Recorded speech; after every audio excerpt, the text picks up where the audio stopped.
think high heels would make sense here more. Because, like, this doesn't make too much sense.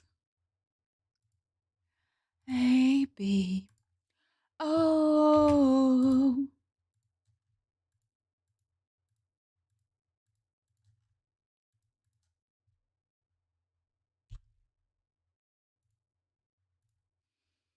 Twitter is on. From melee rogue to necromancer, and the game was like 1000% easier. Necromancer is super. You haven't heard anything. This is not a troll. This makes sense right now because the game. Because come on, Because first of all, it is the season of the necromancer. It is the season where necromancer is super OP.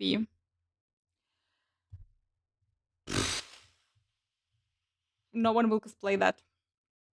I'm really sorry, guys. I'm really sorry. Life sucks!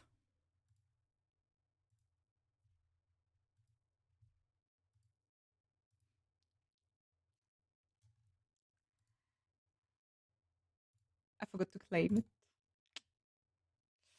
You brought it home from London. I brought from... By the way, I was in London, everyone! Nice to see you. Thank you for following. So... I think we know, yes, one Path of Exile streamer would cosplay that. One would.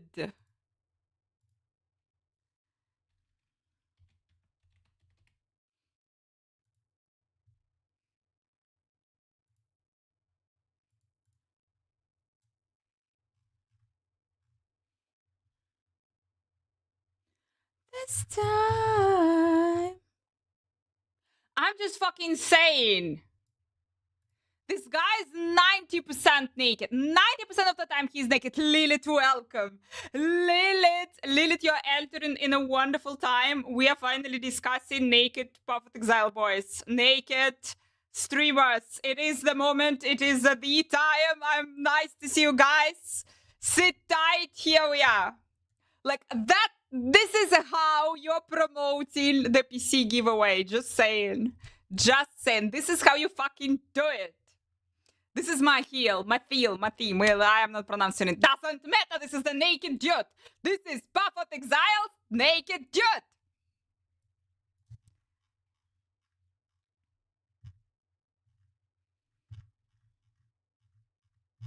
He's always naked, guys. He's always naked. But there is something epic. There are things that are epic.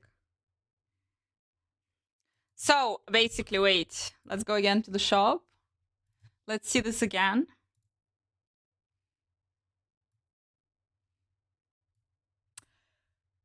Find the difference, people!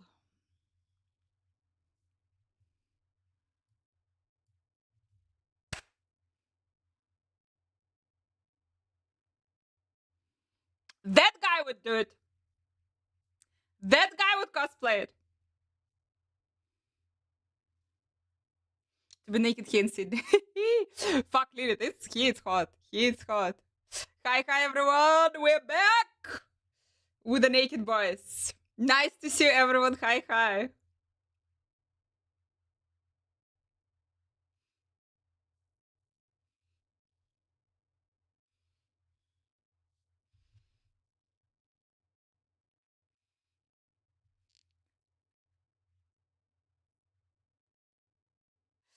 Bullet shift. Shit. The guy's playing Diablo 2 right now, by the way. He's Path of Exile. If you don't know, guys, probably you know. If you don't know him, he is Path of Exile streamer. Quite epic one. And he is currently playing... he is actually currently playing Diablo 2.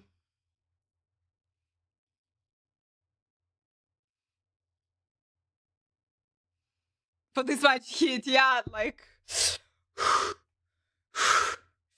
Need a moment.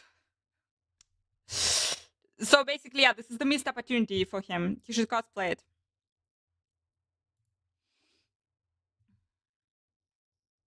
That looks fucking epic. I'm just saying. Just the makeup. Fuck, I need this makeup.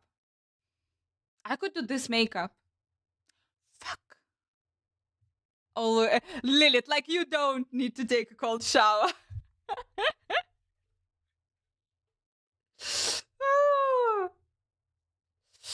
Anyway, that is the thoughts. That looks easy. Yeah, that's doable.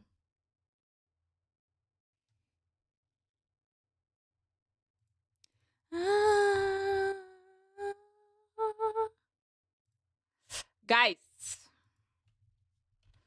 PTR tomorrow. How are you? What are you playing there? Thank you so much for following. By the way, the same guy.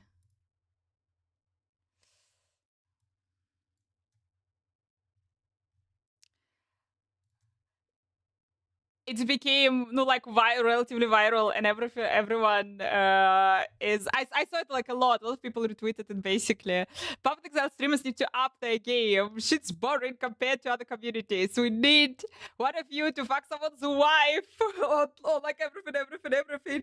Our drama game has always been the weakest point, guys. He has a point. He absolutely has the point. Shit! They are updated automatically. Usually, they are just there, but they are not the PTR one, as far as I know. They're not the PTR one.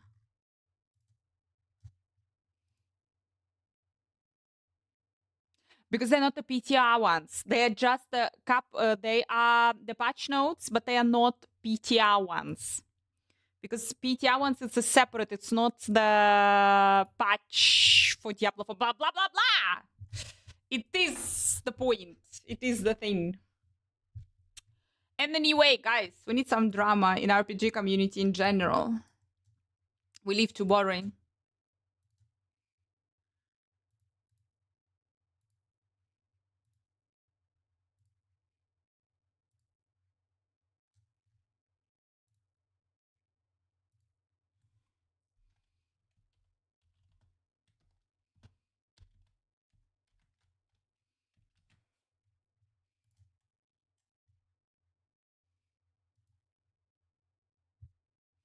Yeah, exclamation mark PTR would be better.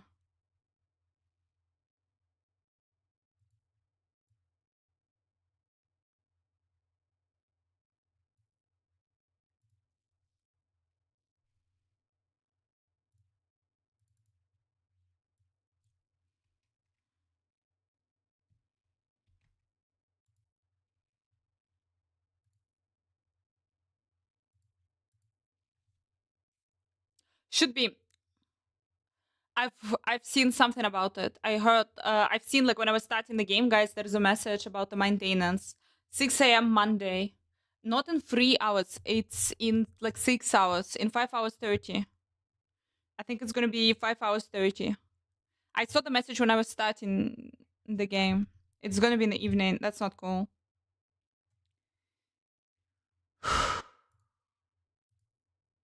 Okay, I think we're good. Guys, do you like season 5? Do you like season 5?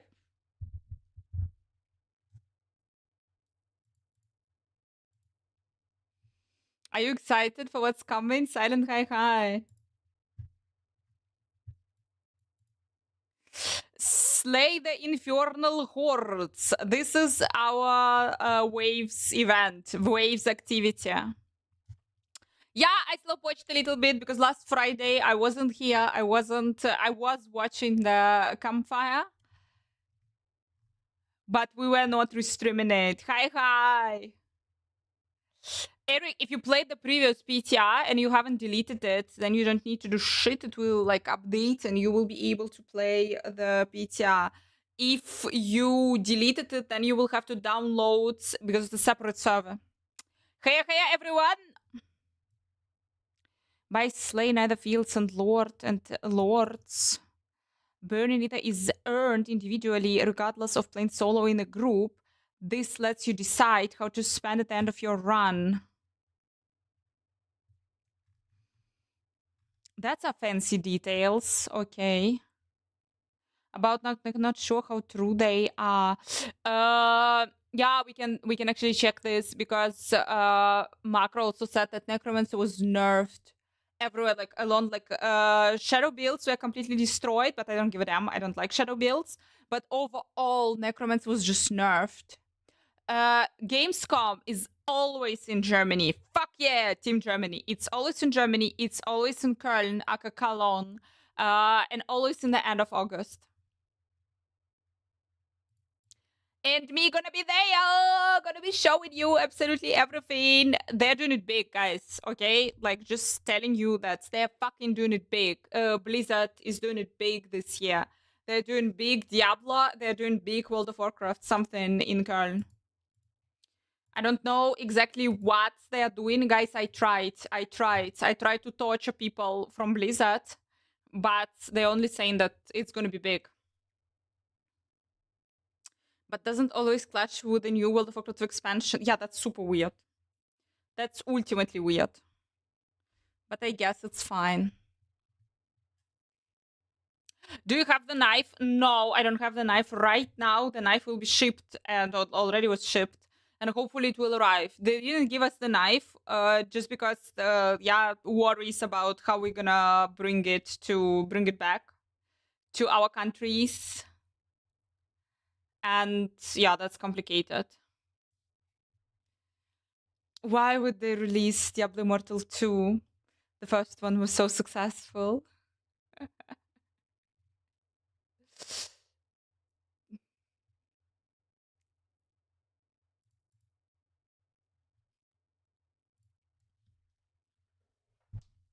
PC exclusive. So, anyway, people. Shit, what are we playing even? Has time limited waves lasting 90 seconds each. People, this is Diablo 3. This is Diablo 3. And waves are unlimited amount. Lane in wait. Confront seemingly endless waves of hell's legions in the realm of hatred as internal hordes grow more powerful with each passing day. Activity where you slay hordes while earning burning ether to unlock powerful weapons and rewards. Successfully slay the hordes and you will be able to fight the powerful Fel Council, so the boss. Enter the realm of hatred by using the infernal compass. Hell compasses can be found by defeating endgame bosses, hell tides. Okay, random drop. A hell compass will be granted to you upon completing the newest eternal quest.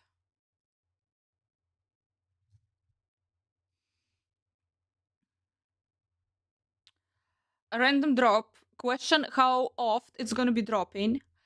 Probably oft, but I don't know. In Diablo 3, guys, by the way, the wave activity, yeah, the wave thing, it's not dropping too oft. The key for the waves, not dropping too oft. But since they're introducing it as a new end game activity, I guess it's also gonna be like you're gonna have a lot of them, a lot of those hell compasses, the keys, guys. At this point, my brain cannot hold too many names, like too old, but like the brain cannot hold too many names. So for me, it's all the keys.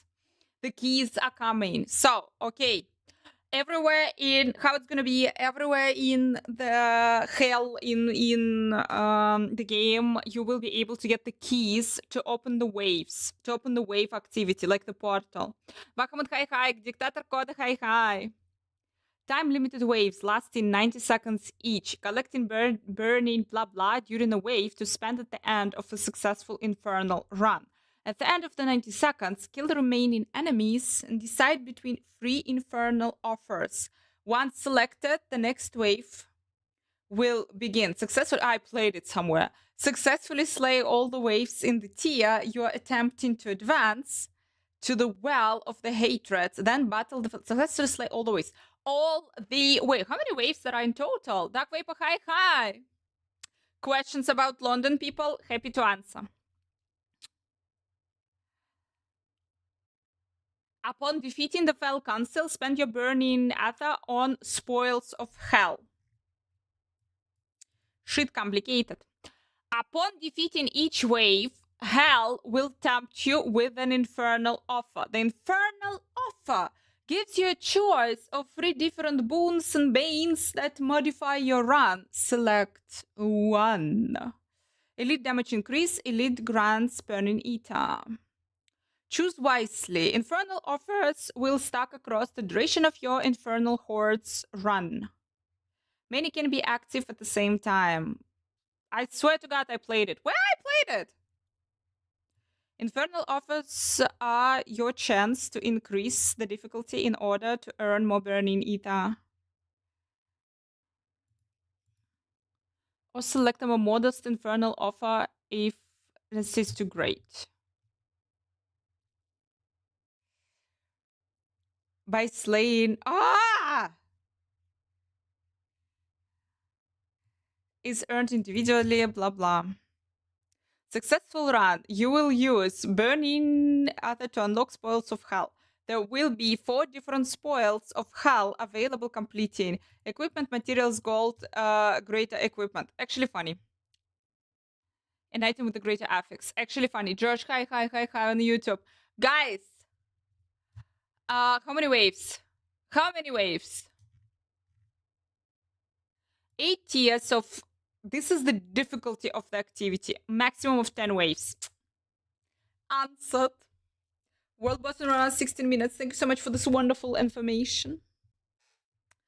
Each compass tier increases the number of waves starting at 5 for tier 1 free, increasing until 10 with the tier 8 compass. It also increases the starting difficulty of the monsters and increases the potency of your rewards while decreasing the number of rewards. Fuck! Equivalent also, the Infernal Horde dungeon is equivalent to monster level 180-200. Shit! Starting from or tier 8 one? What are we talking about? That is crazy. That is awesome. You see the 5 game mode looks awesome. Like last Epoch Arena, but with rogue like I swear to God I played it somewhere. The rest when I play the PT, I will spin Twin Barbarian. 1 day, 6 hours. Eric, you're gonna look. You're gonna survive. People, level right now and prepare your builds right now. That's what I can tell you. I like the song. You will be able to transfer your character from your actual realm that you have right now to the PTR.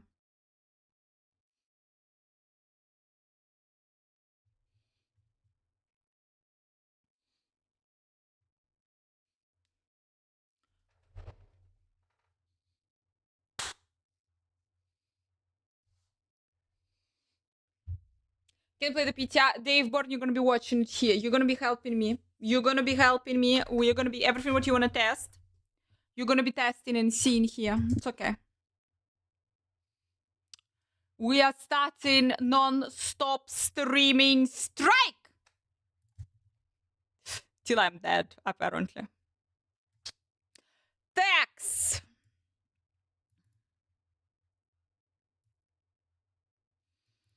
Abyssal scrolls can be earned and used to upgrade your internal... Fucking how we went to this? Reading the tiers. Infernal compasses will only drop at tier 1 free. Abyssal scrolls will be needed to increase their level to a max. Okay, I get it.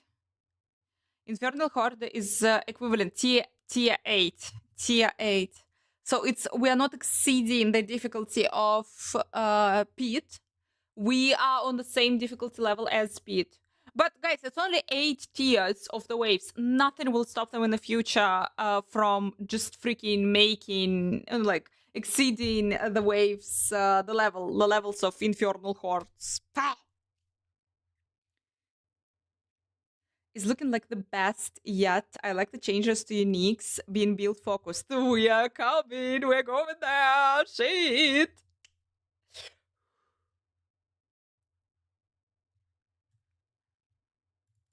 Adam is nice. Both Adams are nice. Can be used at the following levels.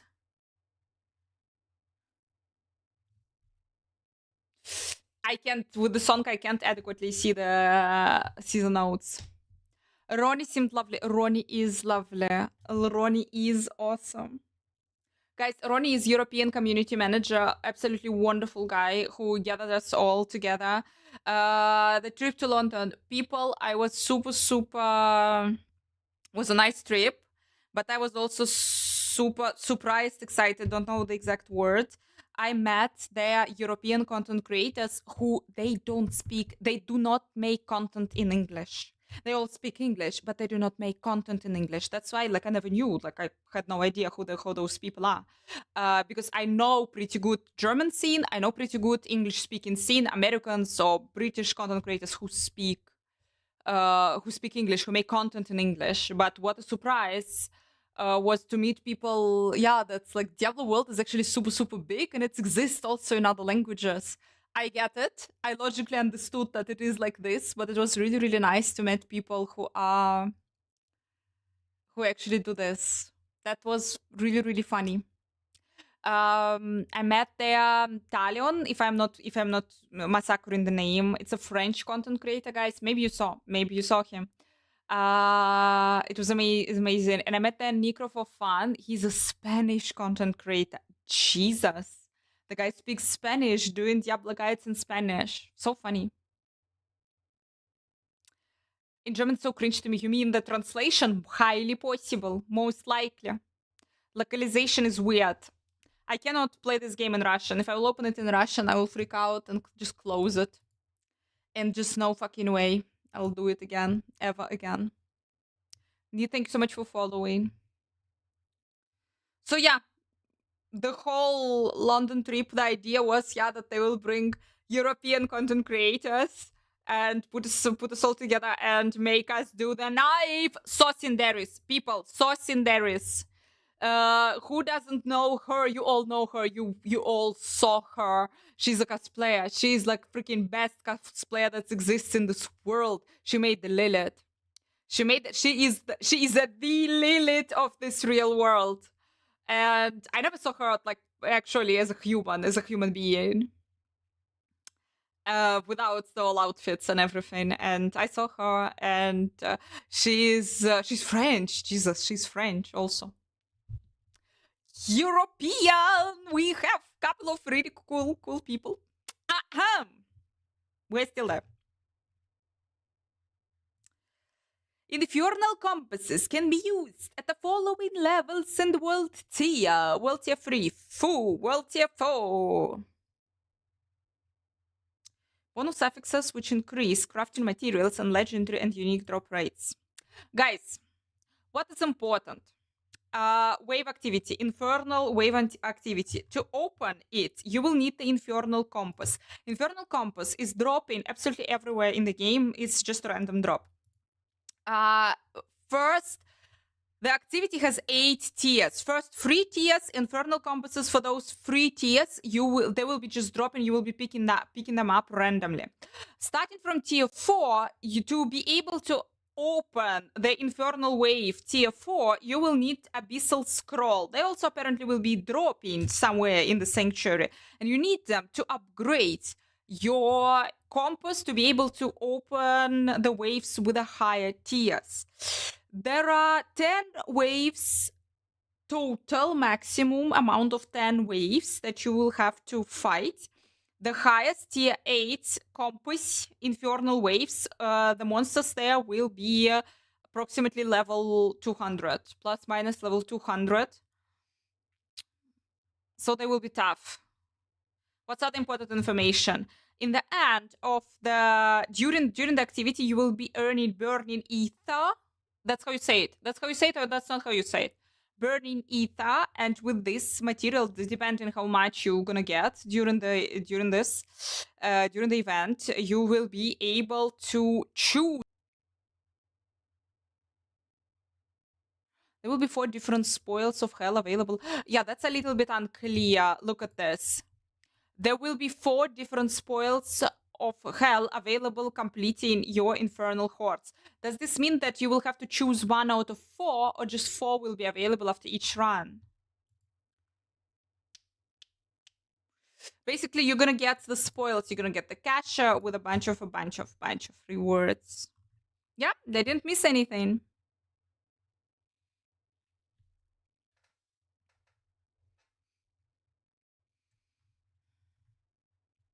Each wave is 90 seconds.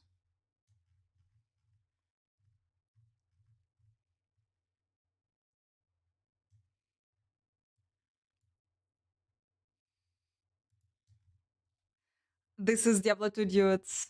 If you manage to survive the infernal hordes, the fell council awaits. Shit, I get it now. I originally meant I was listening, guys. I was listening the campfire, but I like it was from the phone, from like some coffee shop trying to listen. Then the people, then the everything. That's why like I missed something. If you manage to survive the infernal hordes, the fell council awaits. Fucking Mephisto! Originally meant to protect us from the prime evil Mephisto during the events of Diablo 2, the blah blah. Yeah, they touched the temple.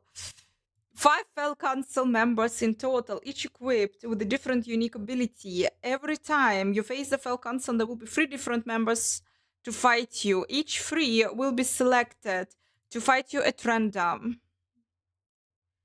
Once you inflict enough damage on the Fell Council, the priests will become more frenzied in their attacks. Stay on your guard if you wish to live. Upon defeating, you can spend around spells of hell. Fuck! Last wave will be easier with the bonuses you get after beating the previous waves.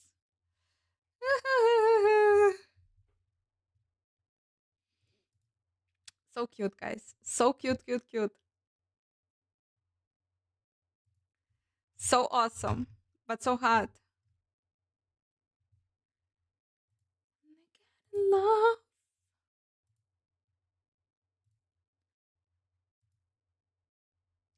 We can be together, baby.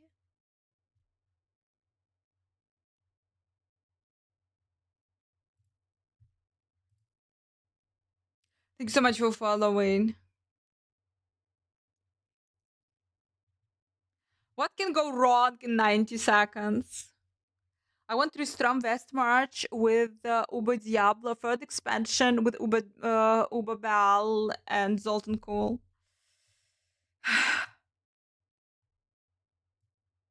New legendaries, uniques, and items. Those uniques can be earned by slaying the enemies, blah blah. Need to reset the dungeon. You no longer need to reset the dungeon. You no longer need to reset the dungeon. We all saw it and it's awesome. Now only requires blah blah, and game bosses now will drop additional god instead of rare items. Amen, Jesus. The Beast Nice, yeah, was now he gonna be just an adequate boss. You don't need to do the dungeon for him. Halcyon, thank you so much for following.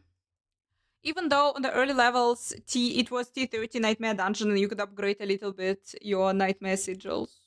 Not sigils, your glyphs. Significantly reduce the time it takes to complete Whisper bounties. We've now made it so there are always enough Whispers to earn 10 within a given health. Oh, that's cool. That's fucking cool. That's what I do always. I always do this. I'm always going to the Helltide to do the quests. To do the Whisper quests. To be consistent with other Whispers. Increasing your threat now consistently scales with... Did they fix the bug? Did they fix the bug, guys? Too frequently to feel valuable. Ah. As they were... Ah, okay. That I didn't get during the campfire, but apparently not going to be dropping that much, that oft. And Helltide Assassin starts at 1% chance to drop a heart. Oh, that's bad. That's gonna be bad. I swear to God, that's gonna be bad. That's gonna be super bad, and they will have to fix it, and they will have to increase the drop rates. Because apparently it's gonna be like, they're not dropping at all. Trust me, like 1% or 2% means that they're not gonna be dropping at all. And it's gonna suck. Chirpy hi. Fallen, Cull Fallen, Whisper Bounty, now replace the Cull Cultists. cultist. Kirby, are you excited for the PTR tomorrow? Awards for defeating intermittent bosses cannot be earned separately on both hardcore and non-hardcore. Aka softcore. Okay.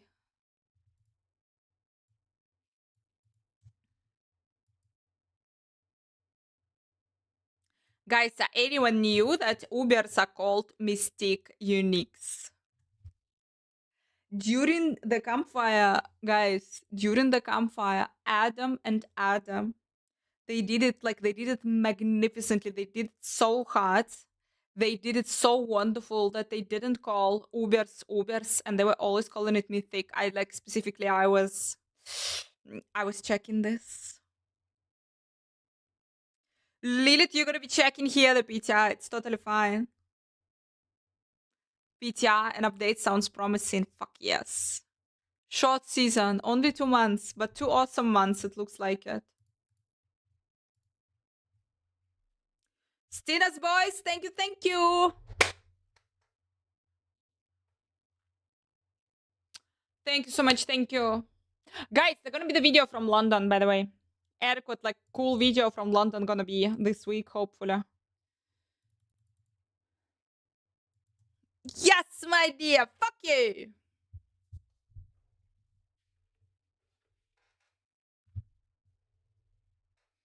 Guys, everything in this game is called Ubers. Come on. Everything in this game is called Ubers. Mystic Uniques, it's like super weird shit. But they did change the color of them so well, that makes sense. You got to see the Ted Lasso's pop. I've never watched Ted Lasso, so I kind of don't give a damn. Maybe I will watch at some point. But I got to watch the football with the actual British people cheering for their team, and their team played absolutely horrible, and British people were disappointed. But that was such a beautiful experience for me.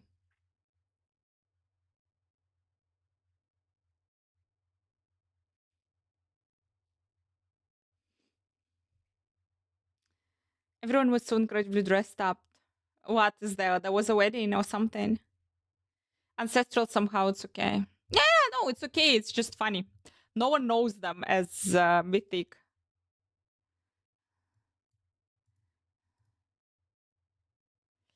Unique and can now be acquired through Whisper Caches and Touch's Gift from Helltide. That is super cool. That is super cool because it's, guys, I'm waiting for this moment when something super cool and something super weird will drop. I'm waiting for this. Horse racing festival that the royals regularly attending has a very strict dress code. You live in a really funny country, I'm just saying. Just like in a really funny country. Through all non-boss drop has been increased! I want this. I want, like, accidental Uber drop from the cache or from something. Already a couple of people kind of got it this season. I know it. But I haven't, and it's still super rare. And that would be cool. That would be super cool. The loot quality from Tarkov has been improved. They can now drop 1 free legendary items, blah, blah. 1 to elixirs are guaranteed to additionally drop. Herbs, everything. So you better chase the goblin. Increased amount of gold. Forgotten souls, they're dropping. 1 to scared prisms, they're dropping. Guys, you better chase the goblins. They're your best friends now. Oh shit, I saw it, but I don't remember this. To use different weapon types, including sorcerers will now be able 100 swords and maces. That is potentially super cool. Damage over time, overpowered damage. Only on maces. So sorcerers will be able to use overpowered damage. I don't know how it's useful. Doesn't use overpowered damage. Yeah, I know. At swords, crit damage. On swords, it's crit damage.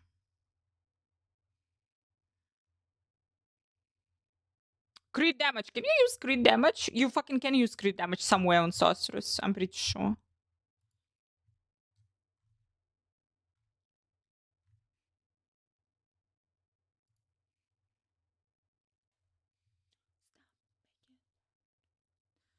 Too bad they can use shields. I saw this, guys. I saw the comments about this. A lot of people, that made a lot of people super happy. To easily navigate the world and find the destinations of their quests. They are work in progress teachers, so easy. Fucking fuck. That's so nice. Muriel Topi, thank you so much. Holo-wise doesn't like the idea of mages using maces. No, I can get it. Simic, Harry Potter and the Sword of Gryffindor. Fire sword on the mace. Just a thin mace. Lore-wise and the fantasy-wise, it looks amazing. You have a sword, you have the whatever shit.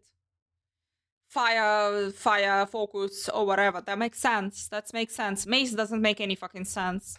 Mace is weird as fuck, but okay. But no one gives a damn about the mace. Again, guys, that's super weird. Like, the sword crit damage. The mace is overpower damage. What's the point of overpower on the sorceress? No one knows. Certain weapon doing more damage based on the category? No. Just on the different weapons, you can roll different damage types. For example, damage over time can be rolled only on the axis. It's just not existing on any, on the staff, it's also existing. But on all the other damage types, the weapon types, you cannot roll their damage over time. The same shit with vulnerable damage. No, you got the point. And they're increasing. So if you're letting different characters use more weapon types, which means that different characters can now work with the different damage types on their weapons. Theoretically opening great opportunities to create different builds. It's just weird that the sorceress is using the mace.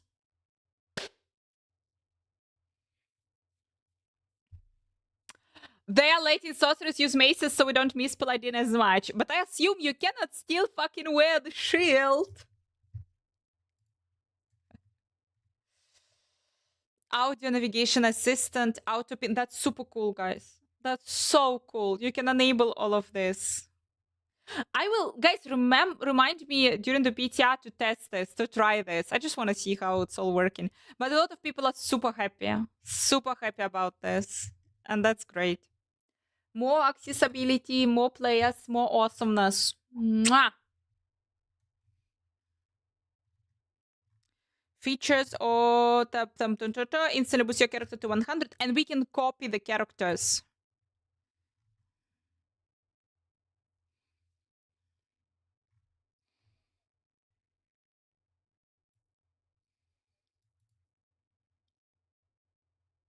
On your account have been copied ahead of time to help prepare for the PTR.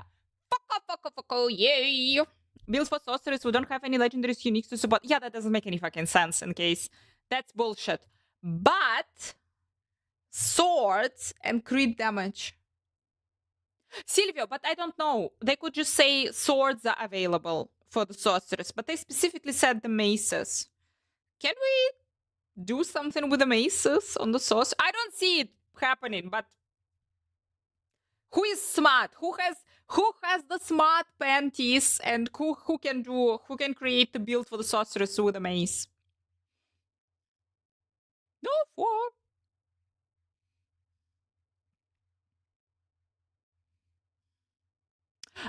I bought the DLC already. I bought it. I wanted to go, guys, cheaperino version, just a base game, but I give up. I was seduced with the cats, and I bought the Ultimate Edition. Don't blame me. Don't judge me. I'm a woman. I'm sorry, but that was the cat. That was the cat. Mount. Fuck it.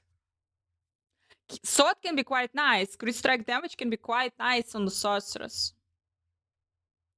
Also no cooldown on your offhand. We don't judge. We just observe and also getting yourself the ultimate edition.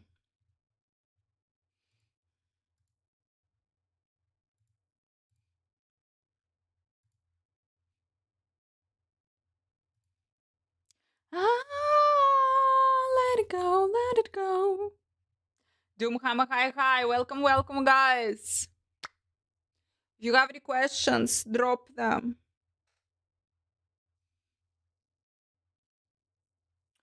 Damage reduction with Doombringer. Fuck! Grandfather is two-handed. Two-handed you still cannot wear. Fuck, Doombringer. Fuck! How was your trip? Really, really cool. Guys, it's absolutely horrible. Like, I mean, I now have a feeling that London is nice. I always thought that London is yeah, but apparently London can be super, super nice. Foo!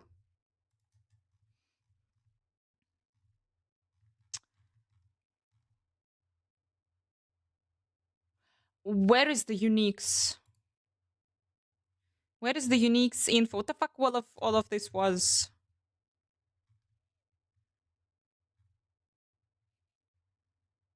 What did they do with the uniques?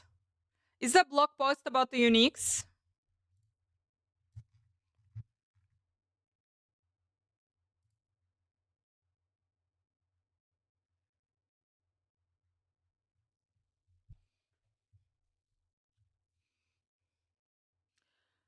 We were in a really, really nice area of London. We were in Richmond, which is not even quite London, which is like suburbs, but really, really nice. Really like old looking, fancy looking, really nice spot. Guys, a super weird note about London, because I live in Germany already for quite some time, but I never, and like I visited some places, I never ever was in this situation before, only in London. So I was watching the campfire in a coffee shop, and the coffee shop was closing, and they were like cleaning and finishing everything. They were closing, and I was there. I was watching the campfire. I knew that they will close. I will go, and they gave me the cake. They gave me a cake. They said like, we are closing. This is the leftovers, and if you want, you can take it. You can just take it. So they gave me a cake, strawberry cake for free. Fucking hell. No one ever gave, no one ever gave me the cake for free. Just because we're closing, here's your cake. That is so fucking insane. But that's not all. We had a dinner with content creators. We had a dinner, and we were closing the fucking restaurant. We were staying late. We were staying long, and we were like finishing. Also, the restaurant was closing. We were leaving, and they also said, "Well, we have the bread left. They're making their own bread in the restaurant. We have our self-made super fancy bread left. If you want, you can take it with you." Free bread, guys! The fuck? And again, this never happened with me in any other country, in any other city. That's super, super weird and super, super nice.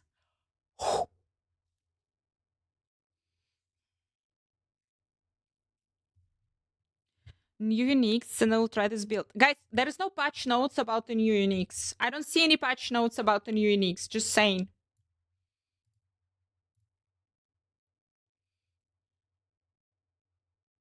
Never pass free bread and free cake, dude, and free cake. Free cake! And free bread! It's a breakfast!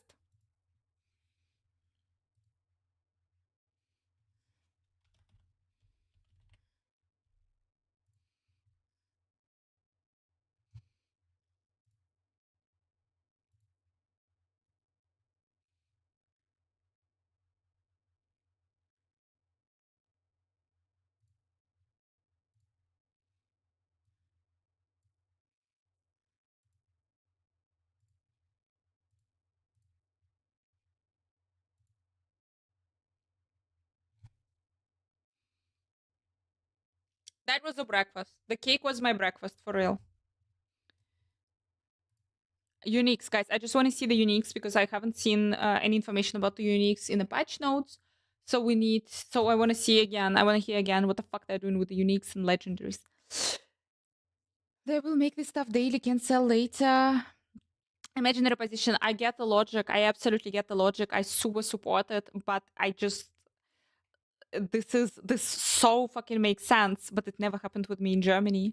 I don't know what they do. I have fucking no idea what they do with the things that's left. They're just throwing them away.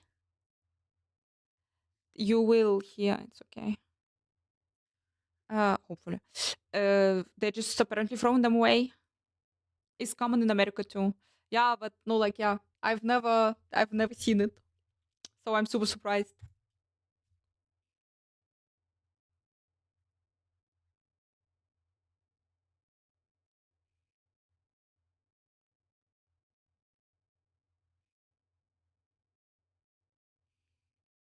You hear, guys?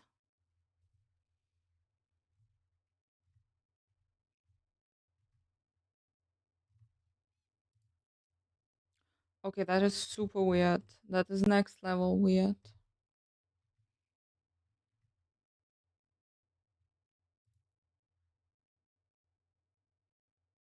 Whoa.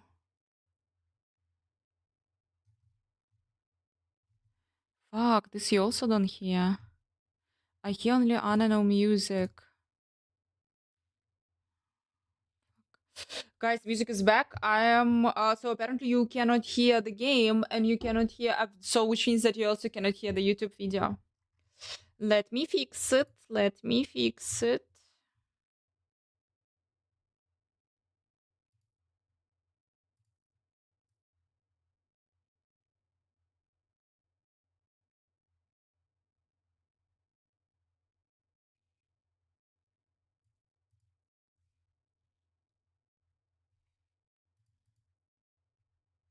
That is weird as hell.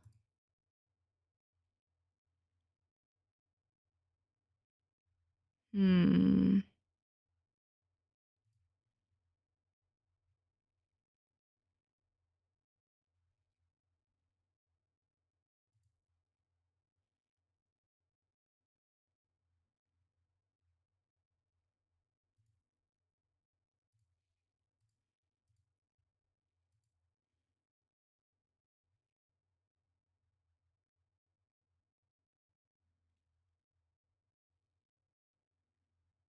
Tonight.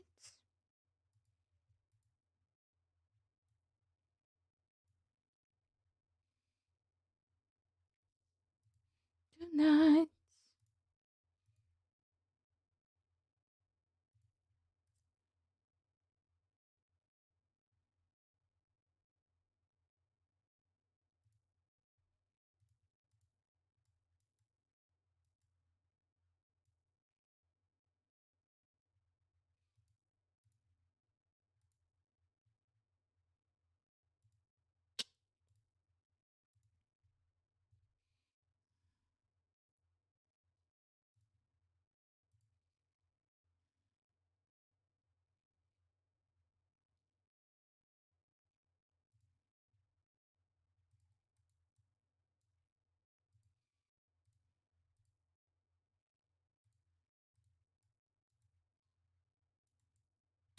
Oh no, guys.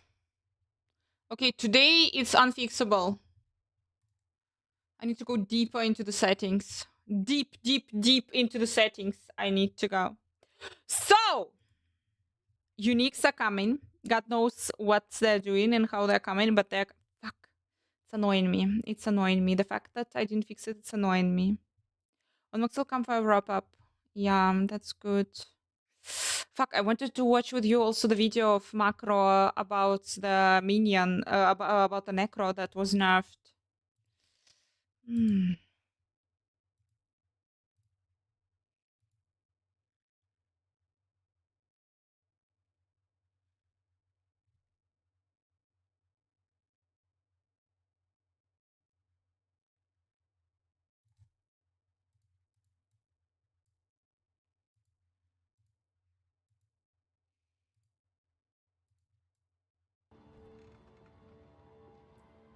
What can you hear?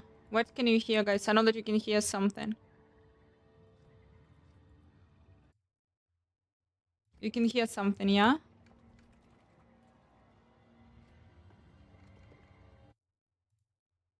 I showed you a number of members of the Fell Council here. We've actually built Redfish, 5 of hi, them in hi. total, but you're only going to fight 3 at a time. Now, we keep 2 in the hopper, basically, and we do that because we want to have a whole bunch of replay associated.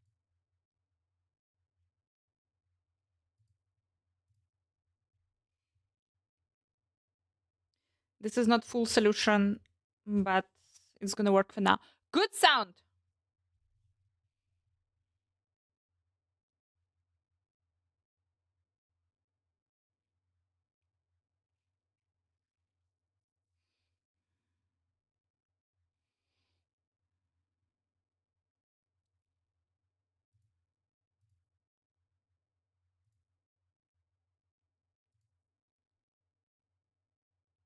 Award moment I actually wanted to talk through with you because this is something that really Should be fine. ties into itemization 2.0. You've got several chests here, and you've got a choice of the rewards you get at the end of your infernal run. You can So choose from a you get to chest that contains all you're gonna be choosing new the legendaries and reward. new uniques. You can choose from a chest that contains all sorts of crafting materials, including That's fine. masterworking materials. So you don't need to go to the pit anymore exclusively to get masterworking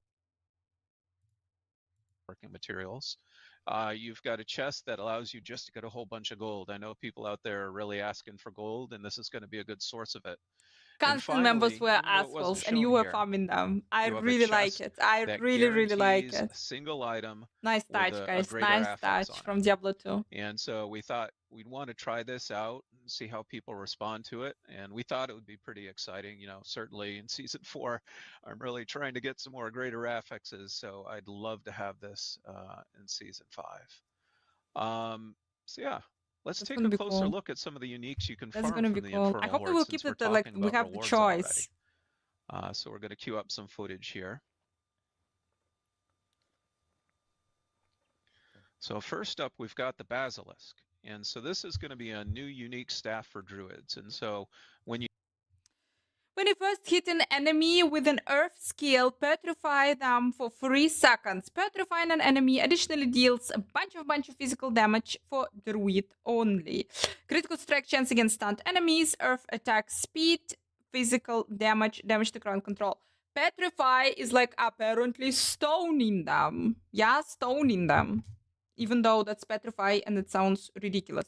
you hit an enemy with an earth skill, it'll petrify them and deal physical damage. So turning the monsters to stone, always cool. But it's also cool that you can CC your target and boost your initial attack here. So this one's pretty exciting for you druid players out there. All right, next up, we've got the third blade. Now this is a unique sword. Your weapon mastery skills are now also core skills that have no cooldowns but cost fury. Fuck it. Dealing 66%, dealing 70% of normal damage. Their fury costs are reduced by 5 for additional charges so skills would have had. For barbarians. This one makes Fury your on kill, weapon vulnerable mastery damage, weapon skills mastery damage. be Funny. treated as core skills that People cost who are playing barbarian, what does this mean? What the fucking does this mean? Weapon mastery skills, this is what? This is what? Is that a breath chest? Hopefully.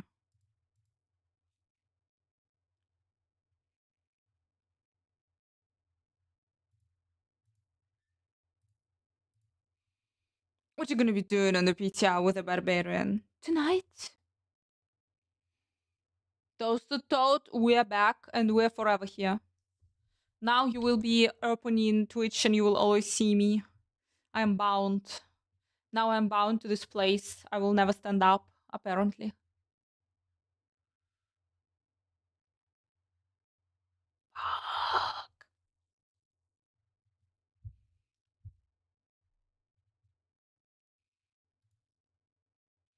We have a cool time ahead of us. fury. Even though they deal a little reduced damage, this one's pretty exciting because now you can start making all sorts of new builds that you've never seen before. So we're really interested to see what the community comes up with here. Rope is already Alright, planning, next yeah? up, we've got the Morticrux. Now, the Morticrux is a new unique dagger for Necros. So when you consume Unique dagger for Necro. When consuming a corpse, there is a 30% chance to also create a decaying skeleton simulacrum that seeks enemies but cannot attack. When it dies, it explodes for the shadow damage. This effect is treated as a macabre skill. Intelligence, macabre damage. Chance to make enemies vulnerable for 2 seconds. Fuck, that's cool. +5 to hit with flesh. consume a corpse, there's a chance that you'll create a skeletal simulacrum that seeks out enemies. And when it dies, it explodes. So essentially, you're making a skelly bomb when you consume corpses. And so that's just going to seek out targets and explode. I think that'd be pretty handy for my Necro this season. So I'm That's looking dumb. forward to that one too. Next up, we have. That doesn't look good, guys. From the gameplay, it doesn't look good. Look, they are. So this one's pretty exciting for your skill. You'll create a totem. Interested to see what the community comes up with here. All right, next up, we've got the Morticrux. Now, the Morticrux is a new unique dagger for Necros. So when you consume a corpse, there's a chance that you'll create a They're coming. skeletal They do not simulacrum explode that immediately. seeks out enemies. That And is when it dumb. dies, it I'm explodes. sorry, but So that is dumb. essentially, Because you're so basically, you cannot like plan on that. You will send bunch of simulacrums that will explode. They will explode only when they will die, which means like they have the countdown. Like they have I don't know, they live for 5 seconds and then they die. And those 5 seconds, for example, those 5 seconds happened when you were going like on the run, or those 5 seconds retired expired when already all the enemies died, because there is just skeletons that stay there. What the fuck? Rupture bleed builds with a weapon mastery skills, the core skills. Barbarian sucks, and yeah, clearly Barbarian gonna get something nice. making a But this sucks for Necromancer. This is not cool. skelly bomb. They should be skelly bomb, but they seek the enemies and just explode for the whole screen. when That's you it. consume corpses. And so that's just going to seek out targets and explode. Yeah, you I see? think that'd be pretty handy They for come my and they Necro this stay. season. Wonderful gameplay. I'm looking forward to that Wonderful one fucking too. gameplay. What is this? Next up, we have the Umbracrux. And they die and Now, explode. the Umbracrux Yeah. is a new unique dagger for rogues. So if you use a subterfuge skill, you'll create. Also spams an enemy shade totem for 8 seconds. Any damage it takes is replicated onto surrounding enemies at 30% effectiveness. It takes is replicated. Torn totem. You may only have 2 totems active at a time. This damage counts as a trap skill. It takes is replaced into surrounding enemies 30% effectiveness. It's a shitty torn totem. Create a totem. And if you hit that totem with an attack, it replicates any of the damage it takes to all nearby enemies. And so it's a great way for essentially replicating and doubling down on the damage that you're dealing in a particular area. All right, next up we've got the Vox Omnium. I mentioned to make them explode. And explode. That's basically a 60% damage increase. Yeah, if it is, you need to hit the totem to create this explosion. First, I thought like the enemies, when they're hitting the totem, they are getting some damage, but it looks not bad. I think that'd be pretty handy for my Necro this season. So you I'm attack the looking forward to totem that and one the too. totem is exploding, basically. It's not Next bad, up, okay? we have the Umbracrux. Now, the Umbracrux is a new unique dagger for rogues. So if you use a subterfuge skill, you'll create a totem. And if you hit that totem with an attack, it replicates any of the damage it takes to all nearby enemies. And so it's a great way for essentially replicating and doubling down on the damage that you're dealing in a particular area.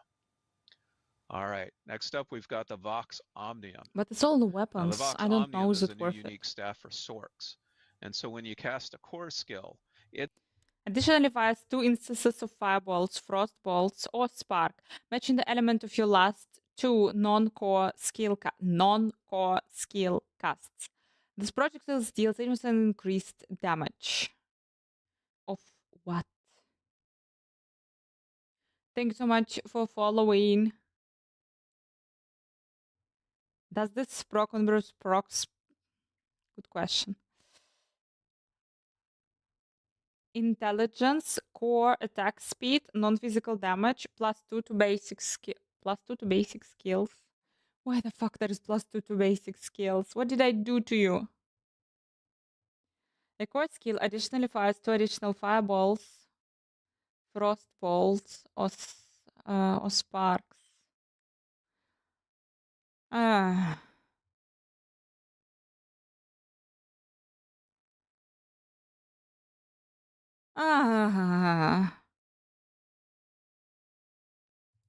It's going to cast an additional 2 basic projectiles based on the previous elements Ruda, hi.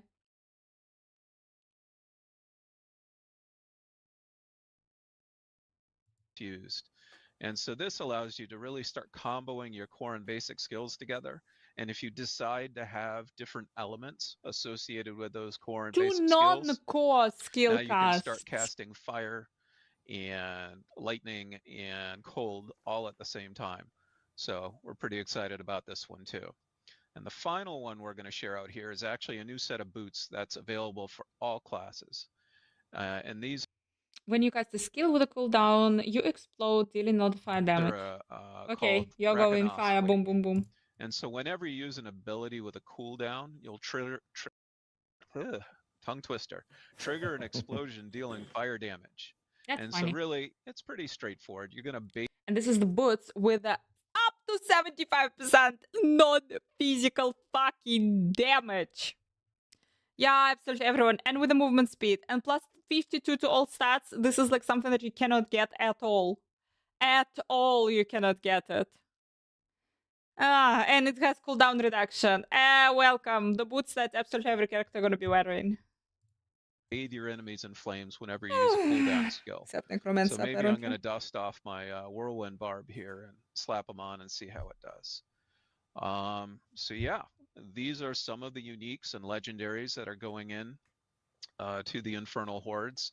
I think there are 10 uniques overall and over 20 legendaries. But it's not yet. I don't have it yet. It will be. So, I will show it to you guys when it will arrive. To chase down. They're sending them, awesome. shipping them. Thank you, Dan, for like sharing, going through all that stuff. I know with players jumping in on PTR, especially for and trying out Infernal Hordes and everything, what's kind of like the top things that you really want them to like kind of hone in on, give feedback on, check on for PTR? Yeah, absolutely. We definitely need feedback on the PTR. It's super critical to ensuring that the Infernal Hordes 3 times, and that's exactly what we're going to be testing tomorrow. When the season launches. So here are some of the topics that we could use some help on. First off, just how is the Infernal Hordes gameplay? How do the boons and banes feel? Which ones do you like the most or the least? And these are types of things that'll help us fine-tune that experience. Similarly, how is it acquiring compasses? Cool. Do you have too much, too few? And plus Depok is cool already, and maybe the new patch will be cool, really and Diablo 4 is also cool. The access to the Infernal Hordes. We're also interested in learning how you feel about the difficulty and the gameplay length of the different tiers. Like I said at the top, we've got 8 different tiers of difficulty. And so, we have the ability to dial those in a little bit. We want to make sure that players can really replay this over and over again as they push into the end game, much like the pit. And then finally, of course, how are the rewards? Which do you like the most or the least? We can certainly make tweaks on the rewards to make sure they're as enticing as possible. Awesome. Yeah, and I know with Infernal Hordes, this is another alternative because, as you mentioned, you can jump into it starting with World Tier 3. So if you're actually leveling a new character, you can actually jump into Infernal Hordes, and you're able to earn like experience. So in here, so you actually have the opportunity of like jumping into Hell Tides if you want to. You can jump into Infernal Hordes. Yep. When you get to 85 or something like that, you can jump into pits. So there's now like more or nightmare dungeons, obviously, when you're you're upgrading your glyphs and everything. So there's a lot of different variety now for being able to kind of level up a character, especially as you're going to that mid to late game phase of your character's journey, you could say. Yeah, something else to bring up for the rewards for the Infernal Horde as well that I want to clarify. So Dan mentioned about, there's going to be uniques that are there that you can target farm in the Infernal Hordes. There's actually going to be a group of uniques and legendaries that you're able to target farm in that piece of content in the Infernal Hordes. So you're also kind of similar to how the normal game works, how you can target farm a unique from a boss, but you can find it anywhere else in the world. It's the same way here where you can get these new uniques and legendaries anywhere, but you have a better chance, if you're targeting them in the Infernal Hordes. And this is the first time that we're when doing they this collide with the enemy. Legendaries as well. We have legendary that makes powers sense. that are actually able to be target farmed in the Infernal Hordes, which is actually something a little bit new to the game.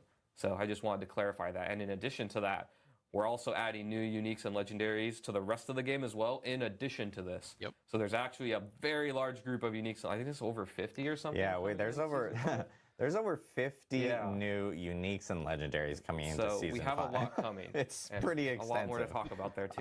Yeah, this was just kind of a small preview of what people are looking at. Fucking 50 uniques and legendaries. But anyway, it's like new legendary powers. Powers, guys, are coming. Shit.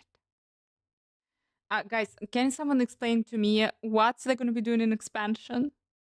What they're doing a massive patch right now for season 5, the season that's going to be only 2 months. Fucking hell. Here, and they'll be able to jump in more and actually check it out on PTR because all of them will be present there. And I know Adam is actually going to talk through a few additional ones here later. But yeah, Dan, this is awesome. Can't wait for players to jump in. I appreciate you informing and providing all the new updates and everything. It's exciting. Yep. From the sweltering heat of Albany, I'm going to keep bringing it up. They canceled school up there. It's crazy. That's nuts. I'm like, that's absolutely insane. But we will be seeing Dan again here later, especially when we get into Q&A at the end. But Dan, thank you again. I think you're welcome. Yeah. Awesome. Appreciate it. And then I think we're going to jump into a little bit of some balance and class updates with Mr. Adam Jackson. So. Yeah, let's get to it. We have a lot to talk about. I think we have, so the topics I'm going to be covering today, we've got unique items. We're going to be talking quite a bit about that. We've got some updates to mythic uniques that are very exciting and near and dear to my heart. And then we've got your standard class updates, a lot of stuff coming in Season 5. One thing to clarify here is that we are going to be releasing the patch notes soon, so I'm not going to be going over every single class update because there's a ton of them. Kind of similar to Season 4. I'm really only going to highlight just like one major thing for each class on the stream today, but you'll be able to see all the things that we're doing in the patch notes. There's a lot. So first, uniques. We have some quality of life updates here, really targeting how you get uniques that I'm pretty pumped about to announce here today. So you can now target farm uniques from 3 additional sources. You can target them from obol vendors, hell-tide chests, and whisper caches. These places where you've always been able to, kind of target farm certain gear slots. So you will know where what is dropped. No, like from the Helltide chest, I got it. You specifically know helms are dropping here. From a bolts, I got it. From the whisper caches, fucking I got it. There is also helms and everything. Sorry, no other questions. Why couldn't we do that? That stinks. Well, now you can, and it's awesome, and I love it. So here, just to give some more detail into how this works is basically when you open, like, I'm just going to use Helltide Chest as an example, right? If you want a specific unique weapon, let's say, you can just simply target the weapon Helltide Chest and you'll be able to have a chance to get only unique weapons for your class from those chests. So when you're targeting a specific thing, you just go to the place that has that slot, whether it's the obol vendor, the Helltide Chest, or the whisper cache, and you'll have a chance to get uniques that are targeted for that slot. So it kind of adds, while you're doing your normal grind of, doing the boss ladder, killing the boss, you can also be collecting obols, doing the Helltides, doing the whispers, way more worth it. Of course, gambling is already funny. Well like I like the gambling vendor. And in addition to that, this is also true for dropping mythic sometimes uniques. really nice things. So I'll just give an example here of exactly how this works. Let's Want say that you farm want to get, unique you know, weapon for Harlequin the Crest, class. Shaco, or Andariel's Visage. But You with don't your want to target those main, helms. you're not You could be gonna targeting do helms from it. Helltide, targeting helms, and you know when you turn in your obols to the obol Because vendor. they do not And every time, drop. if you get a mythic unique, you will get one of those two from that source. Now, also to clarify. You can get that or Andariel Visage from Hell Chest and Helltide. If you got a mythic unique from a gloves chest, it would give you a random one instead. Aha. So mythic uniques, that is like they increase their chance of dropping. But they are dropping randomly absolutely everywhere. Let's say that you are like targeting gloves for some reason. You know, we don't have any mythic unique gloves yet. Then if you were to get a mythic unique, you still can. It'll just give you a random one instead. From the Since, you know, you chest, can't that's target going to one make in life that easier. slot. That's going to make life So super, pretty super fun exciting and way crazy. to Imagine, target kind of imagine the the things. emotion and the feeling when you are getting the Uber. And the Uber right now, they're purple for fuck's sake. And they're dropping, it's dropping from the chest. And you're like, ah, losing your shit. Ah! That you want while you're farming for the things that you want. It's going to be amazing. Yeah, so I'm I know really I know we've heard a lot of players going like, hey, you know, we do the end game bosses a whole lot. We're trying to and you can actually find them just in the open world as well. We've actually seen a lot of cases, especially with this past season, where players are jumping into Helltide and they're actually finding them there. But now it's an additional options for players, which I think will be a lot better for just overall finding some of the gear that everyone. As really someone wants. who, for the last 3 seasons, my uniques have always come from the Beast and Ice, I am very selfishly invested in getting this into the game. Yes. So. All right, let's talk about other unique updates here. We're going to be making a whole lot of updates to our unique items, so I'm going to be covering a lot today. We've heard your feedback, and we're going to be doing some updates here. It's a nice lesson learned from the To brief clarify time. before I go into what the They updates were are, you are guaranteed going in to be Helltide. seeing these updates They were guaranteed to like in the way that Helltide we think chests. about and our philosophy around uniques and how they work. You're going to be seeing them in the PTR for the new uniques coming into Season 5. Between the PTR and the launch, you'll be seeing in the Season 5 launch these updates to all of the existing Spiritborn, guys, will be revealed, and there's going to be a lot more information about Spiritborn on the 18th of July. Fuck, 18th gonna be fun. Guys, July is cool. July is coming cool. That we're already cool. Like, we're going into the PTR. We're also going into the... we're going into big reveal of the Spiritborn, and then we're going into the Gamescom with something big and sexy for Diablo. Existing uniques in the Summer game. is funny. So when Summer is Season 5 super comes out, funny. basically all the uniques will get these updates that I'm about to talk about. But in the PTR, you're only going to really see this in the new uniques coming into the game. Yeah, there. So now we can go on to the next part. All right, so the team's been talking a lot. As many of you probably know, in Season 4, when we did Optimization 2.0, we didn't really update the uniques almost at all in the game, right? We didn't do like a big pass to like cover how they exist in Tempering or anything like that.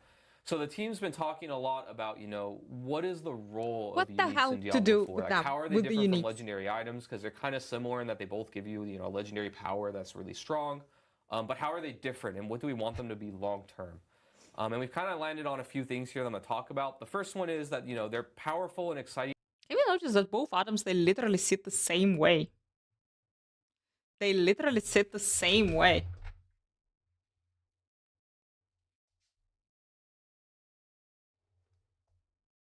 That is so weird.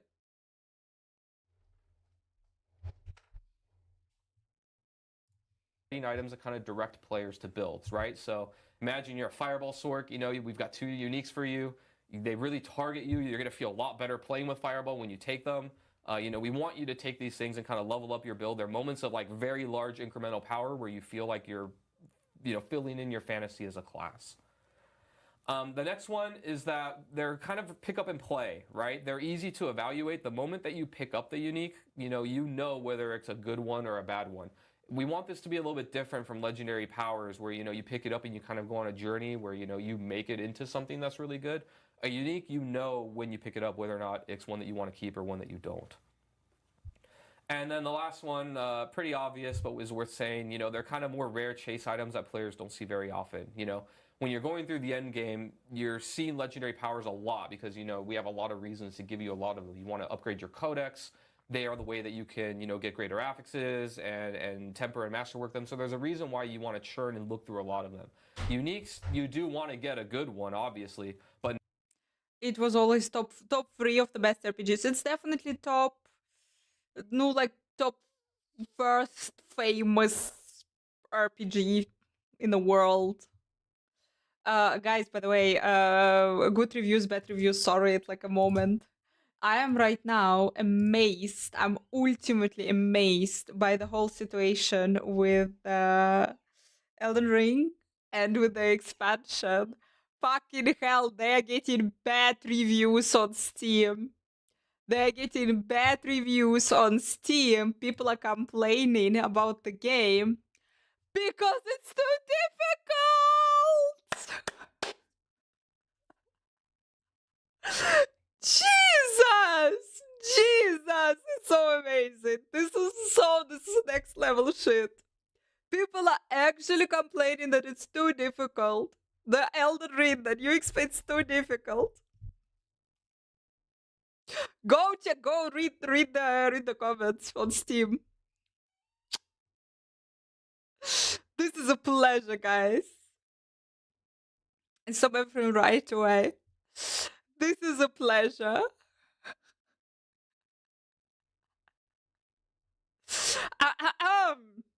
Through the 3 days.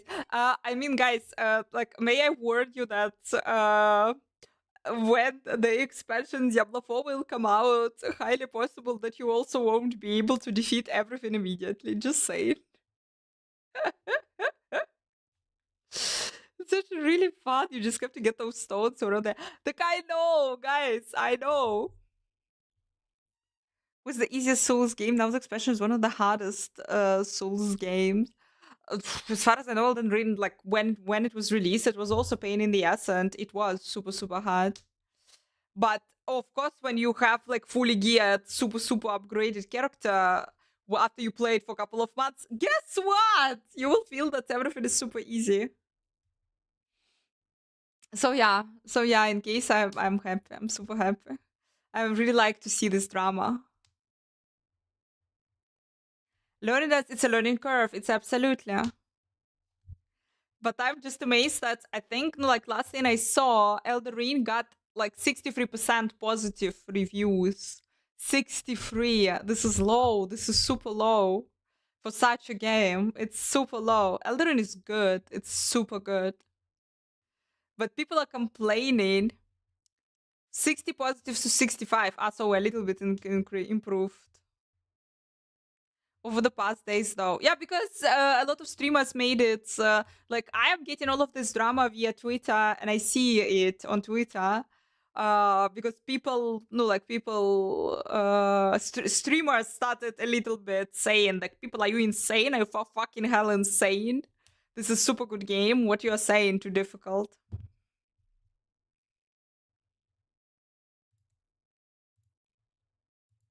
not nearly as often as like a legendary power. We don't need that aspect of their design. So they are more rare, they're harder to get, but when you get it, it's kind of like a more exciting moment. Like, did I get the perfect one? And then if not, you go and try and get the next one. So let's talk a little about our goals for the update that we're going to be doing here. One of the things that we come to a lot that we talk about on the team is this idea. I like this quote of like, players build their legendaries and players build around their uniques, right? Your legendary power is or your legendary items are very malleable. You know, the moment you get it, you don't know yet if it's going to be the best in slot item, but it has a chance to be. But they're also like able to fit in a lot of different ways. You can manipulate their stats via, enchanting, via tempering, and masterworking. And so there's a lot that you can do with the item once you've gotten it. Whereas uniques, they're a lot more static, right? The stats on them can't change. You can't really manipulate them very much. And sometimes they have maybe qualities to them or stats that are a little bit inconvenient. And you got to figure out, like, how do I overcome this little detriment or make my build into where it's a plus instead of a detriment, right? Like, it's a fixed thing that you have to build around, which is very different than a legendary. Also, ideally, we want players to run 2 to 4 uniques in their build. One of the difficult parts of this, and I think we're going to be continuing to work on with the balance and design of uniques, is that, we want you to run some, but we don't want you to run all of them in your build, right? It's very easy to go one way or the other. I can very easily make you run no uniques, and I can very easily make you run like every slot is a unique by making them really, really crazy, right?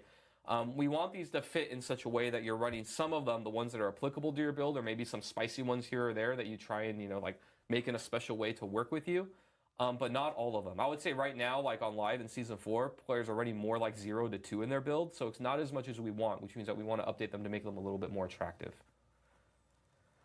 And another one is we kind of want to move away from these generic fit. In PTR, there are going to be new uniques, but the old uniques not going to be changed. Or am I wrong? Am I right? What's going on? It's all build styles of uniques, right?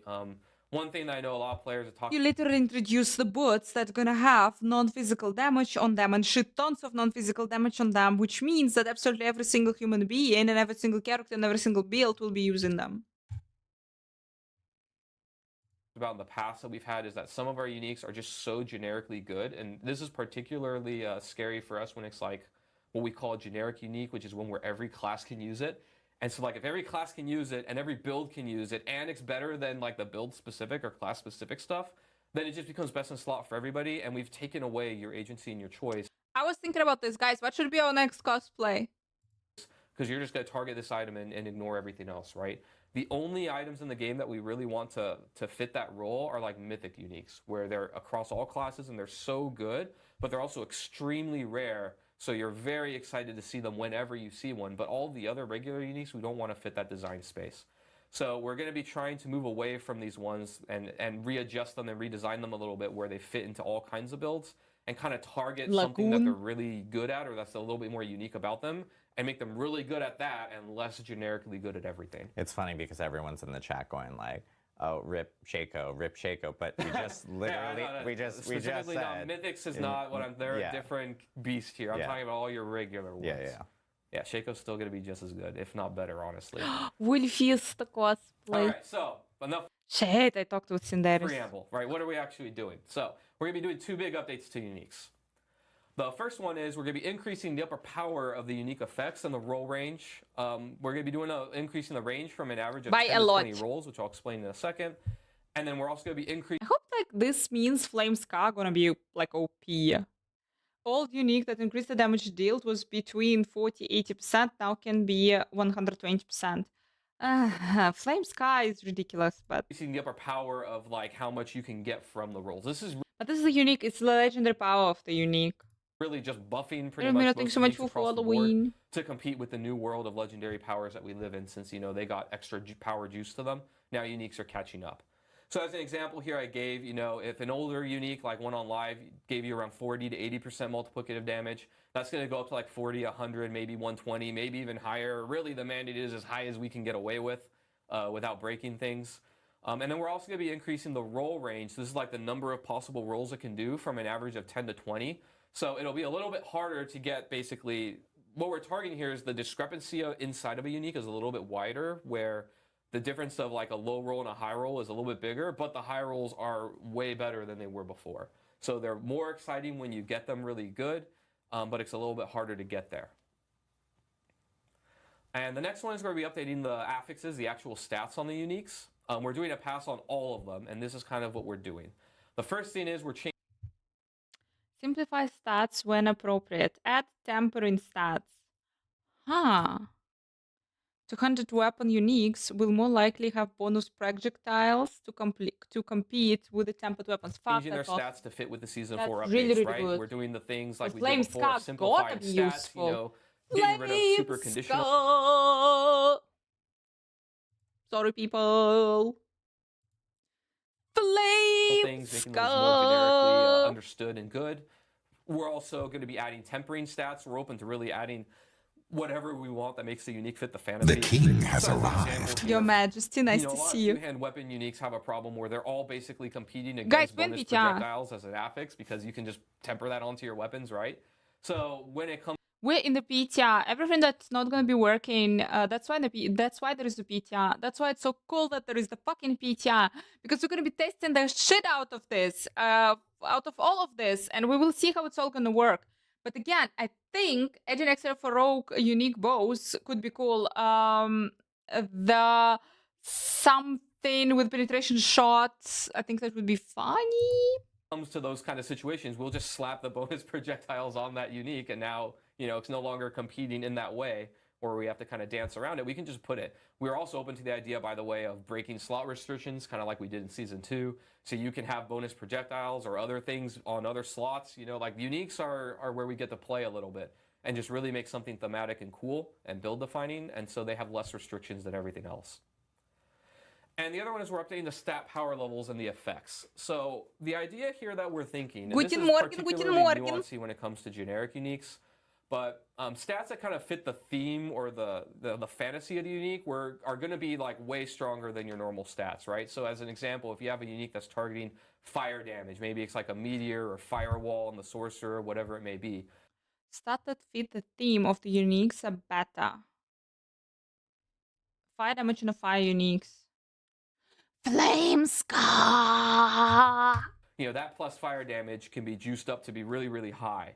But stats that are more like generically good, like, I don't know, attack speed, max life, resist all, those Eagle ones aren't going to Horn be unique bow, but the extra resist is just too good. juiced unless it fits the theme of the unique really well. Right, so we have an example here of one that has been a problem for us in the past. I kind of want to go through how we would think Tibaut's will. Everyone is about it. wearing down. I'm not going to say exactly what we're going to do here to Tibaut's will, but kind of give you our thought process, right? So Tibaut's will, as many of you know, in previous seasons, was kind of a problem where it just became best in slot for almost every build. The famous line we say is that it was damage on pants, which was impossible to get almost anywhere else in the game. And it turned out damage on pants was really, really good, right? It also gave you damage reduction, one of the best stats in the game. And then it also gave you it also solved resource in many ways for you as well, right? It gave you a bunch of resource whenever you became unstoppable, which wasn't too hard to do. So it was doing a lot of things at once. It gave you a very unique effect with putting damage on a slot that you don't get it. It also gave you resource, which is something that every class wants, very heavily. And Adam, it gave you 3 extra potions. And 3 extra potions, yes. Now that one, that's all right.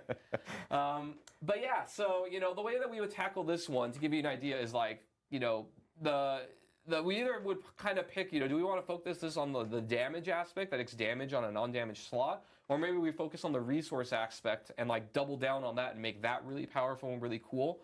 Or we do like a little bit of both, but if we do both, then it's not going to give you the defenses that another pants slot would give, right?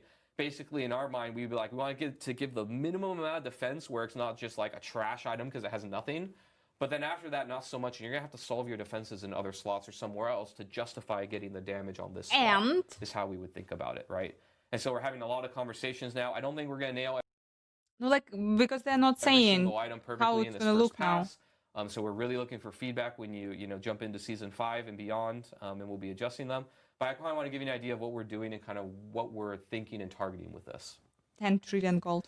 So I think we can move on. So mythic uniques are getting a facelift here. So lots of updates here. Mythic uniques are now going to be truly mythic. They're getting a new color beam when they drop on the ground. They're coming out with an awesome... Guys, they're still not using the green color. The green color they're still not using. Why would this mean? Guys, expansion is coming, just saying. You're going to hear in a little bit. We've got new item UI that you can see, so they have a different color. They really are going to look and feel like the special items that they are. And we have a video here to show you the sound and what it looks like on the ground. So you can see here, this beam looks, very different than anything else. Isn't that sound, that echoey sound? I love it. Sounds like a...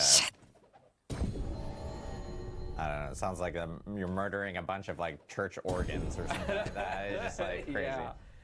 But yeah, so when this thing drops, you're definitely gonna know when you got one. No more like sifting through your uniques to see if it's actually one of the mythics. You'll know right away. So we're really excited about this. Super happy it was able to get in.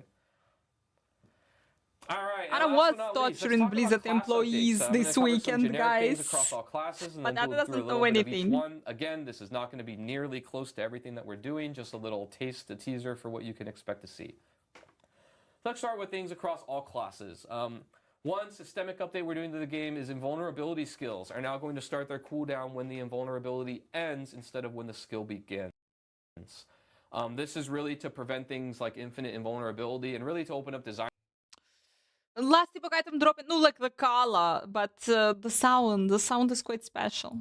Space for us on the team because now we can be more comfortable adding things like invulnerable duration to skills or cooldown reduction more liberally and things like Guys, that, where we don't have the thing I want in Action Cards, like the thing that I want more than anything else, I don't care at this point about anything else in this game except the wardrobe. I want the wardrobe. I'm so tired. I'm like, I can't. I'm right now thinking about I want to respect my sorceress for the PTR. And I'm like, fuck, I will not respect my sorceress for the PTR because I will lose the build that I have right now, basically, blah, blah. And I'm afraid that I will not get it back. Like, you understand what I mean. So, like, I need to level the new sorceress then. If I want to have level 1, then I will be not doing this. Then I will be just boosting to level 100 the sorceress on the PTR to be able to test it. So, armory is the freaking, armory is the must. Armory we need. to worry about this. This is very similar to like what our previous games have done and some other games do, and we think it'll be a good fit here. The idea isn't really to like make it that you can't be invulnerable very often. It's just to prevent like 100% uptime where you actually break down the combat of the game and you're not interacting with enemies Make a anymore. new sorceress. The next one is we How reviewed quick Monster you're Suit- leveling the new character, guys. I can't level it.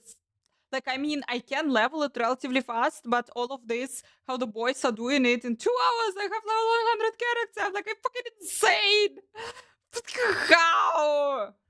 But this is the boys. They want to do it quick. They want to do it super, super quick. CC, and we generally reduce the CC duration and frequency across the board. So, if you were frustrated by getting frozen for 1,000,000 years and then dying, that'll happen much less often. And also to help with this, potions can be used while CC'd, even while you're stunned. Into the ice So, feeders, that's while you're similar to frozen Diffree. standing there and everybody's There are a around you couple trying to of kill you, ways you how can they at least could- spam they could potion a add little bit and runes maybe to the survive game. sometimes. Next one, we've got some bug fixes. These are some of the notable ones. We do have more coming in, but these are the ones I wanted to call out. Rogue Victimize is no longer going to be double dipping on its damage, which is resulting in a lot more multiplicative, or a lot more damage really than it was supposed to have. Damage over time effects were getting double the amount of percent damage that they were supposed to. And Skeleton Reapers were getting both Book of the Dead bonuses when the second option was selected. And again, this is just a little bit of a preview, but we have other bug fixes coming, but these are some of the bigger ones we want to call out. All right, now let's get to the classes. So Barbarian, they have a new unique coming in. This Casting Steelgrass reduces iron cooldown by 9 by 10 seconds. Enemies damaged by the iron, I'm not pronouncing this, deal less damage for 6 seconds. This is an amulet. Cooldown reduction, ultimate damage. Shit tons of ultimate damage, movement speed.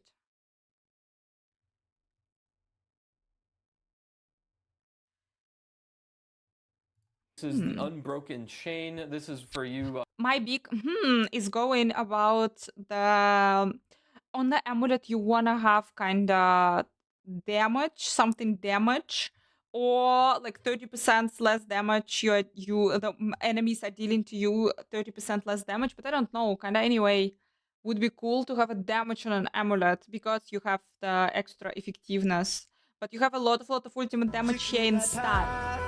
Dor, thank you. Holy crap! Thank you so much. We're getting here 5 tickets. Tomatoes looks amazing, I'm just saying. Guys, dear Barbarians, are you happy with this unique? By the way, just saying. Sigh of Death, Grire, Camilonian, Ojai Waffles, La Javineta, thank you. And thank you for following. Barbarians, are you happy about this unique? How happy are you about this unique? Support Barbarians, or really just more defensively oriented ones. Basically, what this is going to do is create a connection between Steel Grasp and Iron Maelstrom, where you'll be able to cast Iron Maelstrom a lot more often as you use Steel Grasp. And also, enemies damaged by Iron Maelstrom are going to be doing less damage for a little while. So the idea here is, you could debuff enemies, debuff those bosses, and make them do less damage to you, so you can survive better. What Pit Fighter is giving you? And next, the Rogue. Flurry is going to be getting a lot of big updates. We updated the enhancement and both of their upgrades. So you'll be able to see kind of a theme here going on. Before, you would... Each time it hits an enemy, it has the chance to apply vulnerable for 3 seconds and deal increased damage for 5 seconds after hitting up to total 50%. That's cool. And it's applying vulnerability. damage That's a crowd really control or cool. vulnerable enemy for the enhancement, then you would heal. Now when Flurry Wait, for fuck's sake, Barbarian has it all. Got enough. Don't do anything with the hits an Barbarian. enemy, you Cut the can hand. just make them vulnerable. So actually, I literally told Blizzard employees that we should cut one of the Barbarian hands, but the problem is that Ronnie is playing Barbarian. Ronnie is the Diablo 4 community manager, guys, for Europe, and he's playing Barbarian is his favorite character. So I have a feeling that no, they're fucking not gonna cut the Barbarian hand. I tried. Flurry becomes a vulnerable generator here, which is pretty exciting. And it'll also deal more damage as you hit Delete vulnerable free enemies, weapon stacks slots, up exactly. really high. So the idea here is with Flurry builds, you want to make everything vulnerable, and then just keep whacking them with Flurry and gain a bunch of damage. And now improved Flurry is changing. Before it was about vulnerable. Dashes you to the target and heals 10% of your maximum life. The fuck? Vulnerable enemies with next all cast vulnerable for 3 seconds. Spreading, but now No, that's a baseline you completely different gameplay. It heals you for 10%. There's more surviving, guys, with Flurry. Dashes you to the target. can just generate vulnerable. So Shit, but it was 20% more damage and... It was more damage to vulnerable enemies, and that was applying vulnerability. that So anymore. they just So now switched the improved places. Flurry is going They to actually reworked give you a it dash. drastically. So now similar to things like the shred on the druid, you can kind of dash to your target, and also every time We you really cast Flurry should. now, We it's really going to should. I'm heal so you. pissed. I'm so pissed with So barbarian it's going to be a weapons. lot more mobile, a lot more awesome. Very cool. And then last but not least, to compete with a dash, what could we do with advanced Flurry? Well, we can just add a stupid amount of damage and resource cost reduction. So before, you had to evade through an enemy and then do damage with one cast and stun enemies. Now, as you spam Flurry, it'll basically get a big damage bonus, and its energy cost will go down, which will let you be able to spam it even more often. So the idea here is you just want to be using it over and over and over again, and it'll get stronger and stronger and ramp up pretty heavily as you go. I'm excited for Flurry Rogues. Yeah, very Flurry- excited. Yeah, Flurry they're Rogues- The Druid. Companion skills deals an additional 10% damage per companion you have.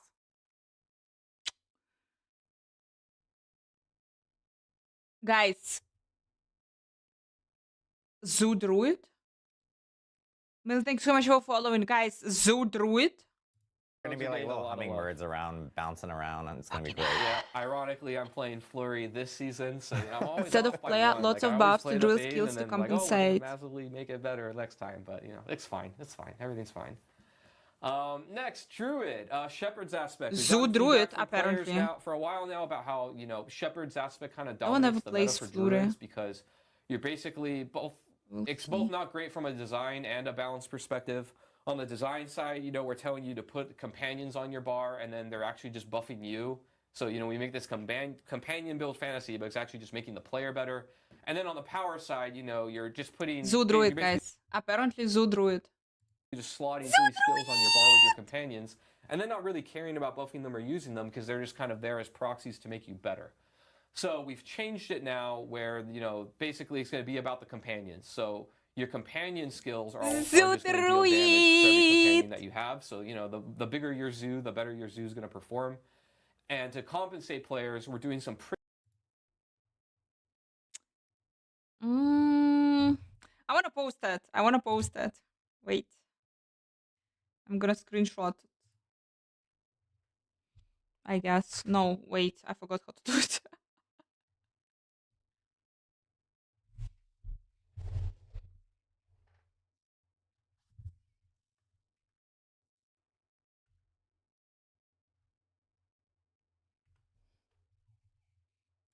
pretty massive buffs to Druid skills baseline to compensate. So, your skills are just going to be getting that damage baseline, and in many cases a little bit more.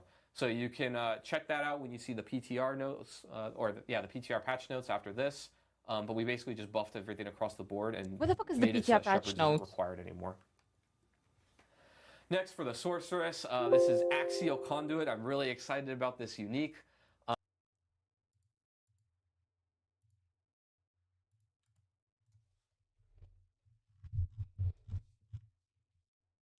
A gun already. Then it would be somewhat good. Have you seen Rob just released something super OP? I'm gonna show you guys Something super, super OP.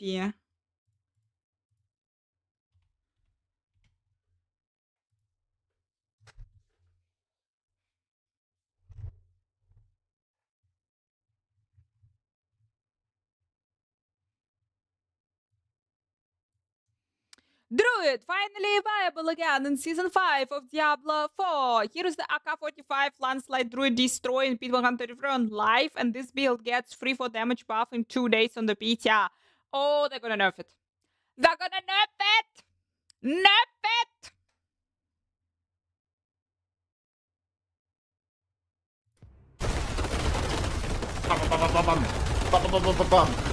And this is the landslide druid, man. Or just call it the AK-47. That guy is going crazy. And he did 133. I'll turn this down a bit. Is it one true Sharing American build from build? PTR. Why? PTR will be available fucking tomorrow.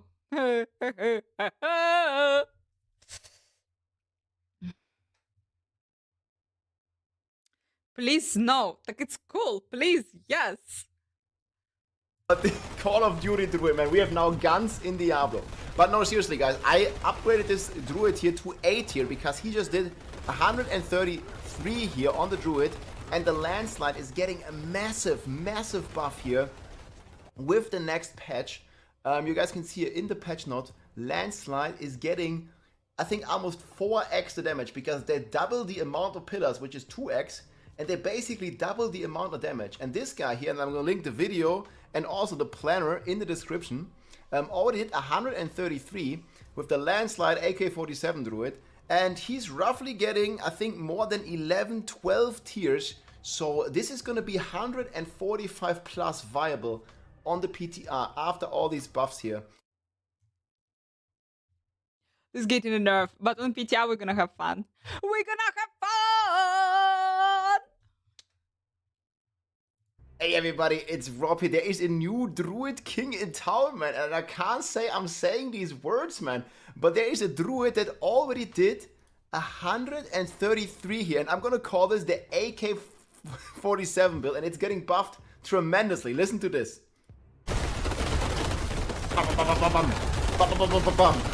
And this is the landslide druid, man. Or just call it the AK-47. That guy is going crazy, and he did 133. I'll turn this down. Should we play it? Should we play it during the PTR? Like, I want to have, like, you know, the list of the builds that I will be playing during the PTR, that I will be trying during the PTR. But that seems like something that would be fun. That would be super fun. Gonna give me a headache after I played it. Yep. Fucking fuck, by the way. This is your chain lightning unique. So It's so serious, guys. Nothing Druid, South Dakota. All I want for Christmas of flight mode and wanted support. No, my dear, no. I'm sorry. I'm sorry you behaved bad. Santa not gonna bring you this. You a bad boy. What can I do? Chain lightning alternates between obtaining you and seeking up to 3 enemies. When it returns, it drains 6 mana from you for each active chain lightning. After draining 66 total mana. Fucking fuck, Diablo. The bolt explodes for a lot of lightning damage. Lightning expires if you don't have enough mana for it to be drained. Chain lightning, chance to chain lightning projectiles to cast twice. Damage reduction, resource generation, 31% resource generation. You fucking need it, and it's on pants. That will be funny. So chain lightning builds, you finally have a unique that really talks to you. And you can see here kind of our stats and that new philosophy I told you about. You have chance to double cast chain lightning on pants instead of just a weapon, so that's pretty cool. So basically the way that... What if you put these, and then you put chance to double cast the chain of lightning on your weapon, so effectively you just have the whole screen in chain of lightning. That's probably funny, for real. That this works, we're going to have a video, but I'm going to explain to you how this works because it actually changes your skill pretty significantly. So now when you cast chain lightning, the way it's going to work is it's going to cast and bounce on enemies just like before, but then it's going to come back to you and orbit you a little bit. And then it's going to go out and hit another enemy, and then come back to you in orbit, and then come out and then go out and do another enemy, and come back. It's going to do that back and forth a few times.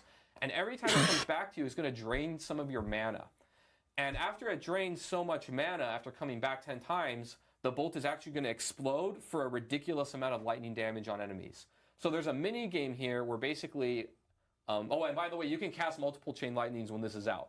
You're basically going to be like running a gambit here, and the mini game is you want to stack as much resource regeneration as you can so that your lightning bolts can survive being drained over and over and bouncing everywhere so that they can last to their explosion and do a ton of damage to enemies. the video. One thing I want to call out here also is that because it drains mana, resource cost reduction won't work on that drain. video. You're actually going to want to focus on gaining resource, which is a little bit different and kind of makes this build a little special, I think, and unique compared to other resource builds based around resource.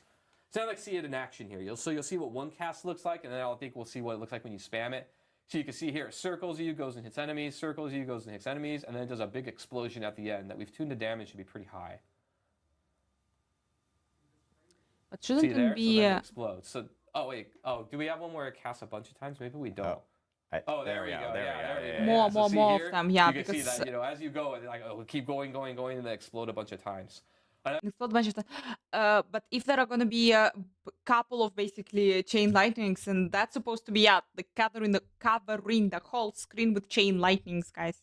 That One thing might be I want to super point out is funny. if you're hugging enemies at melee range, as it's circling you, it will also hit enemies. So you Add this lightning build to the now PTR have a way list. to like really maximize your damage by hugging bosses and such. The damage goes way up. So next, last but not least, the Necromancer. So we got some feedback. We've had this for a while and felt this on the team where, you know, the Golem we really love. You know, we love our Golem boys. And, you know, but sometimes That shit I remember. That it shit I can be remember. frustrating where you That's tell the Golem interesting. to go No somewhere. to think about, And but then I it kind think of it takes still a while sucks. to lug his butt over there and do his slam or his shout or whatever, and you know things can get in the way. And so we've kind of upgraded him a little bit. I'll let the video speak for himself here. But so now you can see your Golem will Hulk smash and just jump on enemies and slam them down. So this will work with all of your Golem types, by the way, not just the Iron Golem. But now your Golem is going to leap to the area that you tell him to go. This is this is his attack now. This is what's happening when he's attacking. When he is, for example, there is one of the Golem updates when he is dropping the corpses. No, I guess, yeah, he is jumping, attacking, and dropping the corpses in the area where he attacked. And then Castic's ability. So we're really excited about this. Shout out to Charles Dunn who got this change in, and our animators who helped us out. But we're really pumped for it. It looks amazing. Aka, the UI, like the control of the pet, in this case, like a golem.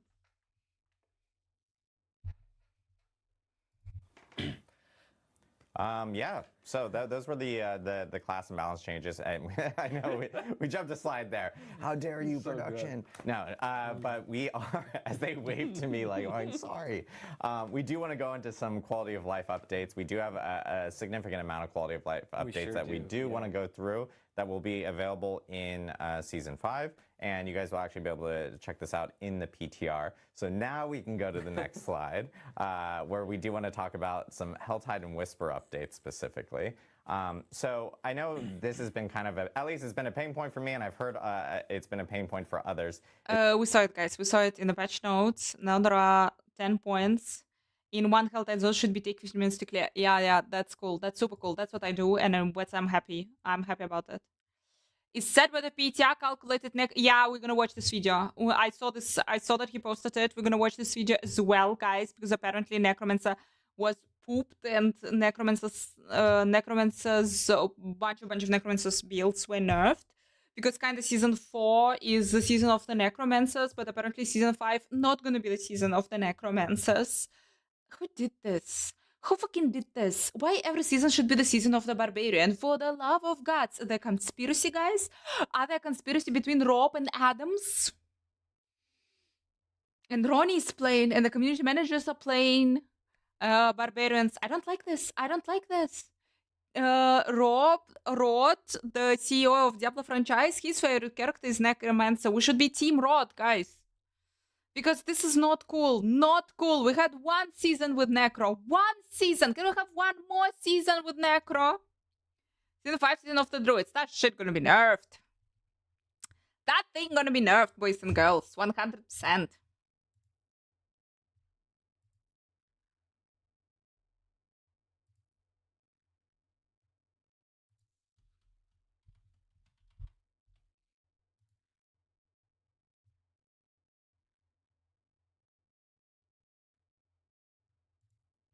Last time on Dragon.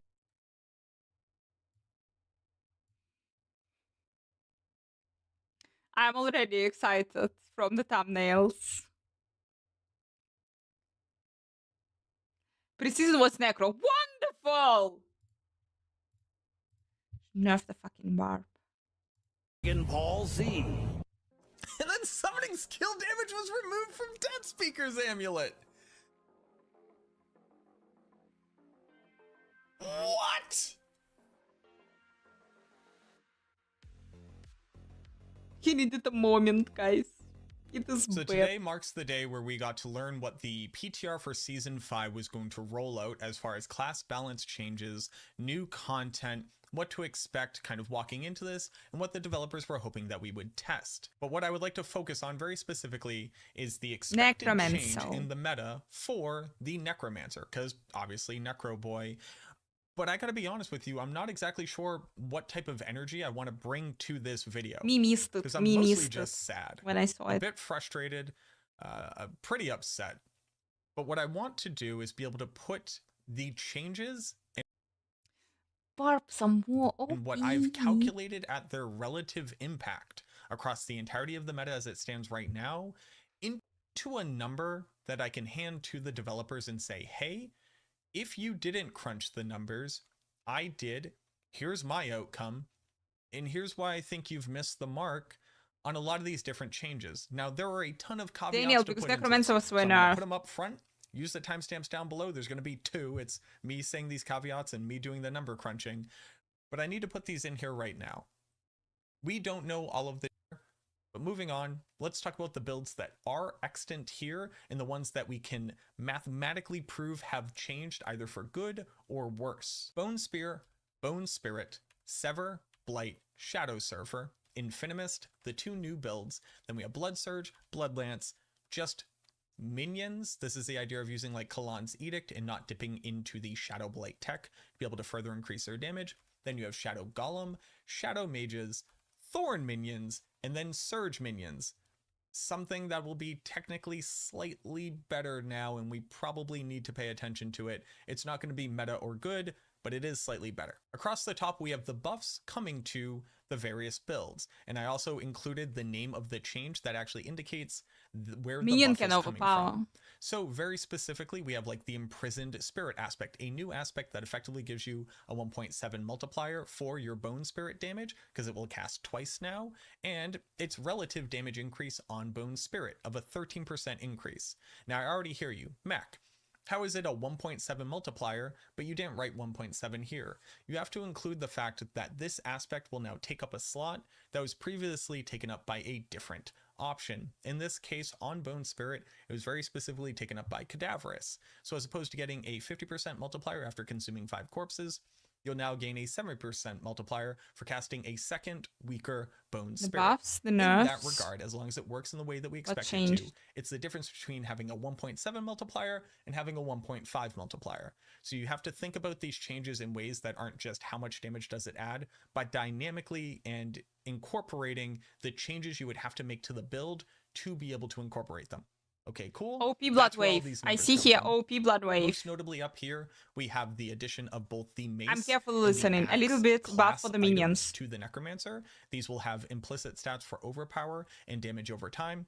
So you'll notice that we're calculating Blight, a damage over time build, as gaining additional damage because the additional additive from shadow damage over time on an axe will now replace a scythe. They have the same base speed, same base damage, but their implicit stats are different. So that's where we have this inclusion of various damage bonuses. So Shadow Surfer, Infinimist, the OP Blood Wave, Blood Surge, Blood Lance, blah, blah, blah, blah, blah. We also have a change to the Focus. The Focus is both a nerf and a buff. The Focus used to have cooldown reduction as an implicit stat.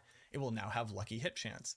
So for builds that benefited from that cooldown reduction for better uptime on Bone Storm or better uptime on Grasping Veins, it's seen as a nerf. Whereas builds that didn't necessarily need that cooldown reduction but will now benefit from the increase in lucky hit chance, it's seen as a buff. During We now Blood have Mist, that Blood minions can Mist. overpower. And you might be like, oh my god, this opens up so many doors. Not necessarily.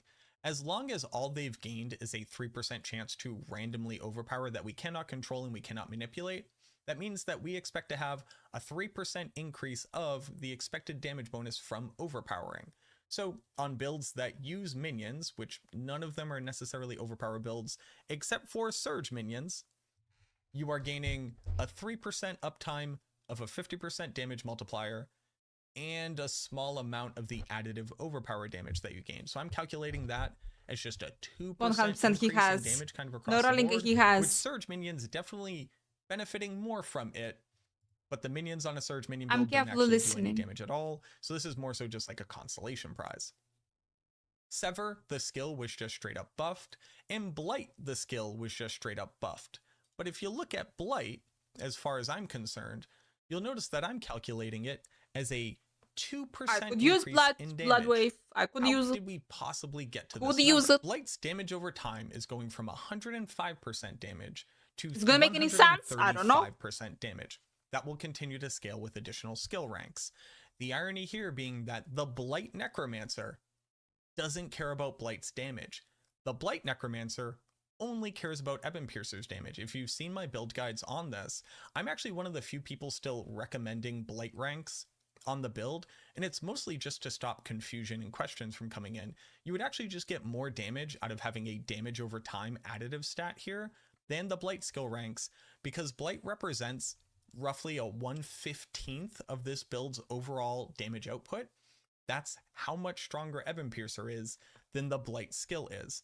So for the calculation here, you'll notice that I have the difference in the damage, be able to calculate that, divided by 15 to get an understanding Anyone knows what's macros education? of just how valuable this increase to the base damage is. Tell me about blood wave. And here's where I'll kind of jump the gun a little bit. This is the first thing that I'm incredibly angry about, because they have nerfed the blighted aspect as well as the wither node in our legendary paragon. I'll talk and touch on those in excruciating more detail later on. But the idea is that they have then buffed Blight Okay, to compensate for makes this sense a damage little bit. loss. But Blight itself was not actually contributing to the blighted build's damage output basically at all. It's all the amulet. So because they haven't buffed the amulet's damage, which they shouldn't, the amulet is absolutely broken and needs to be the thing that is actually nerfed here. They have effectively not compensated the build at all. And you'll notice down here that Blight is calculated as losing nearly 70% of its damage output, actually 69% nice of its damage output. I'm going to touch on it later in more detail, but that's how we got here, and one of my major issues with the approach to balance that this patch has proposed. The Blood Wave build basically tripled its damage and will now exist at all. Again, I'm incredibly excited about this. This is just That thing. mega huge. Hellbent Commander. They changed Hellbent blighted aspect. Let's talk about the blighted aspect. Blighted aspect used to say gain 120% damage multiplier. You would put it onto a two-handed weapon, giving you a 240% damage multiplier, meaning that running this aspect onto a two-handed weapon and approaching 100% uptime of the blighted bonus gave you a total of a 3.4 times multiplier of your overall damage. This is used on Sever, Blight, Infinimist, Shadow, Blood Wave. It's also used on the majority of meta minion builds. They have nerfed it right into being a World of Warcraft and I 3. do not There are a few disagree classes with that need people like the him nerf to the to aspect, help with because it is the Simcraft single formulas. strongest aspect on the Necromancer that always begged the question, should I actually just find a way of triggering Shadow Blight instead of using any other key passive for the purposes of empowering my build? It was worked on Not the Bone Sky Spirit, High. it's worked on Blood builds, it's worked on Minion builds, and it works on Darkness builds. The only thing it doesn't really work on is Bone Spear, because there's no way to effectively proc it. But people have tried to use it in the past. So in nerfing it, bringing it back in line with the rest of the multipliers that the Necromancer has available to it, makes sense. I do not disagree with that.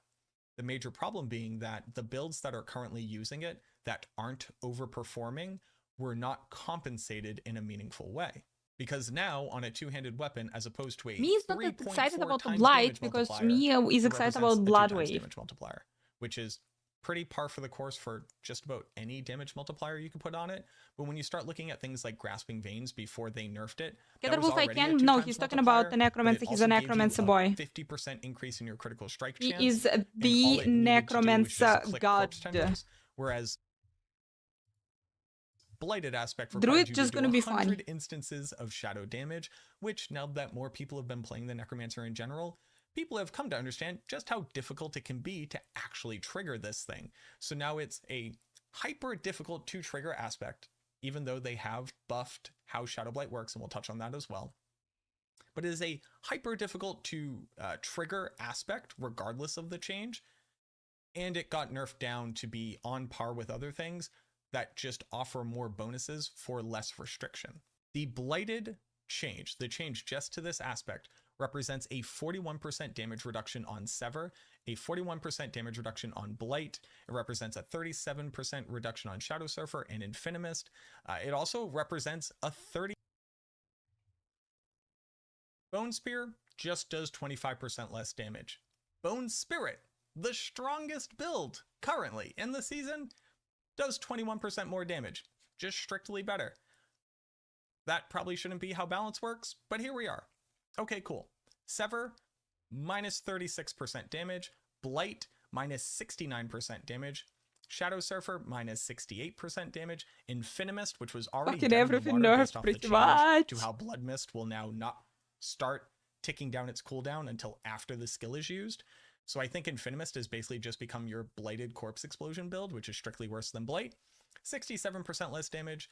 The Reap, the basic skill Reap build that doesn't exist yet but might exist, also lost 55% damage here. Theoretical build that does not exist. Overpower Blood Wave, another build that doesn't currently exist, gained 243% damage. That's actually sick. This is probably the thing I'm most excited to test.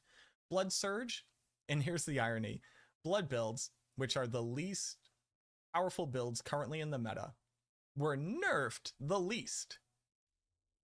But still they were nerfed. Cool, just let that sink in. Blood Surge and Blood Lance both lost near 16% of their damage output. Plain minion builds, a thing that doesn't really exist in the meta anymore because it turns out that Kalan's Edict just isn't good, is just 65% better. Shadow Golem and Shadow Mages are going to lose 44% of their damage output. Thorn minions is 13% stronger, and Surge minions, another build that doesn't really exist, is 10% weaker. We need a Blood Wave build. Off? Well, We need the a reason Blood why Wave I wanted build. to crunch these numbers again That's how we go. is to We can roll. create a very easy to digest and foundational explanation of how I believe the builds have been impacted, how I personally believe that video games should be balanced. When we think about a season, moving from season to season, you will have as a baseline what we Blood expect Necro was builds too to do. strong. Apparently, guys, You will all have my fault. overperforming builds and you will have All my underperforming builds. fault. I think that The moment I'm underperforming deciding builds to play should a be brought build, up to which is like baseline, ridiculous and build and no overperforming one is builds playing should it, be but brought anyway, down to let's baseline. nerf it. Now, typically speaking, nerfs will hit hard and buffs should hit hard as well. So the underperforming builds will probably go slightly above baseline. The overperforming builds will probably go slightly below baseline. If you were to map this out season to season, you would see a flow. We're going to get real wibbly wobbly with it, just as like a very basic understanding of what biology means and what evolution means. When you have two populations, let's say wolves and bunnies, wolves want to eat the bunnies want to run away from the wolves. No, Okay. I just suggest to If barb, there's more wolves than nerf the bunnies, barb. Right, the wolves are getting really Just good nerf at the hunting barb and then bunnies. go around. These are our overperforming builds. Also The Blood Wave, bunnies not that Blood weren't good Wave. enough at running away Different from the Necro had wolves Blood will skills, but naturally not get Blood eaten and Wave. the population will go down. These are your underperforming builds. When we move to the next season, there are less bunnies for the wolves to eat.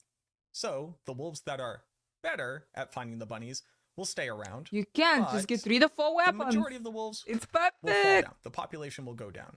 Do a Because beautiful of this, cinematic how you're cutting the barbarian hand. The builds that get buffed, You already have will it. You already perform cut better, a couple of hands in this but game. all of the bunnies will come up because there's less wolves around to eat them.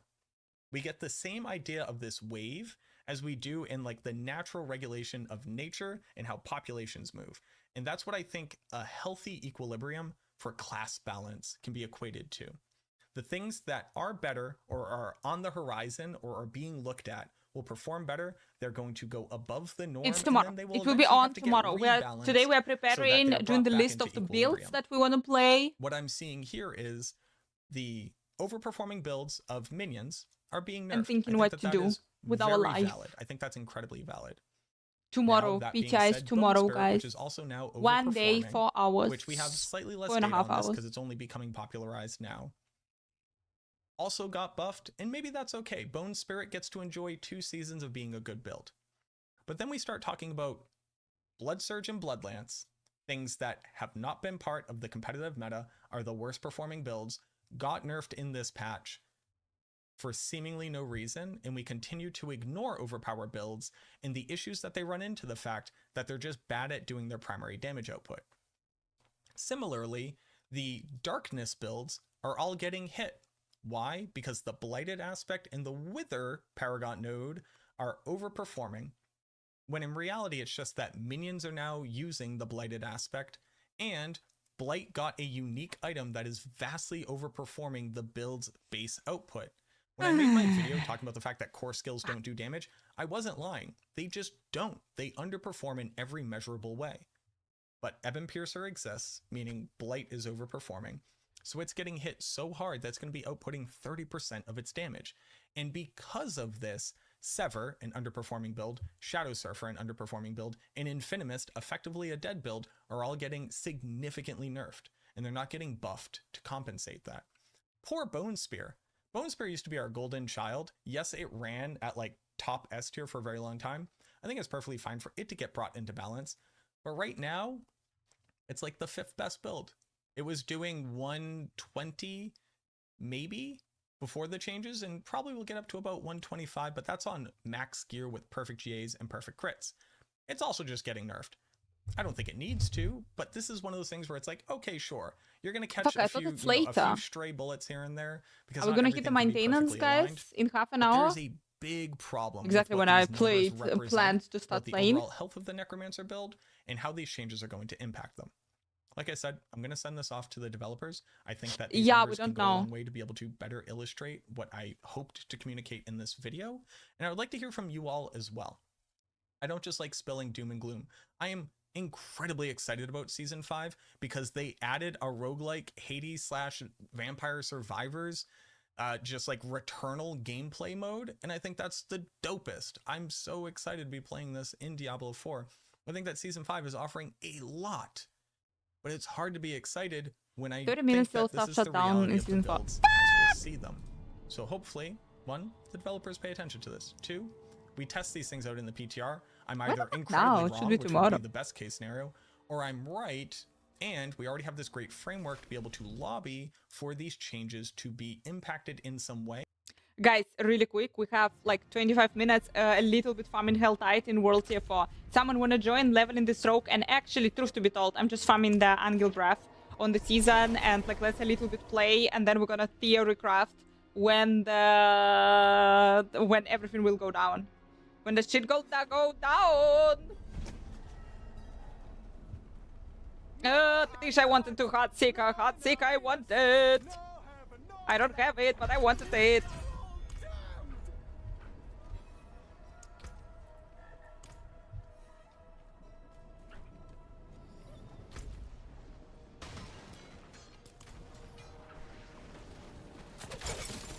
Nope, wrong one.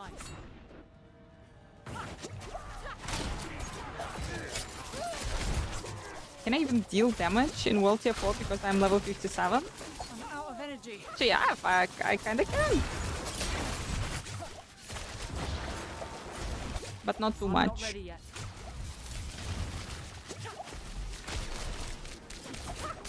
I'm low on energy. Шниш на Shit!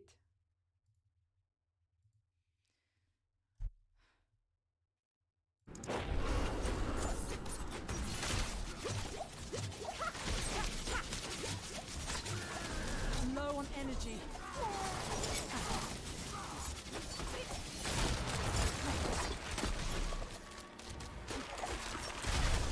I need more time. Nope. Of course, can deal damage. Nah, not quite. I need to respect in the Shadow Seeker, in the Shadow Seeker, in the Heart Seeker, actually, to be here useful, guys. But if I'm respecting, I mean, we have 23 minutes. So if I'm respecting, it's gonna take too much time, and then we're not playing. But on the other hand, we're anyway not playing because I'm dying way too much. But so yeah, if we're gonna find someone who wanna play right now and play 20 minutes in a hell tide, you see, we're dead.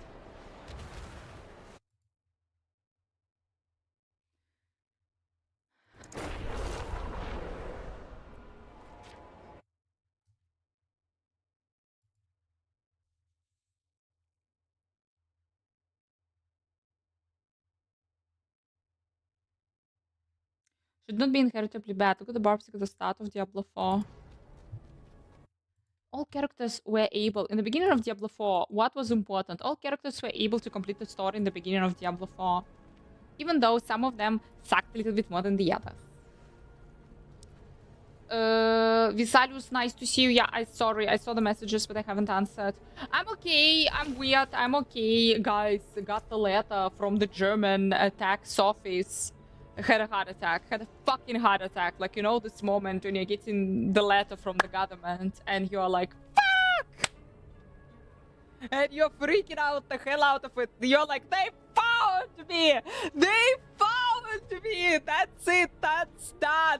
No, that was just a letter where they sent me the new number, the new tax number that I asked them to send me 3 years ago. Fucking hell! Lost literally a couple of kilograms. Not cool.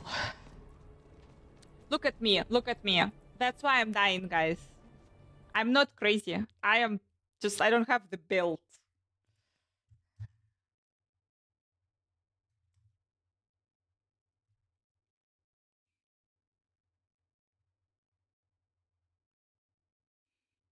Yeah, for real, I don't have the build. Okay, I don't have a single ancestral item. Shit! No questions, no comments. Ah, oh, ah, oh, ah.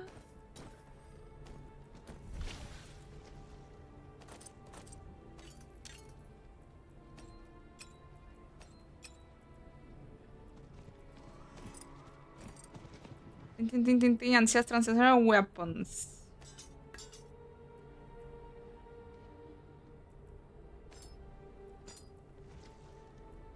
Okay, from here we can work around it.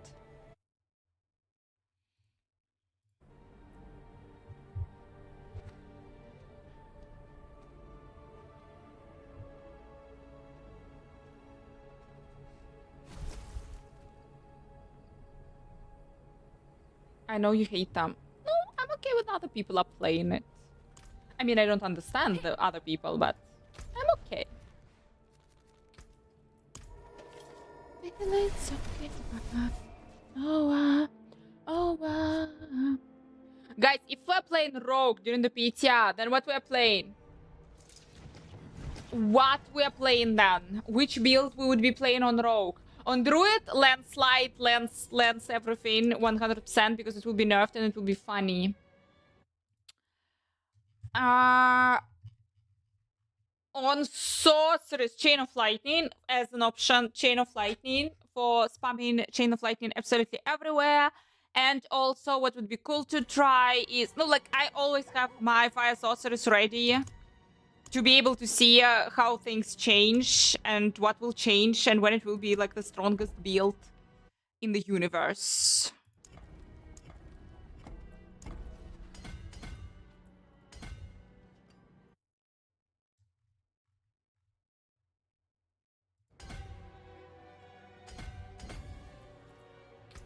But we're working on it.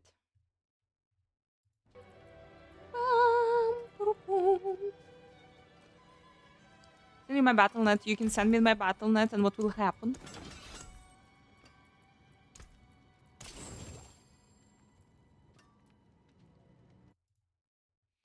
What would drastically change? Send me the request. It's the most easy to gear in my opinion. Nah. It's not about easy, it's about the PTR. On a PTR, everything will be easy to gear. It's about what do we want? What do we want in our life?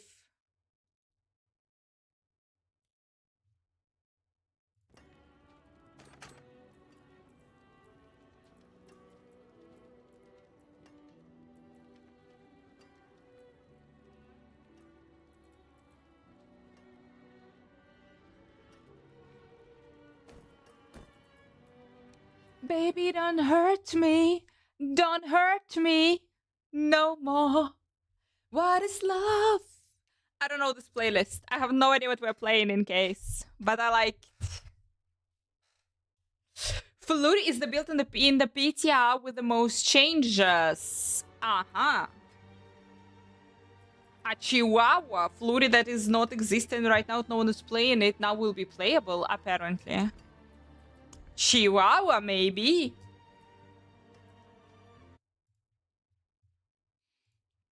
Ah, I hate it. I hate that I cannot save shit.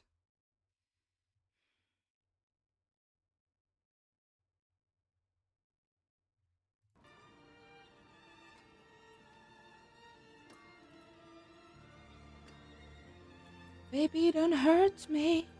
Don't hurt me no more. What is love? Baby, don't hurt me. Don't hurt me no more.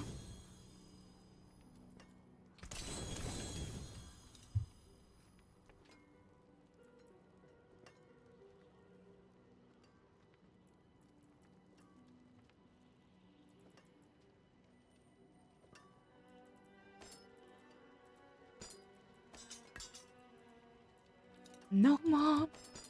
What is love? Baby, don't hurt me. Don't hurt me no more. Came apart nicely.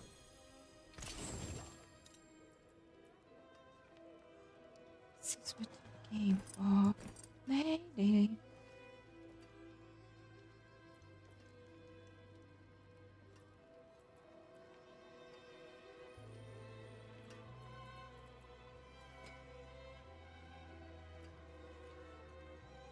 Malice exploit like a chance in hell. Something that I will never get. You can take what's left.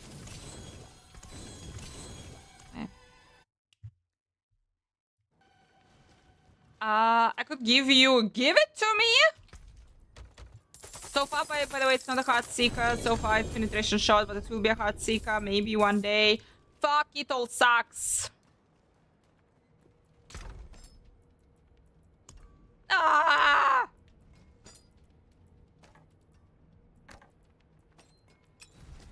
I mean, I a little bit need a new tab, guys. Need a new tab.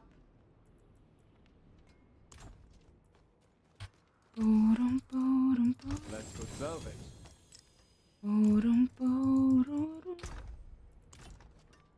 Yeah! Precious Yikes. catch the light. Come and Phew. see. Let's go. What do we need? Vulnerable damage we need. Which we don't have.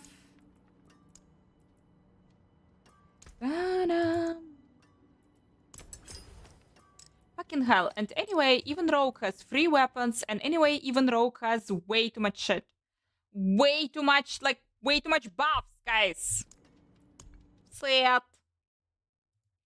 We have 20 minutes until it's gone. Until the game is gone, guys. They're deleting Diablo 4. It's all over. Druid Landslide, Sorceress Chain of Lightning, plus Fire, plus Incinerate Sorceress.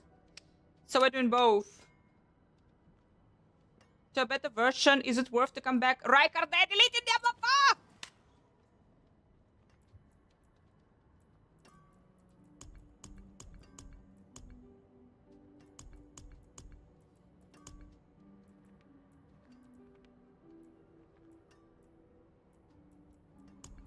But the game is really, really good.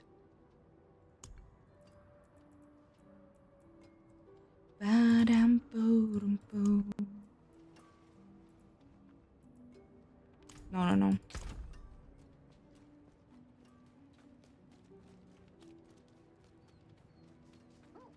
So we have 3. No, we have 4. We have 4 actually. I see dark. It matters not. I will. Anna did not touch it. No, we have 4. Then we have 4.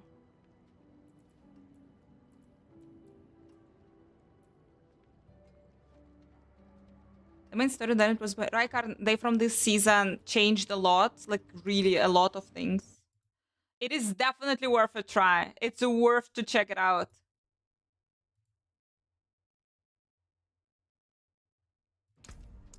Tax people. Oh, you caught a rare one.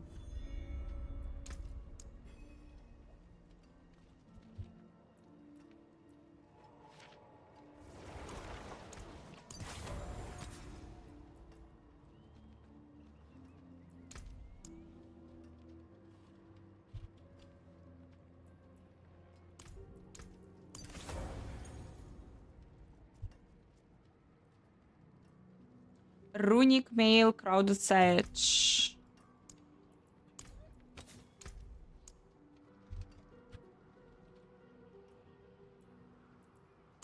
That's quite convenient, people. That's quite convenient when you're leveling the new character. Umbros.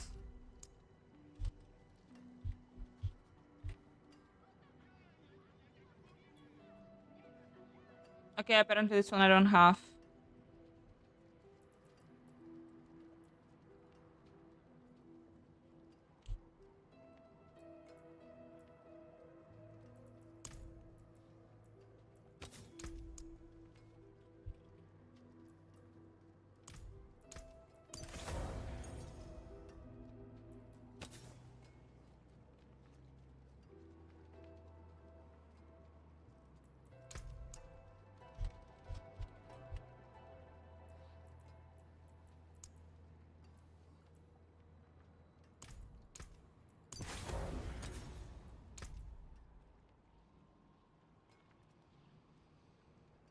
Accelerating, accelerating.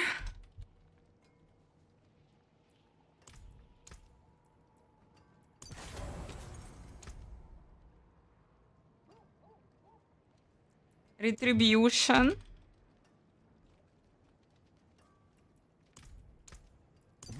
Freaking awesome. Freaking easy peasy. One my day off. PVT, what happened? Who did it on your day off? Who could? Ah, fuck. 10 minutes till it's all go down, guys.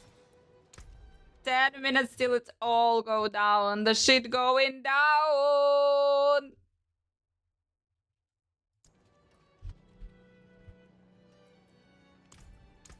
Ah, good fortune that is.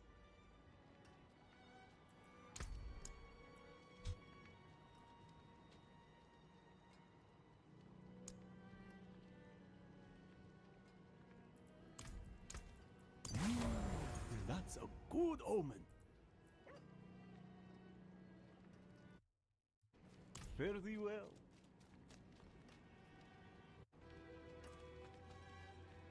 When the servers go down, we will try to theorycraft, guys, Blood Wave build. Because we want to try the Blood Wave build. We're going to check the Landscape Druid build. We're going to check the Chain of Lightning build for the PTR. Fucking preparing for the PTR for tomorrow. We're going to see those builds. We're going to like have the plan. Yeah, we're going to create a plan, what we're doing on the PTR. And so you also will see what you can see here during the next week. Which builds we will be testing, which builds will be presented on this channel. For no barbarians, for fuck's sake. Ah! But all the other shit is going. And maybe Flurry Rogue. Okay, you got me. Server will be down for 3 hours. Fuckers.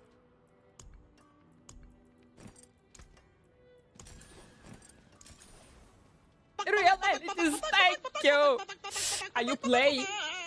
Elden Ring. Who is playing Elden Ring? For fuck's sake.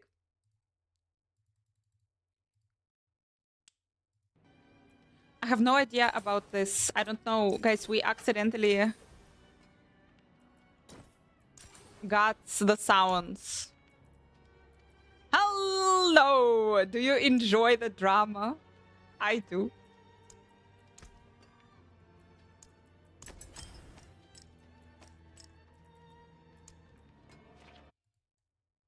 I think I should again rework the gems, by the way, just saying. Absolutely every single build that I saw so far, guys, is using rubies. Absolutely everything is just using rubies. And that's it.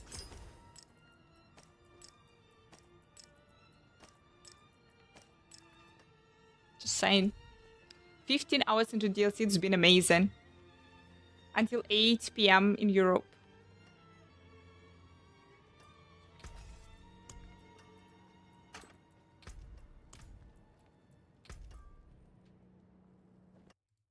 Oh shit, I don't have the tempering for oak.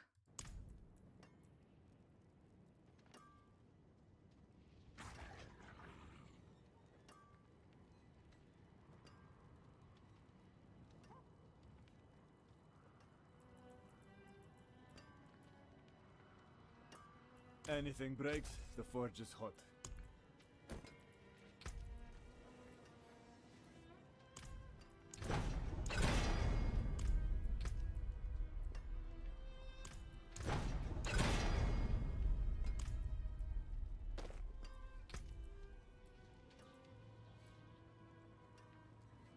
We need vulnerable damage and chance to freeze. No, which I don't have. Fuck it. Let's try like this without tempering. But what am I supposed to try if the PTI is down in 2 minutes? Oh, PTI is down. Health tide is down in 2 minutes. Going on today in Diablo 4? No, because I have no. That you can use green for more crit chance from... What? You just do not do it. You just do not do bark. That's what you... That's the point.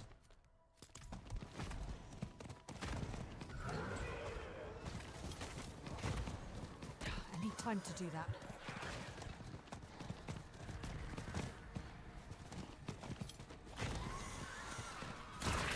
Let you gonna go?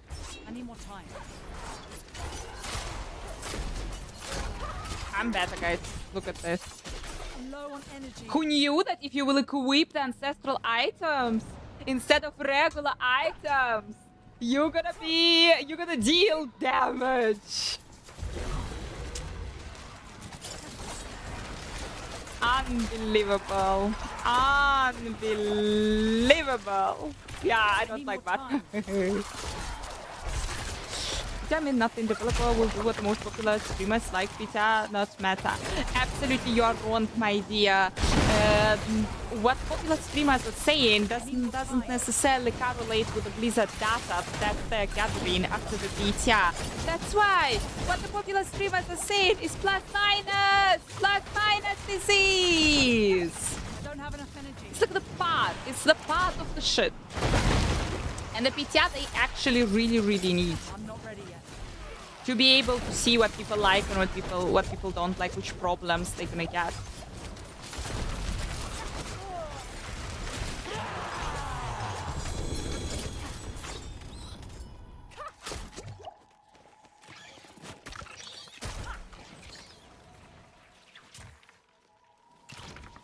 No, we can't. We can't. Oh, it's over.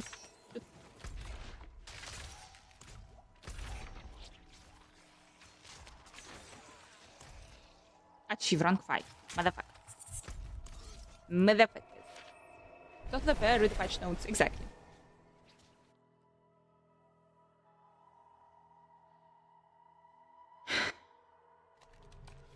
The next week or two, Blizzard's gonna be just reading the forums. Mike, thank you so much. They're gonna be just reading the fucking forums. They don't do anything.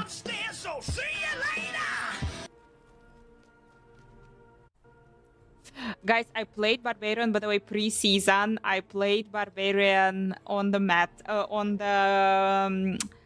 betas on the test service like before the game was even released, and then I played Barbarian in season 2, and all of those times, each time I'm playing this fucking character, I have the trauma.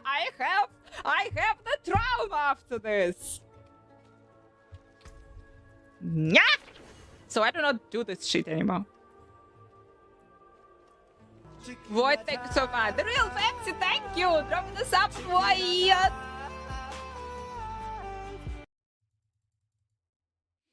My tomatoes are amazing, by the way.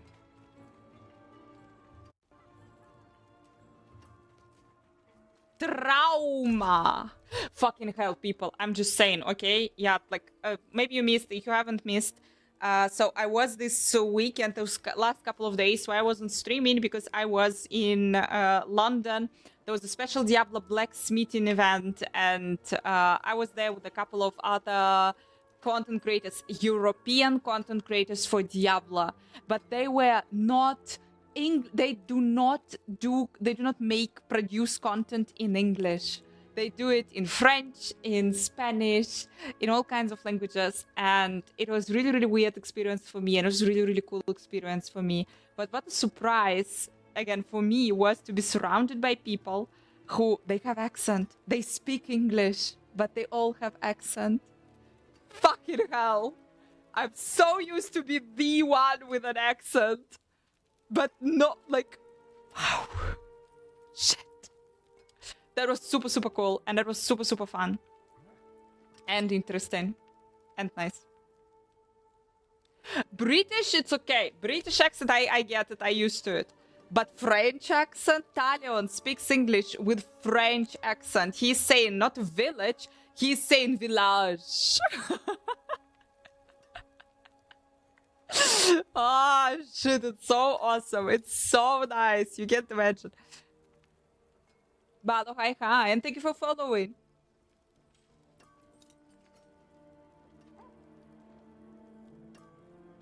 I don't know, we have this song, What Happened With Us, I don't know. Yeah, there were French content creators, there was Cinderis, the best cosplayer of all time. There was Talion, he's a Diablo cosplayer. His Diablo streamer, he is doing it. There was Necro for Fun. He's a Spanish content creator. He speaks Spanish. He speaks. And like, no, but he speaks English, but also with a really, really cool accent. This is so...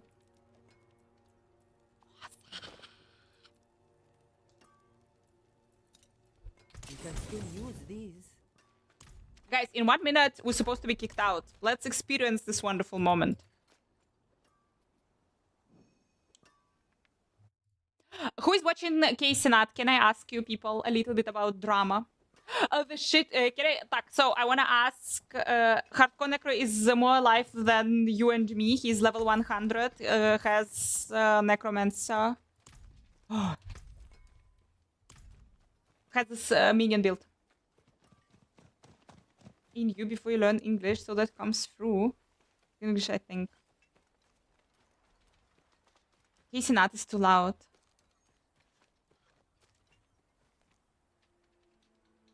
Little Russia, for fuck's sake, Little, you wanna ask me Little Russia? Guys, the situation, didn't tell you yet, the situation.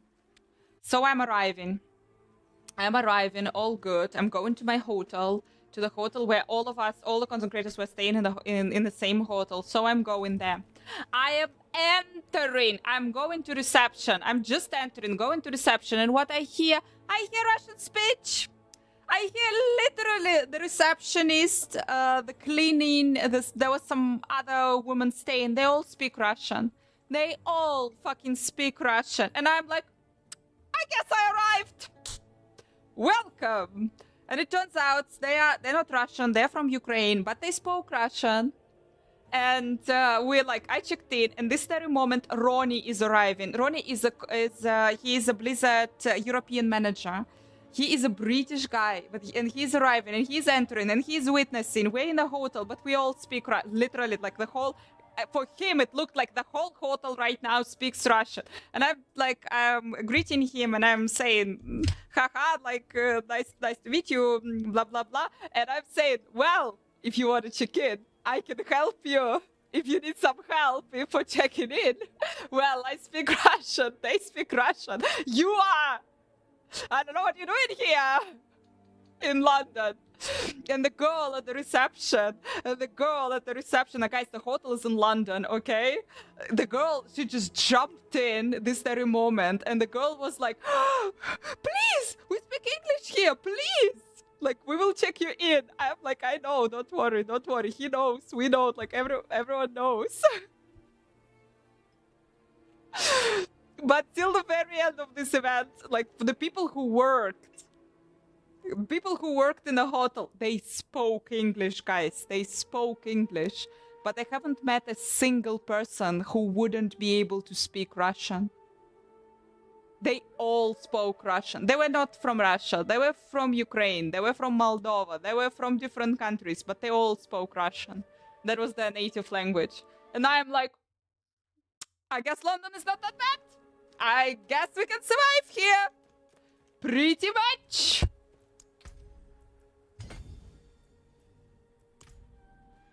Guys, 15:03. We're still live. Just saying. Former Soviet bloc countries, 100%. I need more time.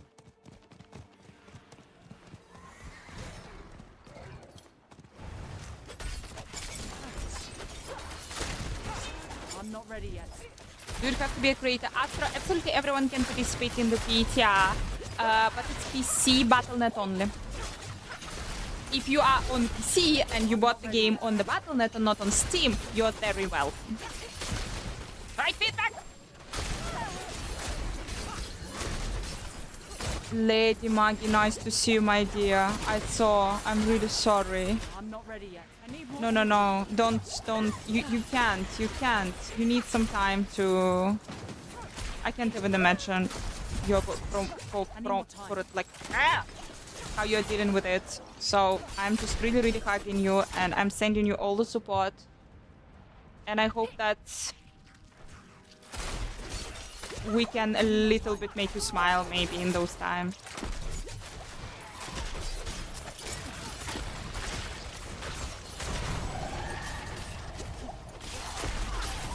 I need more time.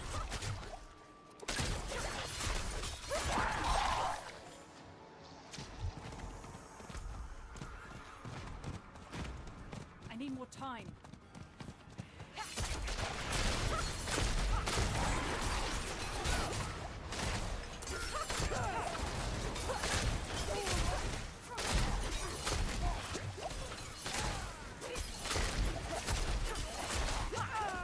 I'm not ready yet. I'm out of energy.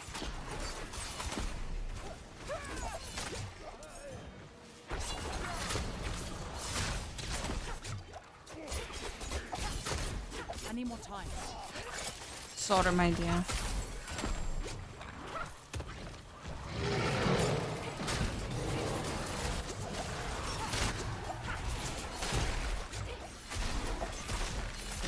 Guys, in case, I'm not gonna stop the game, I'm not gonna restart, I'm not gonna do anything, because probably the game will kick me out, but so far we are on the server. So far we are on the server. We are farming Angelbriefs. Angelbriefs we are farming. Someone can jump in and ruin my game, in case. Out of energy.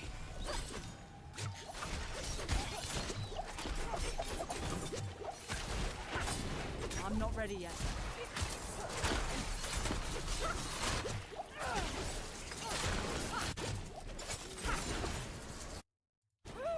I need more time.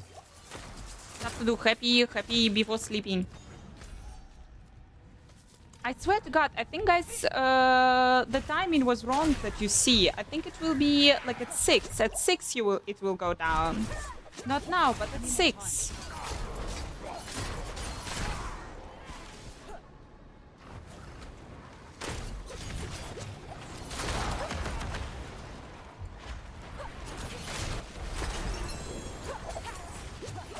more time.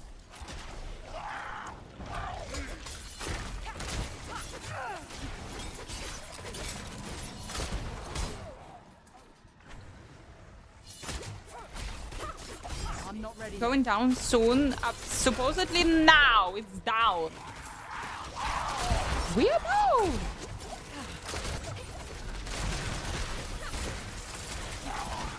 Don't have enough energy. I need time to do that. Guys, by the way, you do understand that, again, once again, I'm just saying, Gamescom gonna be big. Gamescom gonna be big for Diablo, gonna be big for World of Warcraft. And we are entering. I need time to We are entering. They scheduled Lady Maggie. They scheduled the maintenance, and it's supposed to be 2 days, but we kind of Don't lost. have enough energy. When exactly? Now or a little bit later? I'm not ready yet. Because now it's kind of weird. It's too early for California for them to start the maintenance. But well, never know.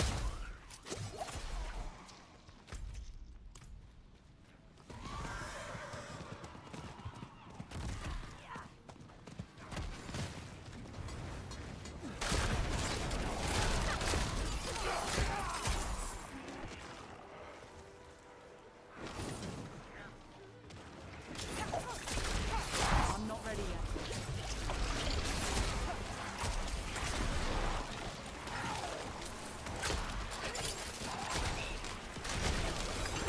Elite Gaming, hi.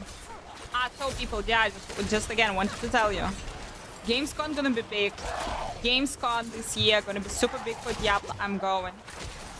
It's gonna be big for Diablo. It's gonna be big for I'm not ready World yet. of Warcraft, highly possible. But definitely be super big for Diablo. Lady Maggie, thank you. Dawn, thank you. Lady Maggie, welcome. I'm not ready yet. And so,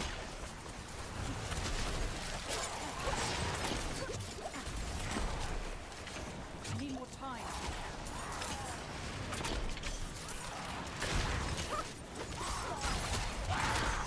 we are entering the really dangerous time.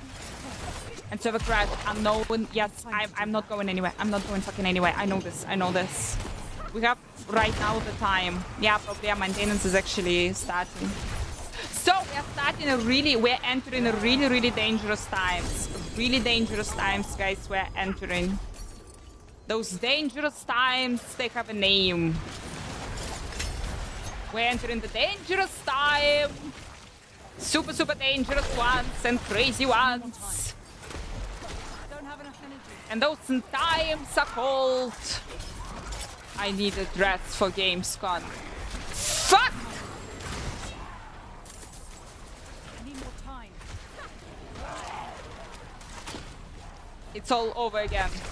It's again starting, people. I'm not ready yet. We're gonna be here again.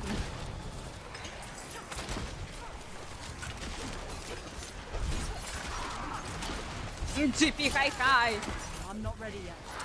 Could be announcing other than just general expansion launch things. Expansion is launching 26. We are BlizzCon, aka Gamescom, gonna be there. Let me tell you the dates. Oh, it's literally Monday. I mean, guys, to hype for the expansion, last days before the expansion. Oh shit, it's gonna be big.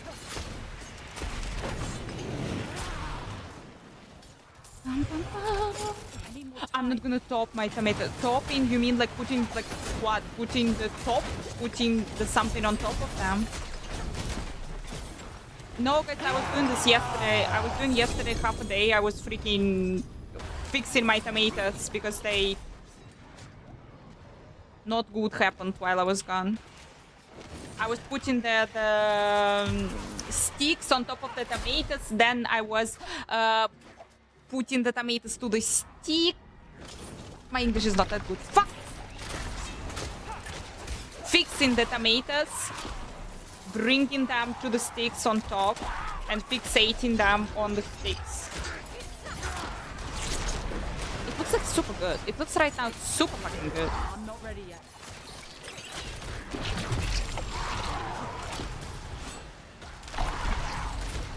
Don't have enough energy. Be fun to do that. Can it be that they will be letting people play the new expansion during the Gamescom?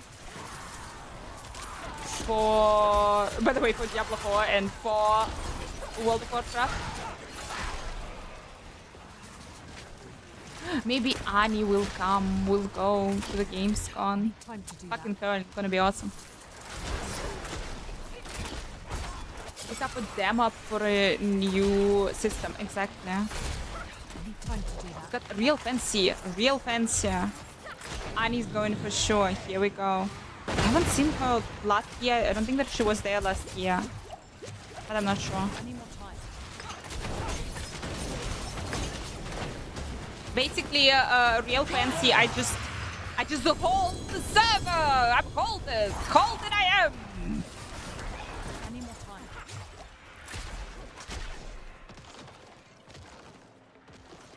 Early access anyway for Gamescom's launch. So nothing that special about at the Gamescom. I don't know, but they did announce that there's gonna be something big for World of Warcraft on Gamescom. That's why I'm like thinking, what can it be?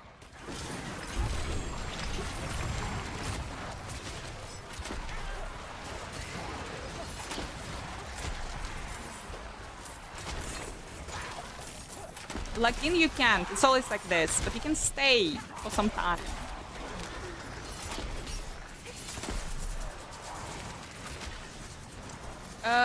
Couple of days ago, Olympic Eaton, Holy Ball, couple of days ago became available. Oh my gosh, Rob is doing that such horrible things with it. I saw it, it looks amazing.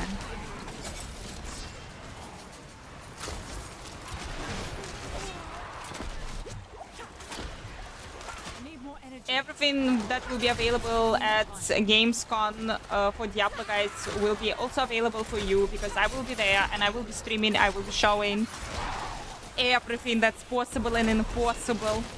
Be fun to You're do gonna that. see everything. Be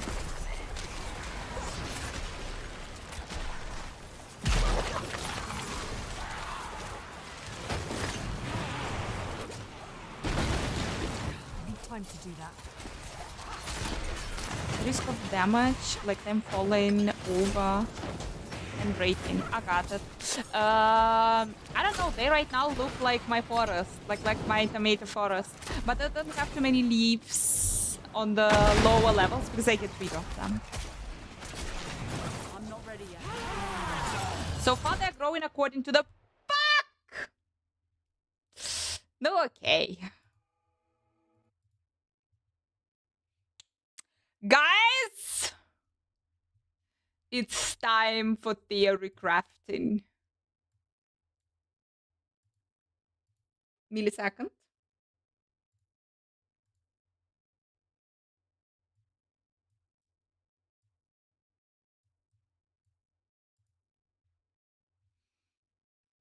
Servers are down. Patch time. Servers are down. We're gonna do what we're gonna do right now. We're gonna, first of all, would be not bad to put on the screen something nice and beautiful, like a countdown and everything. Guys, we're gonna do, it's the time to do the builds. It's the time to see which builds we're gonna be playing tomorrow during the PTR. PTR gonna drop tomorrow later. Stream is starting tomorrow a little bit later. All of those kind of things. And the game will be available tomorrow. Shit. We have. Exactly. Stream client, so client or what, after all? Which new cosplay should we do? It was, guys, kind of long time since I did the last cosplay, and I need your help. We need to find out which cosplay I will do. I'll tell you, for the release, maybe earlier for something quite special. Gorspila, welcome to our sacrifice circle. You see where the subscriber sign is appearing? You are literally in the sacrifice circle, guys, on the screen. Thank you. Maybe a little bit. I can even move it.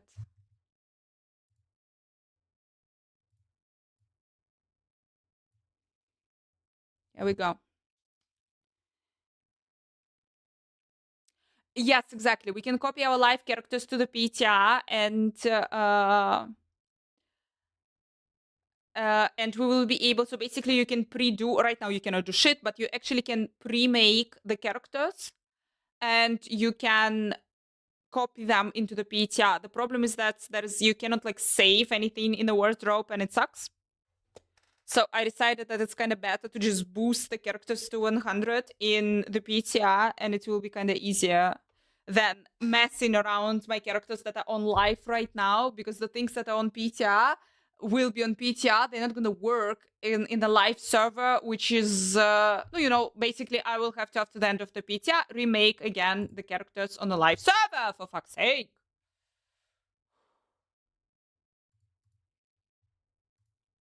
Hope that all makes sense. Guys, I want to do one little short video about the new activity that is coming. There is a lot of things that are crazy about this new activity, and we're going to do like a little short video about it.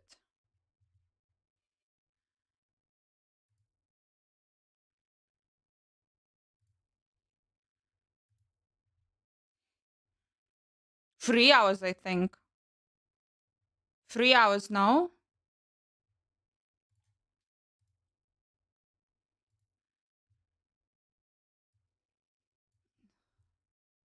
Five hours till 8 p.m. set. Fuck it! Fuck it! Fuck it! XP loss. Fuck it!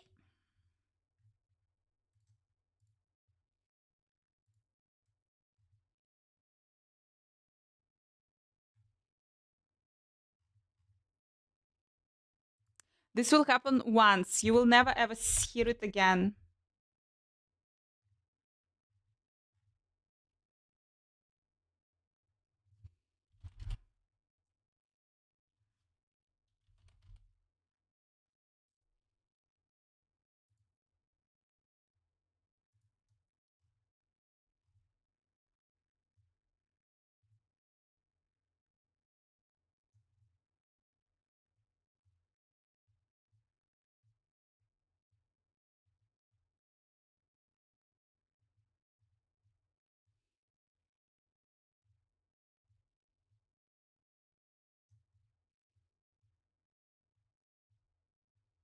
Maybe it will never happen.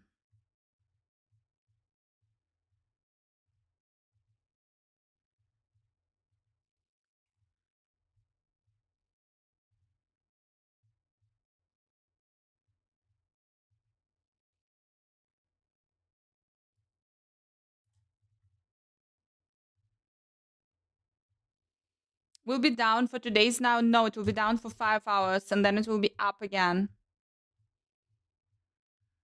I don't know what they're fixing. Guys, I don't know what they do there for 5 hours.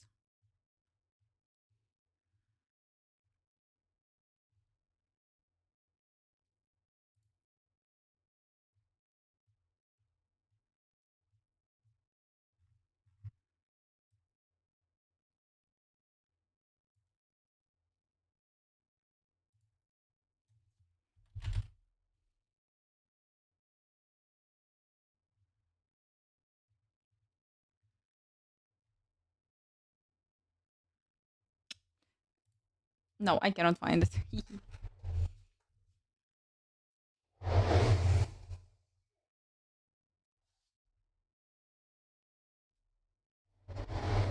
Is that hotfix that was planned? Not fucking sure, guys. For me, it looks like preparing for the PTR, but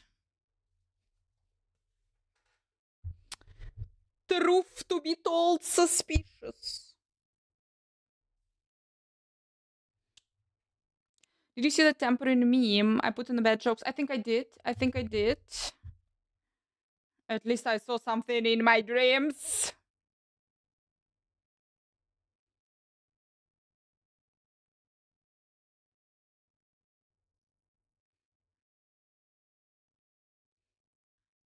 Valion, hi. It's a server maintenance, yeah. 5 hours, guys. 5 hours. Let me put the countdown on the screen.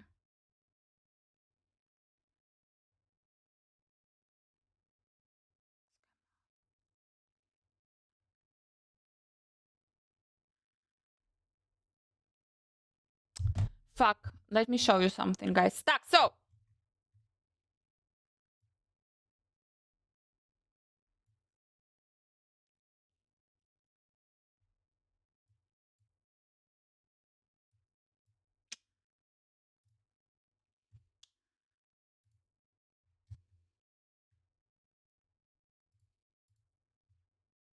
This is one.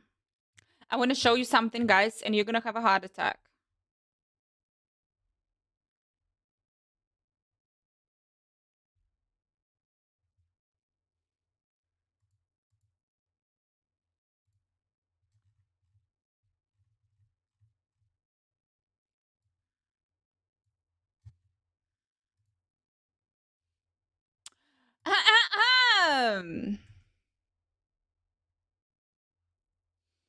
I feel like the person who found it should be banned.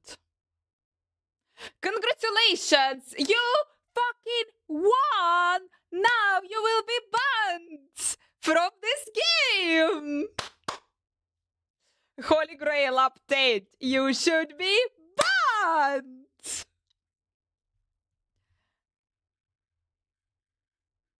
Banned from life.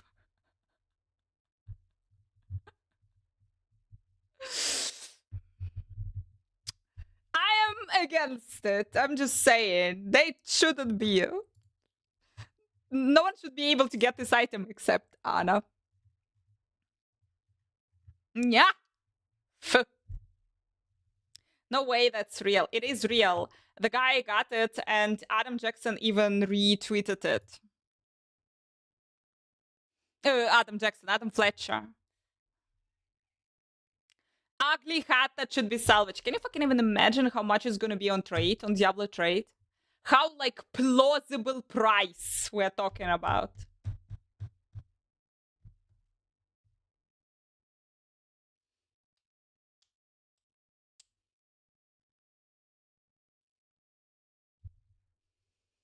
You can trade. Oh, fuck yeah. Over uniques, you cannot trade. Amen. You are absolutely right. But theoretically. Theoretically.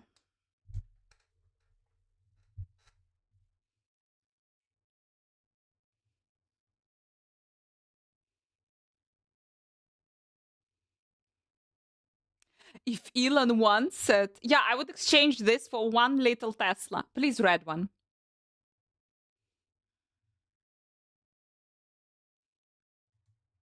One little Tesla, guys. And I think it will be fine.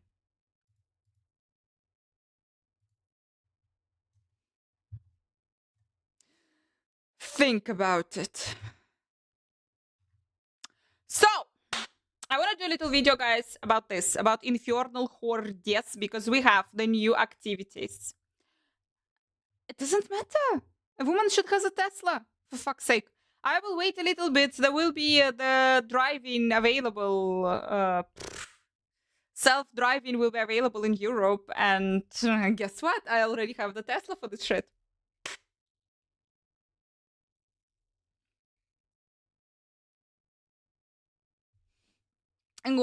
Hi. Guys, was in America, was visiting BlizzCon last year, going back to the airport, driving back to the airport, see in the window, like turning my hat, I am turning, and I see the woman who is driving in a fucking Tesla, but guys, let's a little twist to the story. She's eating a salad. She's in a driver's seat. She's eating a fucking salad in a Tesla. With her both hands. She's just... Fuck!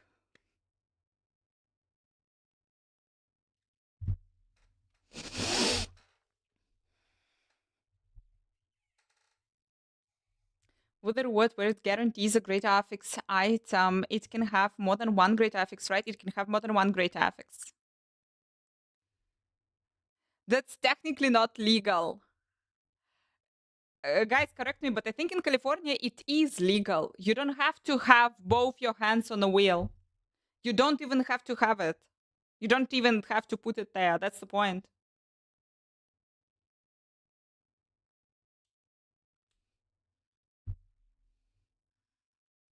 Bye, Metal Driver, everyone. Here we go.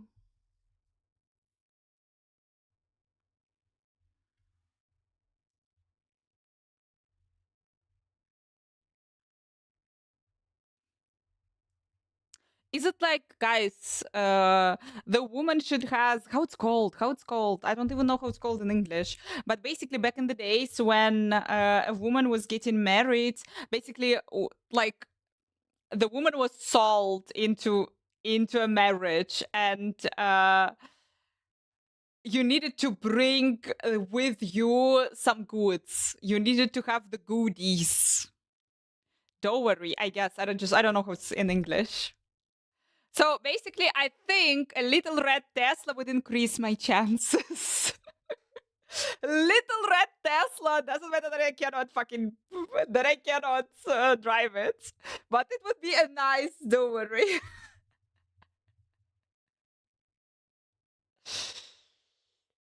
No state in the US is hands-free yet. So yeah, the woman was doing it illegal, but doesn't matter. She was doing it, and I had a heart attack.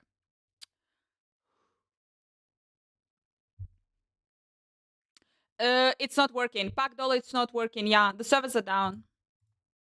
The servers are down, guys. They're gonna be down for 4 more hours. Let me put a fucking countdown on the screen for this.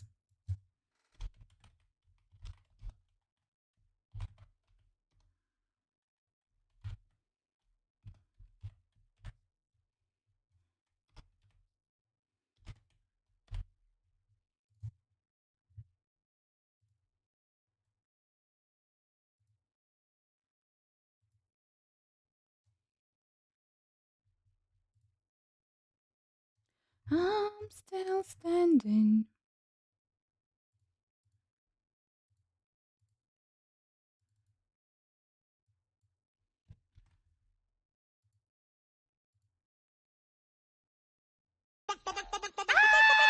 Thank you so much. Dead Sentry, thank you.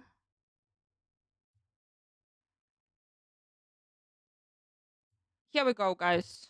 Service back. Service back in 4 hours, 30 minutes. Have a good nap. It's for 4 hours, 30 minutes.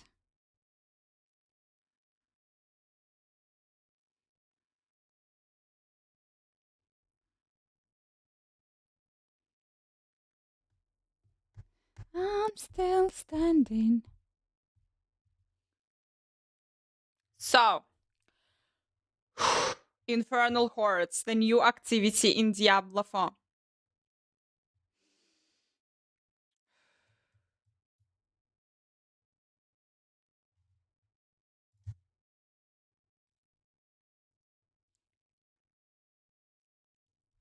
Let's do a little video, and then let's do builds. I'm gonna show you the best builds that exist in this world, and that's what we're gonna play during the PTR.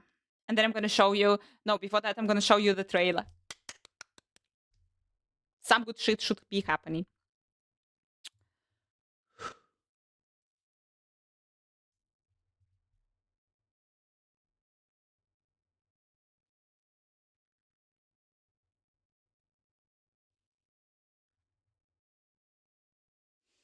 Hi, Carnage, hi.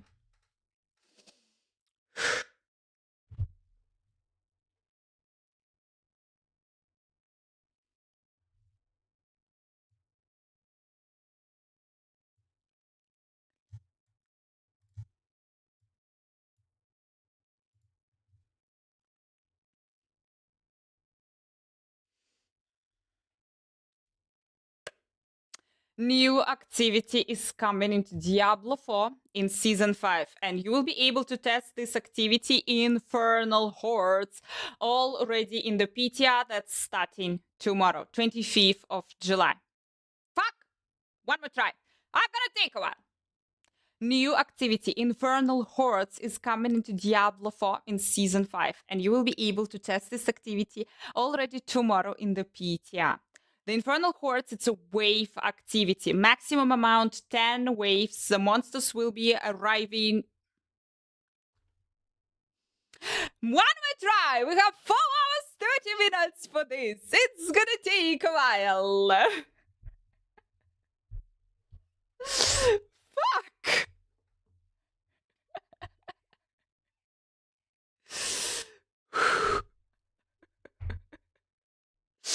Well, we got 4 hours, 30 minutes for this shit.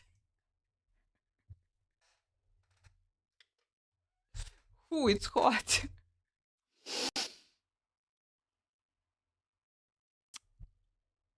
New activity is coming to Diablo for Infernal Hordes. It's a wave activity. It will be available from Season 5, or you can test it in the PTR already tomorrow.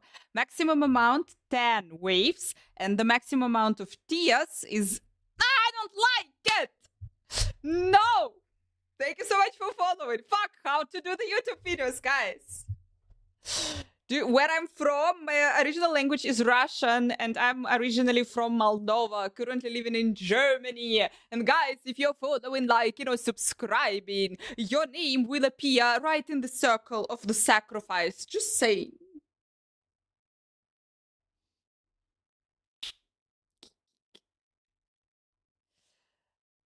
If you don't say hi, I'm Anna. Hello, hello, my dear. Mwah to Ukraine.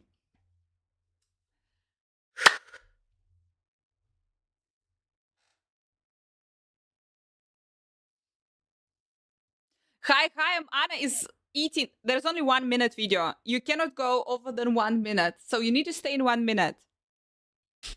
Hi, I am Anna, and the new activity is coming into the Diablo 4 Infernal Hordes. It's a wave activity, and it will be available in Season 5, or you can test it already tomorrow in the PTR.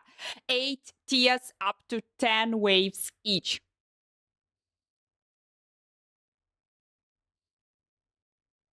8 tiers up to 10 waves. You will be able to access it from World Tier 3, and you will need to fight Infernal Compass in the game. It's dropping from whatever activity in the game, and you will be able to open it. It's located in actually hell. I really hate it. I'm currently in Germany. I am originally from Moldova, speak Russian, but I am in Germany right now.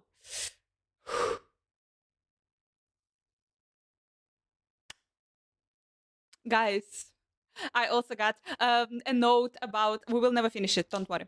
I got a note from, I got a letter from my insurance company. So guess what? They wrote me a physical fucking letter. They printed it, they sent it to me per actual post, a physical letter they send me. And in this, and then this letter, they informed me that they have an online app and I should register in it. Fucking Germany, not knowing that emails are existing. New WhatsApp, exactly. They're sending you physical letters to inform you about online products. Germany!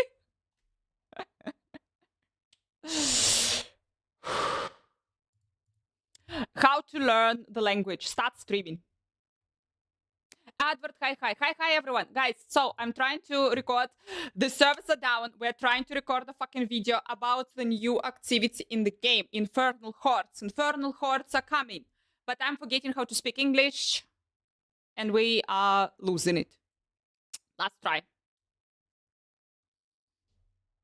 This is how you contact old customers. All good, yeah, all good.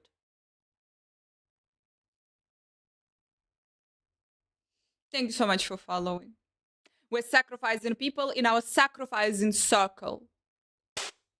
Hi, I'm Anna. The new activity is coming to Diablo 4 Infernal Hordes. It's a wave activity, so the waves are coming up to 10 waves maximum in one run, and they're going to be 8 tiers, so 8 difficulty levels. The highest difficulty, tier number 8, the monsters there will be level 200. To open this activity, you need to find in the Sanctuary Infernal Compass. Will be dropping from all the activities in the game.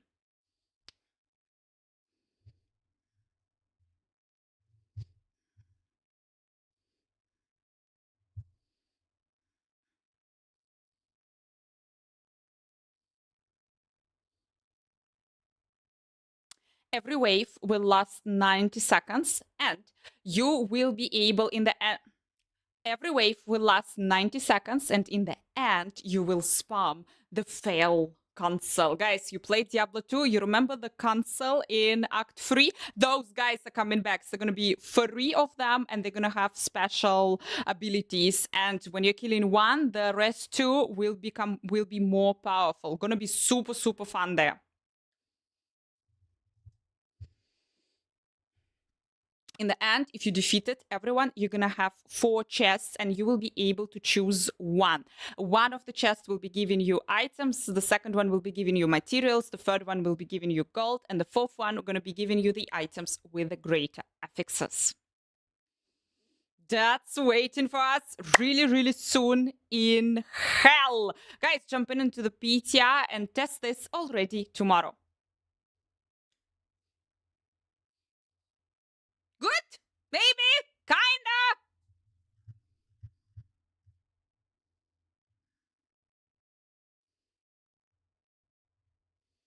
And that you know that I'm not crazy, here we go.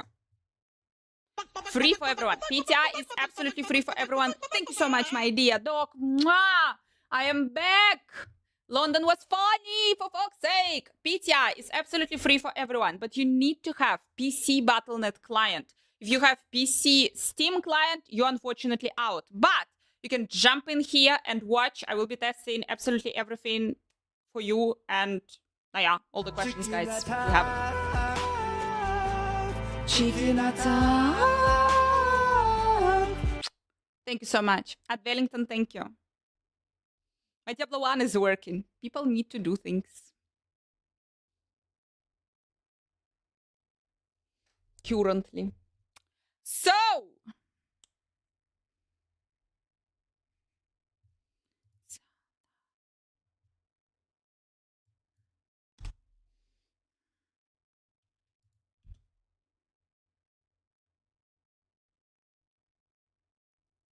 not the season 4 we need.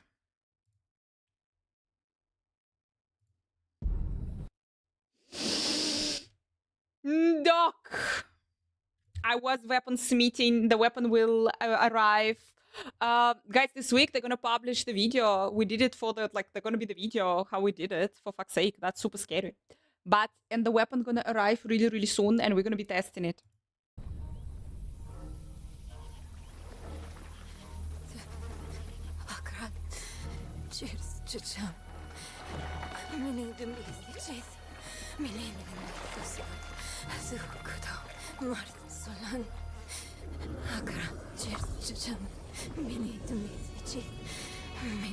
Boy, young one, are you all right?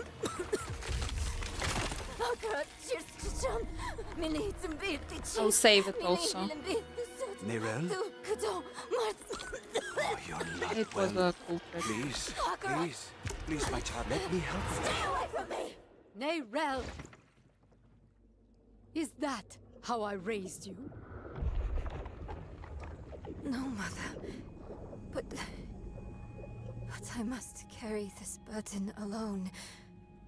I must get to Akarat's tomb. But look at you. You're killing yourself. I don't know how much longer I can... I'm here, little magpie. I missed you so much. I'm so proud of you. But now, I need you to give up. No. Of course it's you! You monster!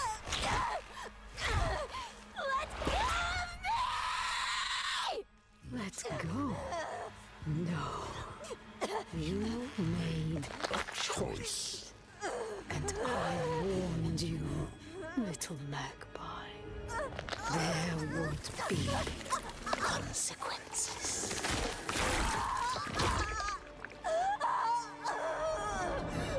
What?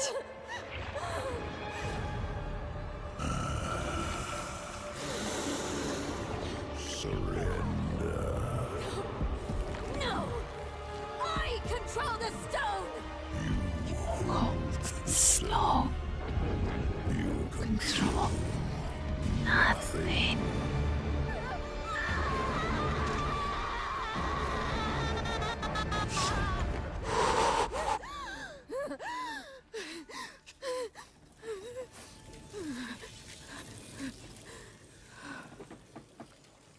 Maybe you're right.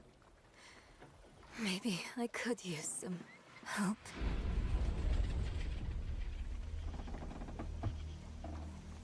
I can't fucking imagine. I can't imagine.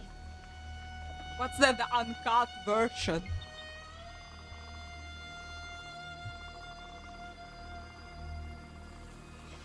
No, I personally think that she was super dumb when she took the stone, so... Like, no one deserves it, but well, you made a choice. He's right. He's a smart motherfucker. You made a choice.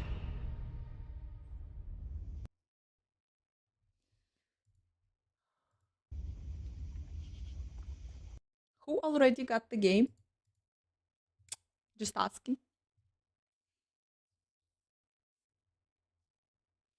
Naive child.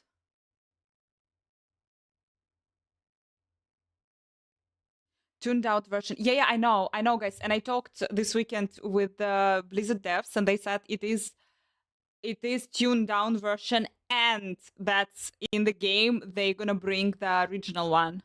Fucking fuck. She's like a Frodo, but from Blizzard universe, but with a little twist that everyone was telling, like, don't do it, and this is super dumb, and people before you who did it were not just they died, they failed, they become the evil. They succumb to the evil.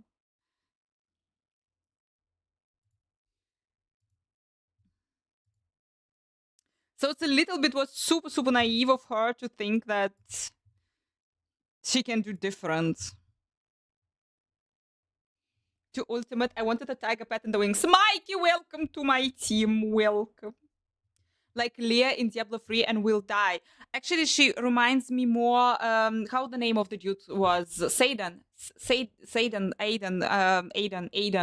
The kid of the King Leoric, the warrior from Diablo 1. This guy in the end of the Diablo 1, the warrior in Diablo, in the end of the Diablo 1, he took the stone and he imprisoned the Diablo soul in it, and he took the stone in his forehead. And in Diablo 2, he became Diablo.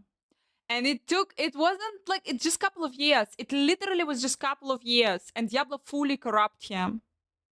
I do live in Germany, a wonderful country, but they're ridiculous. They are really ridiculous. But wonderful, but ridiculous, too sexy. So people, any giveaways? Not today, but gonna be. Down a bit. Is it? Hey everybody, it's Rob here. There is a new Druid King in town, man. And I can't say I'm saying these words, man. But there is a Druid that already did 133 here. And I'm gonna call this the AK-47 build. And it's getting buffed tremendously. Listen to this.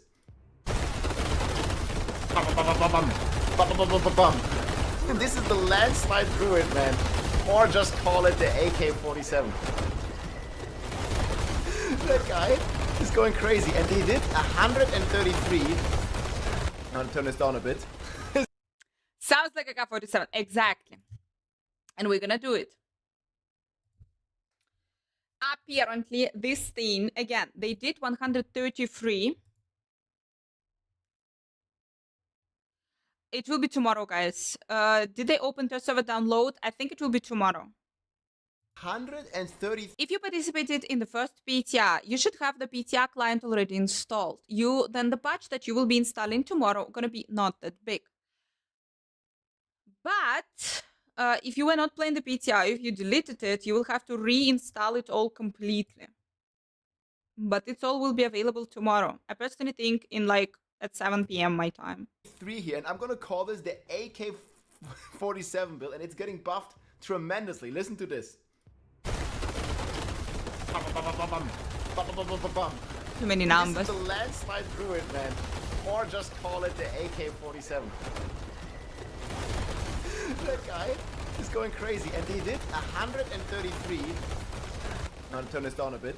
Is it one true American build? But the Call of Duty Druid, man, we have now guns in Diablo. But no, seriously, guys, I upgraded this Druid here to 8 here because he just did 133 here on the Druid. And the landslide is getting a massive, massive buff here with the next patch. You guys can see here in the patch note, landslide is getting, I think, almost 4x the damage because they double the amount of pillars, which is 2x. And they basically double the amount of damage. And this guy here, and I'm going to link the video and also the planner in the description, already hit 133 with the landslide AK-47 Druid. And he's roughly getting, I think, more than 11, 12 tiers. So this is going to be 145 plus viable on the PTR after all these buffs here. And you guys can see here, he is completely destroying this. And is just having a great time on his Druid with the AK-47 build. And yes, I mean, finally the Druid is waking up slowly, it seems. There have been some pretty good changes. There's also been the Thunderstruck cap, obviously, which hurts a lot of lightning builds. But landslide is not affected by the Thunderstruck Paragon node cap, because this is an earth build. It looks to be rocking like pretty crazy. So you like pull these together and then you use your landslide or the AK-47 to just shoot them down, man. And you guys can see here, These sounds like pretty good. He has the big pulling, and he just pulls them together in these higher tiers, and that's how he kills them. He just like shoots them in the face with the AK-47. And this landslide was a very underrated build, I think. I'm going through these draws already for 1 hour, or no, like I mean 4 hours left, 1 hour in the... They're really bad timing, I must say. And yeah, he just pulls the enemies. He has Cyclone Armor, which is also getting another toughness buff here, by the way. Excuse me, I'm gonna be like a bit in the way here, but this is his skills that he's using. He's an Xbox console gamer right now. This is 133 pits, and let's see like when he makes a pull here, and then we're gonna go over the entire build, show you his setup. It's also killing Lilith with super ease, and this is what before the buffs, guys. This is the PTR isn't live yet, starting in a couple days on Tuesday. And this did 133 on a Druid, and is getting a 4x DPS buff. So we might even see pit 150 with this. This build is insane. It does like... Okay, the numbers They usually did all the maintenance during the American time. During the, like, when for me it was middle of the night and for America it was middle of the day. I think it was a great time. They should go back to it. What is this? What is this? 3 p.m. European time. Phew! hard to see because he's like blasting, right? I've never even noticed the maintenance in Diablo. I'm not a druid expert here, but this is definitely blasting. Like here, 500,000. You see here, 500 million. And it's like an AK-47, right? Like he continuously is like hitting for these numbers. And again, this is probably going to be times 4. So these numbers here, this 500 that you see, is probably going to be 2 billion after the patch. Or at least 3 billion, because it's going to be like at least 1 Still billion. for hours down, yeah. But then it's going to hit twice. And yeah, he also takes down the boss here. The Andreas... So he just engages this boss and in 133. You can. You just wrote. Like First time in chat. Dow just keeps casting landslide, has the petrify here as well, and he just like takes down his brother even, you know. You see, like this is like his fellow wolf companion. Diablo, the servers are down. The servers are down, guys. The servers the are AK-47 down. build is just like going crazy and sniping this guy down. I mean, this is gonna be a fun build, man. I was kind of thinking, okay, I'm gonna start Barb on the PTR. Bad timing, super bad timing. But the Druid, man, is kind of the brother of the Barb, the brother in melee. That's why I was also hoping and raised some awareness here of how lonely and how sad the wolf is. But now he's been prepped properly, and he got like a 4x damage buff on this build. And again, already one of the strongest builds, it seems, even right now. And yeah, there's a Shepherd nerf, of course, but you're getting another aspect. So I don't have it as ×4, right? I have it about 3 times. I think we can agree it gets 3x the damage. Everything is on maintenance, guys. Because instead of Shepherd, you can just use 2 other aspects, right? Because Shepherd, and then you have the the other aspect that buffs your companions and stuff. And you're getting a 4x damage buff. So I have it here calculated, a 3x damage buff, and that's about roughly a 12 tier buff. So I think times 3 is what this build is getting. And times 3 damage, that's about 11 to 12 tiers in the pits. So I'm confident that on the PTR, we will see this rock 145 plus here. And that is truly amazing for a druid build. I did not expect this. This would be putting it actually in S tier. Like I have it in A tier at the moment, but on the PTR, this might actually, and that's pretty insane. And this is what he's rocking here right now. So he has the landslide, he has the shepherd on the amulet. So this one is getting a nerf, but you can just take another aspect there. And I leave it up to all the druids that what you would take here. But like there's a lot of aspects, obviously, that increase your damage. Like right, he's also fortified, so there's just a bunch of things that come in mind. But this is the Vasily, Unstable Fury, whereby your true form. Vassal Prayer. Shepherd was changed. He has the runic gloves here. Poison damage, man. Then he is playing Tybet's Will, like full DPS, Metamorphosis. Then the Aftershock here with the Landslide Pillars. This is like one of the key items. Then right now he's playing Shepherd. And you can try this build right now. It's on the live game and it did 130. Shepherd was changed into the... now Shepherd is buffing the minions. Instead of your core skills. Instead of your own character. So 120 should be easy peasy with this build. Then Vulnerable here on the ring. And also the Earthbreaker. This is the new Landslide ring that has been added. You can target farm this. And then he's rocking Poison Creeper, Wolves, Landslide, Petrify, Cyclone Armor, and the Raven. So this is the Shepherd combination. He's playing. It will be in Season 5. Why? What do you mean? No, it's not. Let me show you.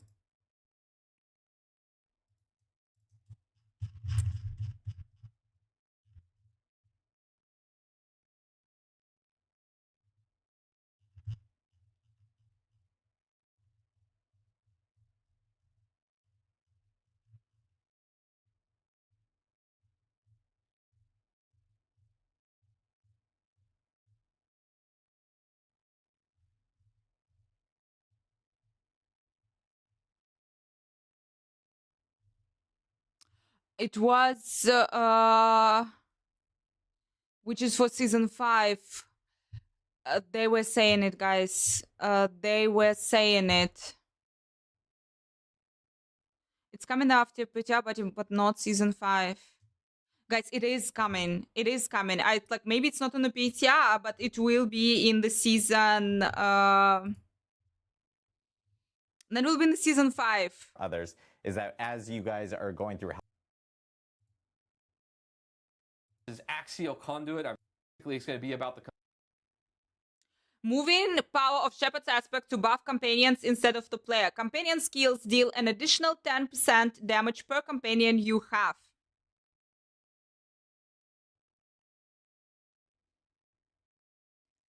So it will change in August. Season 5 PTR class updates. I think this thing will be. Am I crazy, guys? Am I crazy? Guys, even if, okay, it's not on the PTR, it will be in Season 5.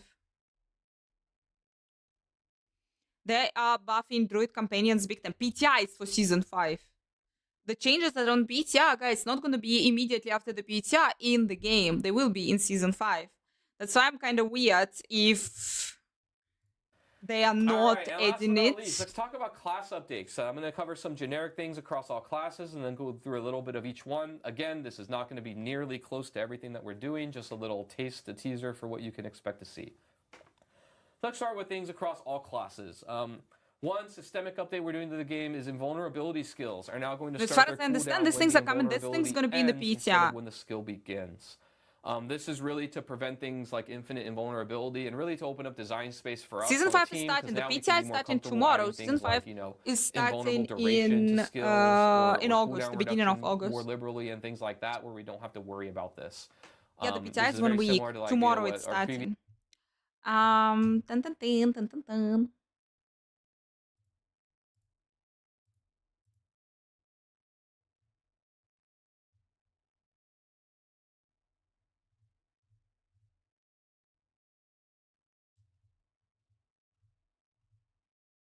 Shepherd. PTR patch notes. No, guys, come on. We are not crazy. That shit will be tomorrow. Yep. And tomorrow you will see it on the PTR. So, tomorrow, the Shepherd, no, like on the PTR in Season 5, Shepherd aspect is going into the poopster. And we should change it. And is it gonna work? Is it not gonna work? Also, one little question, guys. Zoo, pet druid. Zoo druid. It's the dream. It's the ultimate dream for a really, really long time. Is it? Is it gonna be valuable? Is it gonna be like, are you gonna be able to fucking play it? No, you will not. But maybe.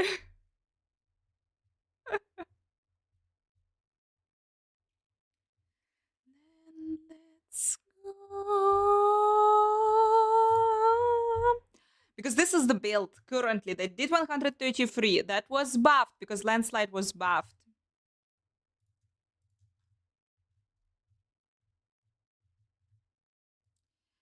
Increased. Damage per hit of landslide increased to 70%. Damage, double damage. We got the double damage of landslide. Damage area increased, double the amount of pillars, total damage increased to... That's insane! That's a fucking insane! But we lost the Shepherd. Yes.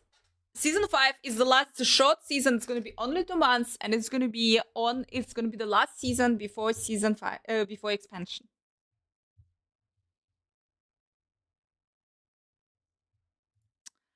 That's why.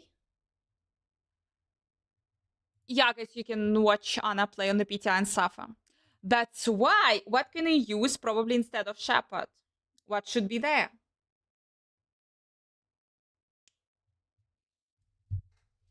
No mercy, hi. It is the patch for the PTR, guys, that will be available tomorrow. Tomorrow, Cookie, hi. Damage increased. No, come on, that's not even 50%. But it's increased. It's nice. Pulverize is one of the best druid builds for leveling, but I'm not sure, guys, that it's going to be fucking enough to make the druids something super, super compatible on the pit, but maybe. Is anything good happening today after the reset? Apparently, no. Apparently, this is what today they're doing. 4 hours, guys. Service will be down for 4 hours still. PTR starts tomorrow at 7 p.m. set.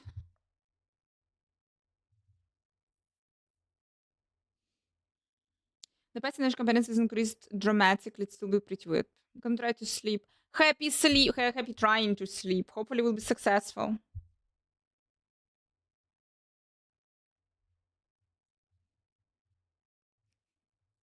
Palasader.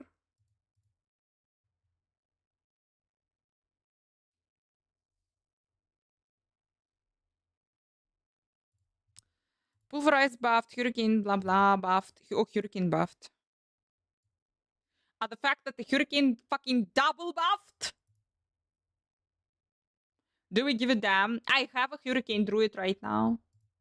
No, I don't have a hurricane druid. Fuck this. No.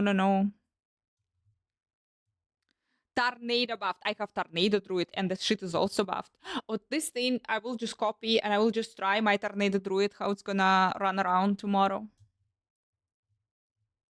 17 damage. Oi, please. It was buffed. It's one of the strongest druid builds right now.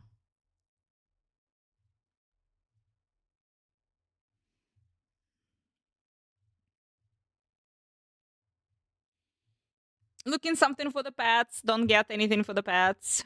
Okay. For the druid, we are trying the landslide druid. We're trying a little bit the tornado, but mostly we're building the landslide druid. AK-47 landslide druid on the PTR and see what will happen. Yep. That's supposedly, guys, maybe, possibly, plausibly gonna be the strongest druid build. Maybe. Unlikely. But maybe. If Shepherd now sucks, what should we use here? How do you think? Landslide in a circle around you. Earth skills deal a lot of damage to the poisoned enemies. Earthbreaker. Farm an Uber boss for that ring. For Earthbreaker. I don't have to farm a noob boss for it because from this PTR, all the unique items will be dropping from the Helltides, they will be dropping from the Tree of Whispers, they will be dropping from the Abols. I really don't give a damn now anymore. In D2 with Enigma was so fun, like 15 years ago. So cute.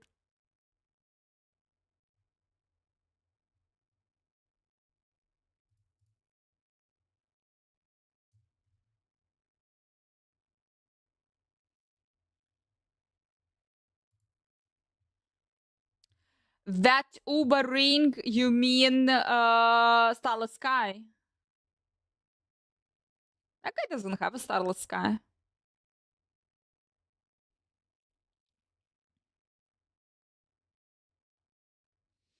The shit can be here, and here can be the Starless Sky.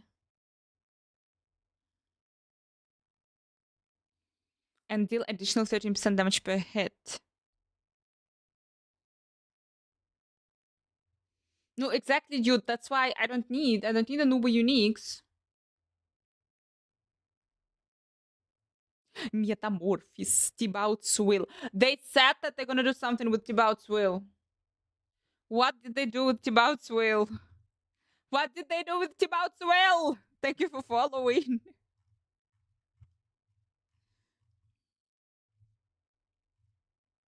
Did they do something with Tibaut's Will?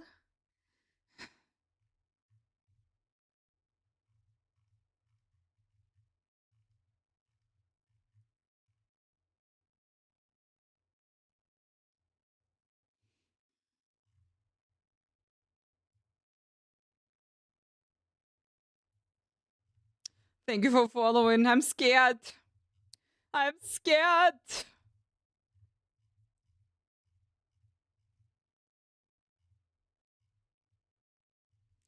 Tempering updates, endgame bosses, held tight. Loot rewards. User interface bug fixes.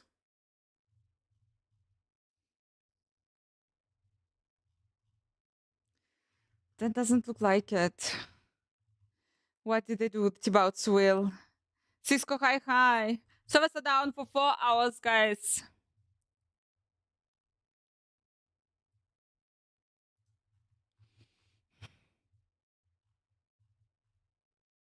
From Tibaut's, it would be in all classes, I guess. They simply buff it. PTR tomorrow. No, PTR tomorrow, but today they went on the server maintenance.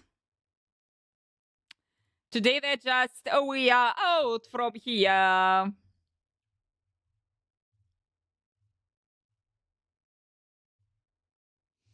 Four fucking hours, I agree.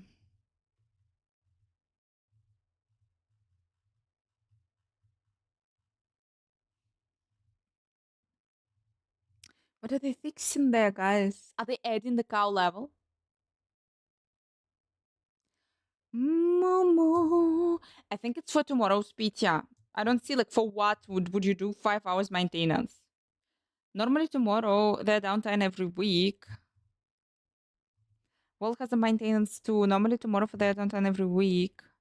That's a long, long patch. Will we go to TwitchCon? No. I don't quite get it. I don't quite get the TwitchCon, and I do not go there. I am going to the Gamescon.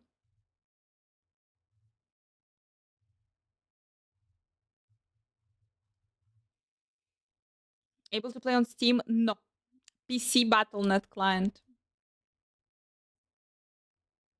Not even hitting the live. Might be all Blizzard servers. That seems more plausible.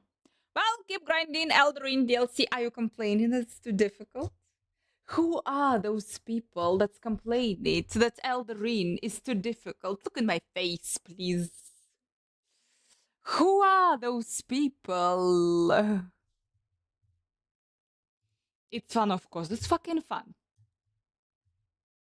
Yes, you would have to, if you want to specifically play the PTR, guys, it's available, unfortunately, only on PC Battle.net client. You need to have the game on the PC Battle.net.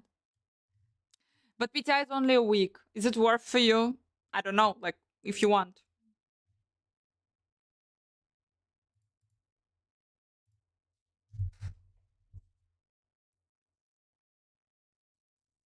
Malfunctions delay. Astron's return from the ICS again.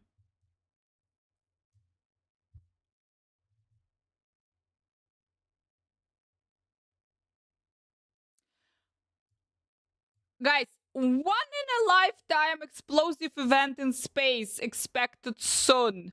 What to know? Russians fucked up again.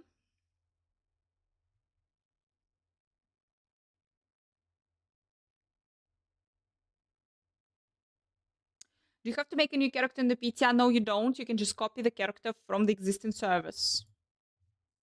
Existing character from the server.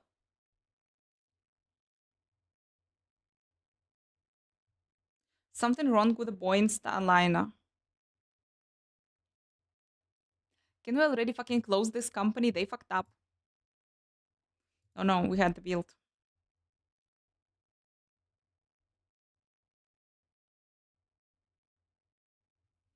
Do I see space news? You saw space news.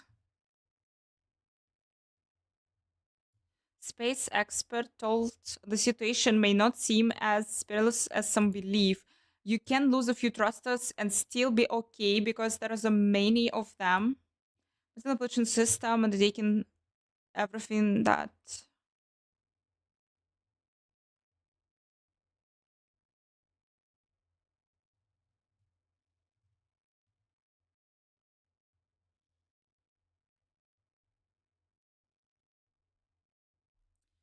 Delay also removes a possible distraction for the SSQ, which is preparing for spacewalks on Monday and again a week later. Thank you for following.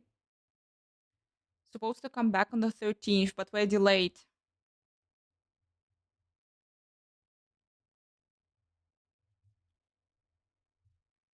Always Rogue. Nice to see you, my dear. So, what are we putting instead of Shepherd Aspect? I don't like this company. I fly to fucking Portugal with Boeing, and I was super afraid. I'm always afraid.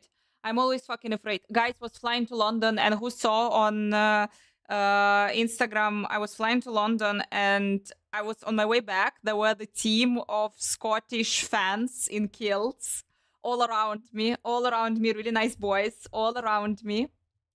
And it was really funny, and they were flying. And the problem is that I'm afraid. I'm afraid of flying. And I'm okay all the way until the shit is starting shaking. When the plane is starting shaking, I'm like full panic mode. I'm like starting breathing and all of this. And one of the killed guys, Scottish fan guys, he was holding my hand. Because they saw that I'm going nuts, I'm going bad. And he's like, let me hold you, everything will be fine, it's okay.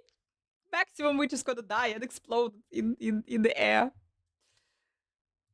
But that was super nice of them.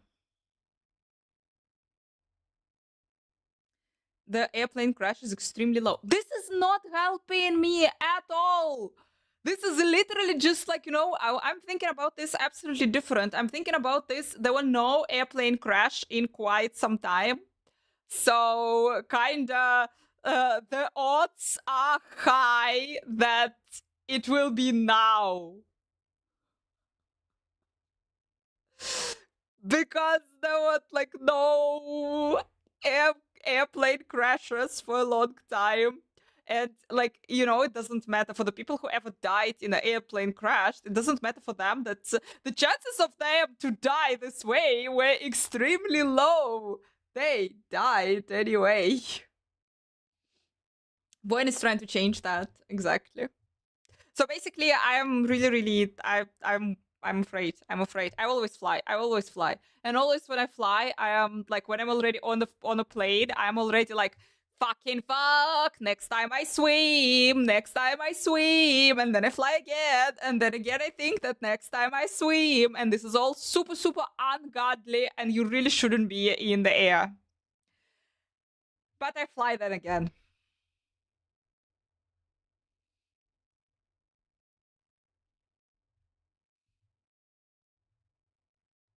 I'm usually doing the wonderful mental exercise when I see that the plane is leaving the ground. I'm counting. Okay. Here, if I will fail, if it will fail, I will be still alive. Here, I will be really badly injured. And oh, that's it. Oh, that's it already. Here, I will die 100%.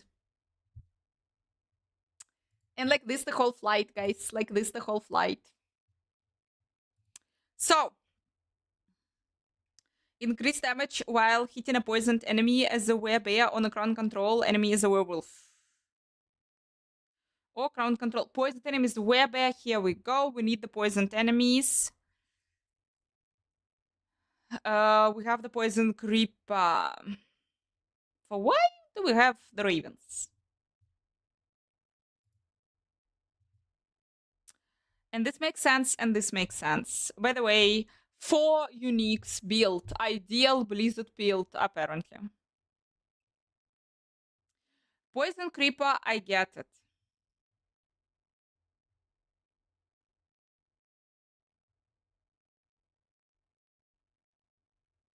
Leap into them and strike in for 200 damage.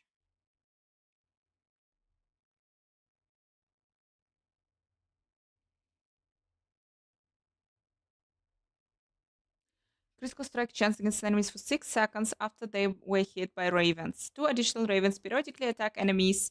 Increase the passive damage of ravens by 40%. And I mean, if we're gonna keep the shepherd, and shepherd gonna increase the damage of the companions, maybe it's even worth like keeping the shepherd and trying and seeing how it's gonna work out. But maybe, guys, there is something else that we could use that would increase our damage more drastically, because I don't see on planet Earth that the companion damage would actually even make sense.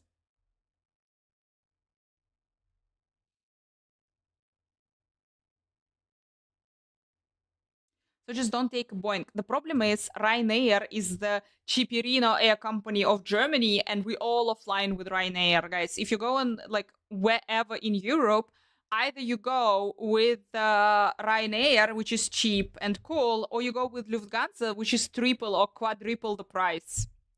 So you go with Ryanair, and Ryanair is using Boeings, and it's literally the flying bus, god damn it. Which is super scary. Don't do this, but we all do it.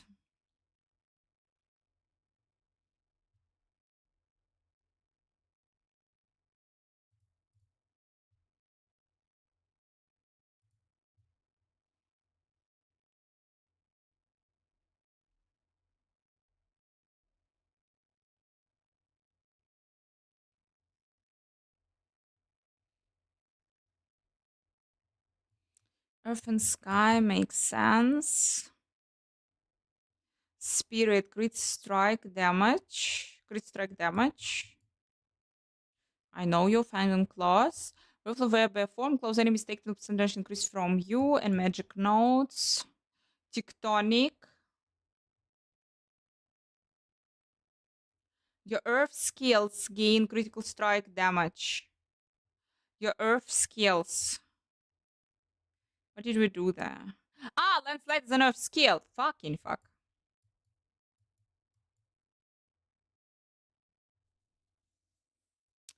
Damage reduction, the more fortify you have. So I have a little feeling that, yeah, guys, we do not... we don't give a damn about the companions, but we may keep them. We may keep the shepherd. For the sake of lols, nah. We shouldn't keep the shepherd. We really shouldn't keep the shepherd.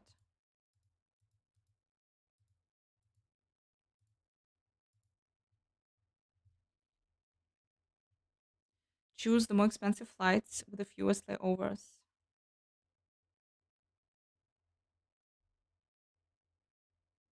Plus 40 crit to cool down enemies or 30% damage while have 45.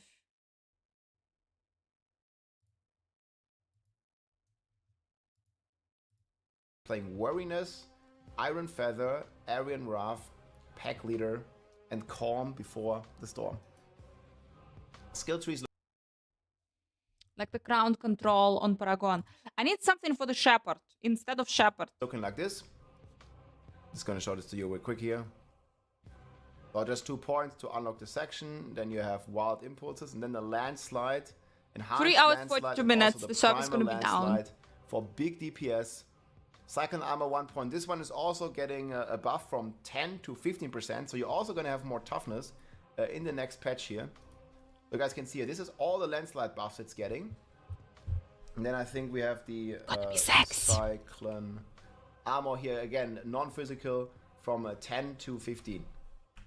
Thank you for following. And yeah, we also have all the landslide boons. What's the other one here? Delay from second set of landslide, slightly decreased. So another buff here to the aftershock aspect. But yeah, landslide is going actually completely crazy, man. Like this is... yeah, this is like another buff down here. Like, this is just insane, man, the landslide buff. The Druid is finally eating good, guys. I don't know, like, I've seen a lot of Druid people that still are not, like, really so happy on the Druid state. But this is definitely a top build, man. Like, I could see this. And let me know what you think in the comments. Doing, like, 140 plus, very comfortable. Because it already is doing 133. And it's getting, like, all these massive buffs. Even though there is this Shepherd nerf. But you can just replace another aspect on the amulet. And you'll be fine. And then you get a bunch of skill points as well. So you also get something. You don't just lose something, right? And they're also actually buffing the provocation now to have a way less overpower time. And yeah, this all is just coming in very well together here. And then you're playing the Earth Mighten as the ultimate key passive. Here we go. Paragon trees looking like this. That's OP thing. I might try this build on the PTR. It looks pretty fun. So we have Outmatch.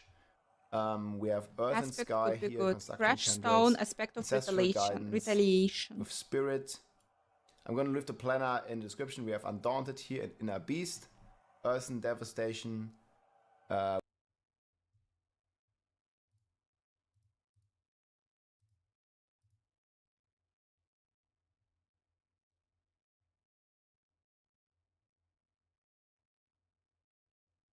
There is no replacement for 180% damage. But you kinda don't need it. Total damage of landslide was increased 280%. This thing was increased. Everything was increased for landslide. Landslide was buffed, so hopefully that's gonna be fine.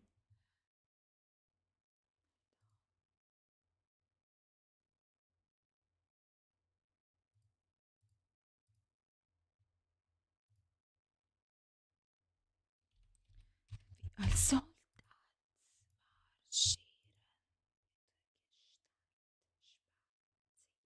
horrible song, I'm just saying.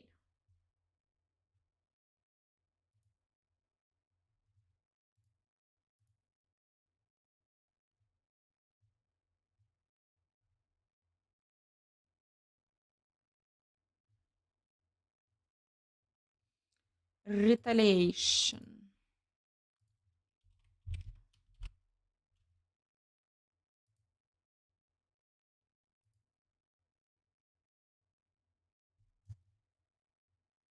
Such a horrible song. Fuck! So good.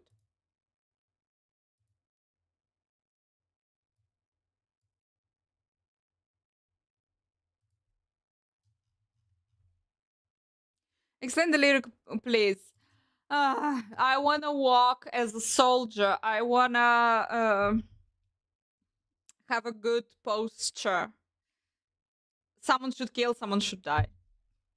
I like how it sounds. I hate the words, but the sound is good. Why the fuck do I speak this language?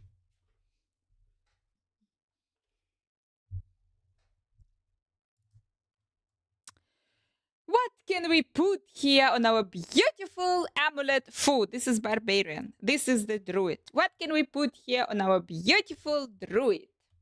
Retaliation. You're saying your cost skills deals up to 45 damage, increased damage based on the amount of your fortify. If you think about that, what do we have here in the Paragon? In the Paragon, going. You deal damage increase while fortified. You gain up to 10% damage reduction the more fortify you have. I guess you have fucking a lot of fortify. So isn't this something that would be nice? Debating replacing blood hole with hurricane.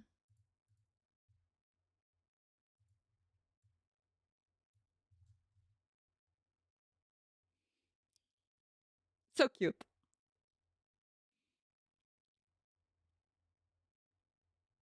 Oh, that's also a horrible song.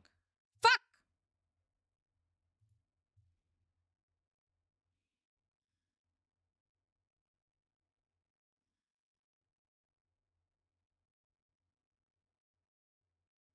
Too bad we cannot use, by the way, this mace.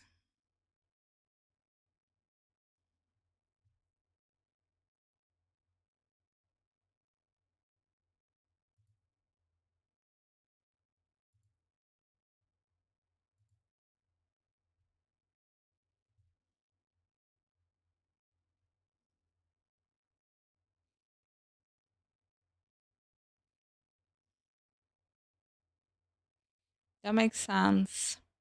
I'm really sorry. Obe, I'm really sorry. Oh my gosh! She skipped Metallica. How could she? Oh my gosh! Let's burn her. Let's burn her. I agree.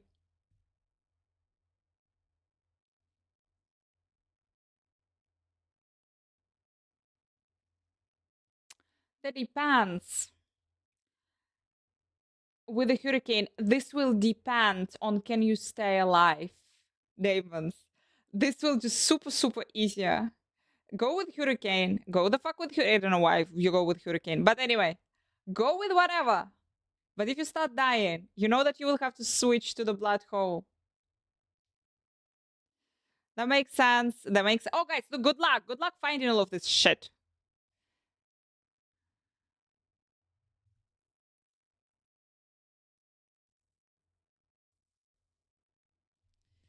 That will all depends. Thanks so much for following. Ba-dum-bum-bum. Fortify or what? Tempering gods allow me. Tempering should be fine, people. Now with the greater affix, I think. No, I want to believe. Am I naive? I am naive. I'm naive. Yeah, I'm super naive. Guys, do you think that the changes that they did to the tempering with the greater affixes, that for every greater affix you are getting extra tempering roll? Do you think that it's gonna help? Season 5 starts somewhere 5th of August, 8th of August, somewhere beginning of August.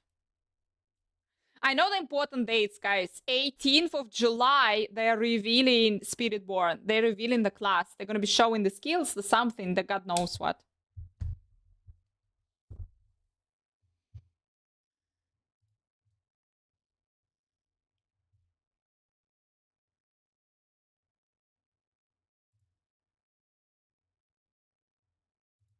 Oh, I'm checking what else I can put here.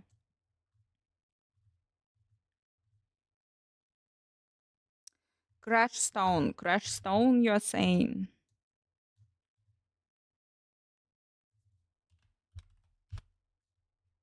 Earth skills deal 60% critical strike damage to ground control enemies. Or 30% for fortify. Or crit strike damage. Yeah. We need macro. We need macro who will calculate this. But both of them, yeah, this is the damage multipliers. This is something that would work here. To play Barb in We Know It's Your Favorite Class secretly. Increased chance for greater affix will help, but it will still only be 30% to get what you want. But I think it will reduce the whining. Not completely eradicate it, but it will reduce the whining. So, boys and girls, build numero uno. Build numero uno, the things that we are trying on the PTR. I'm gonna do a list.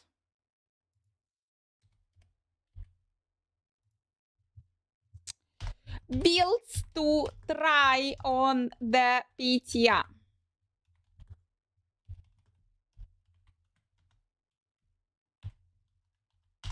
The first one is Landslide Druid.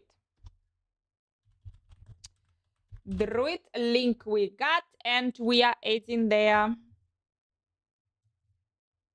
the aspects instead of the shepherd. The shepherd was toasted. It was a cool aspect, goddammit.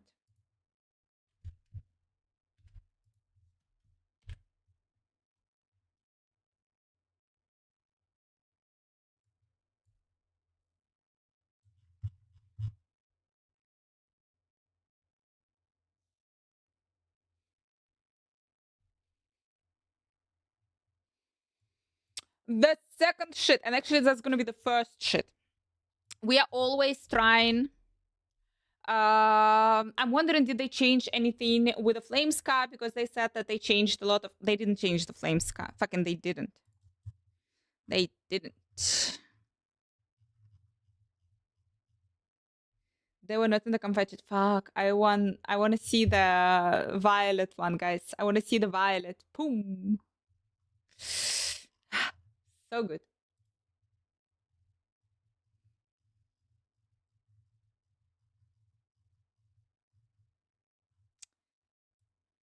Actually, here.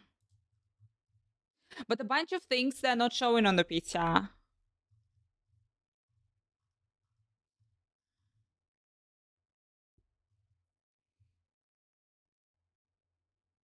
This is the new one. This is the new one that they're adding for Chain of Lightning.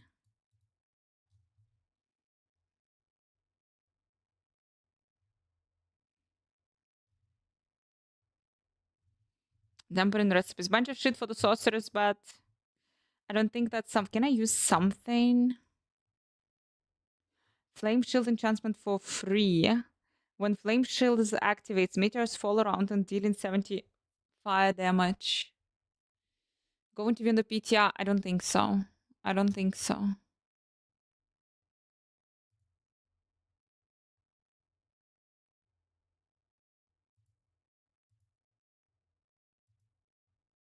We did No it. more Joes. Yeah, We no did more it. Joes. Where's Joe Bipora? Not here. He's actually on vacation, so that's the reason why he's not here. But we have a lot to talk about today. We are actually going to be talking about season 5 in the PTR. And we do want to, there's been a lot. New titles and new looks to really reflect their combat specialties. Yeah, I'll say it's incredibly awesome to see these guys come back. It's giving very nostalgic vibes of doing a bunch of Durance of Hate runs for Visto and doing meth runs and everything like that. Exciting. So yeah, it's really awesome to see him back in season 5. Yeah, I agree. They were so Diablo cute, 2 guys. is certainly near and dear to See, our hearts here Act out in New 3. York. They were so And, cute. yeah, we're really glad to have him back, and we hope to see hopefully more returning new faces in the future too. So let's take a look at that boss encounter now.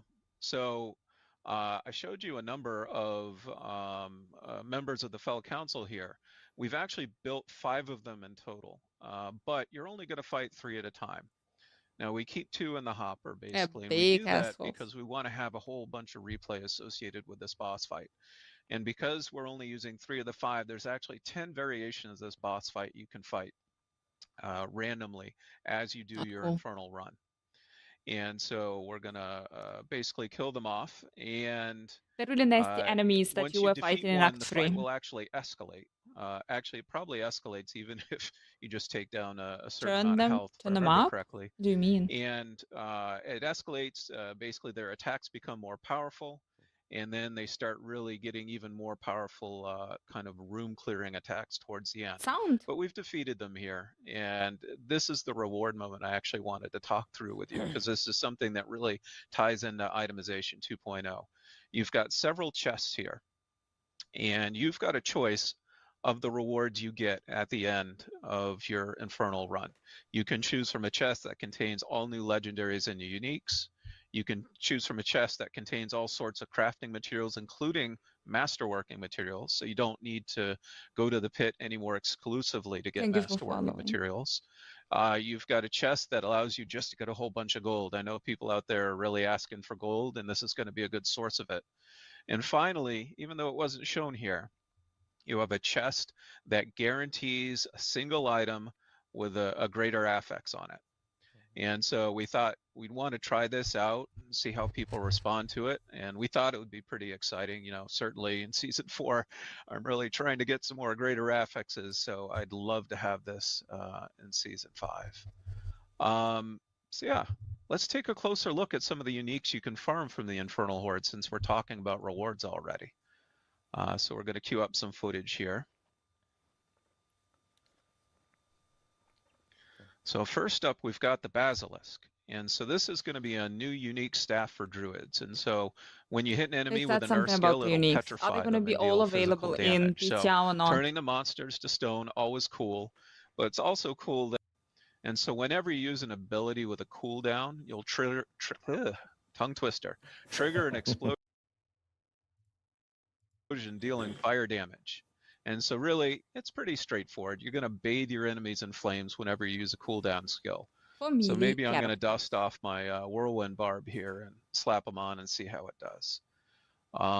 So yeah, these are some of the uniques and legendaries that are going in to the Infernal Hordes. I think there are 10 uniques overall and over 20 legendaries that you can farm from the Infernal Hordes. So there's going to be a lot to chase down in there. That's awesome. Thank you, Dan, for like sharing, going through all that stuff. I know with players jumping in on PTR, especially for and trying out Infernal Hordes and everything, what's kind of like the top things that you really want them to like kind of hone in on, give feedback on, check on for PTR? Yeah, absolutely. We definitely need feedback on the PTR. That's what you need to do, super guys. critical to ensuring that, you know, the Infernal Hordes and all the rewards feel great for when the season launches. So here are some of the topics that, you know, we could use some help on. First off, you know, just how is the Infernal Hordes gameplay? How do the boons and banes feel? You know, which ones do you like the most or the least? These are types of things that'll help us fine tune that experience. Similarly, you know, how is it acquiring compasses? Do you have too much, too few? How do you feel about upgrading them? Everything You know, is that could help us really dial in Boom, kind of the boom, boom, access to the boom. Infernal Hordes. We're also interested in learning how you feel about the difficulty and the gameplay length of the different tiers. Like I said at the top, we've got 8 different tiers of difficulty. And so, you know, we have the ability to dial those in a little bit. We want to make sure that players can really replay this over and over again as they push into the end game, much like the pit. And then finally, of course, how are the rewards? You know, which do you like the most or the least? You know, we can Okay, that's certainly an make important tweaks. question in chat. Do you like Ferrero Rocher chocolate? Not Bounty, the thing with the coconut. Is it Ferrero Rocher ones? Classic Ferrero Rocher I don't like. I like the coconut ones. On the rewards to Raffaella, make sure they're as enticing as Everyone loves possible. Raffaella.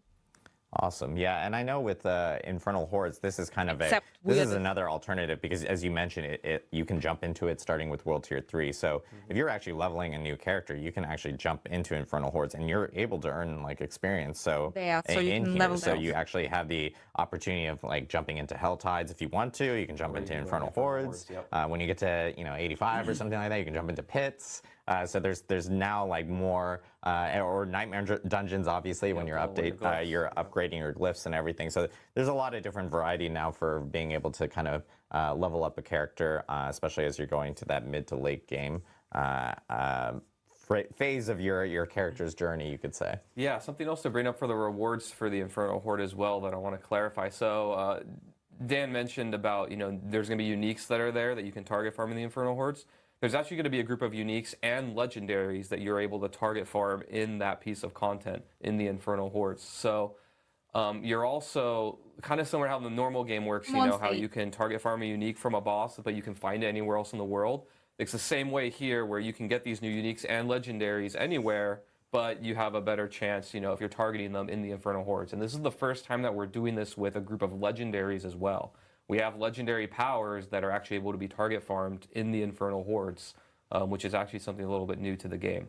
So I just wanted to clarify that. And in addition to that, we're also adding new uniques and legendaries to the rest of the game as well, in addition to this. Yep. So there's actually a very large group of uniques. I think it's over 50 or something. Yeah, there's over There's over 50 Yeah. new uniques and legendaries coming into So season we have 5. a lot coming. It's and pretty a extensive. lot more to talk about there too. So Yeah, this was just kind of a small preview Yeah, a of what bunch of people shit are is looking coming, at, but in the PTR or not? here, and they'll be able to jump in more and actually check it out on PTR because all of them will be present there. And I All know of them will Adam be is actually present going to there. talk through a few additional ones here later. But yeah, Dan, this is awesome. Can't wait for players to jump in.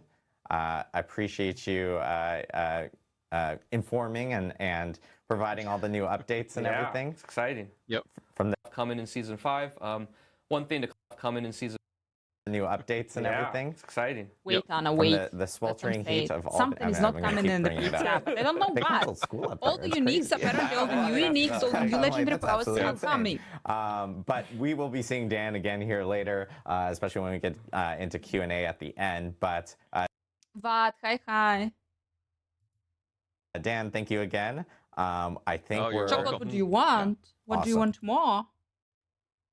Dips on the armory. Armory I also want. But what else do you want? What more things do you appreciate want? it. And then I think we're going to jump into a little bit of some balance and class updates Yep, with got lots Mr. to Adam share. Jackson. So Here we go. What is Yeah, not let's coming in the get to it. PTR? We have a lot to talk about. I think we have, so the topics I'm going to be covering today, we've got unique items. We're going to be talking quite a bit about that. We've got some updates to mythic uniques that are very exciting and near and dear to my heart. And then we've got your standard class updates, a lot of stuff coming in season 5.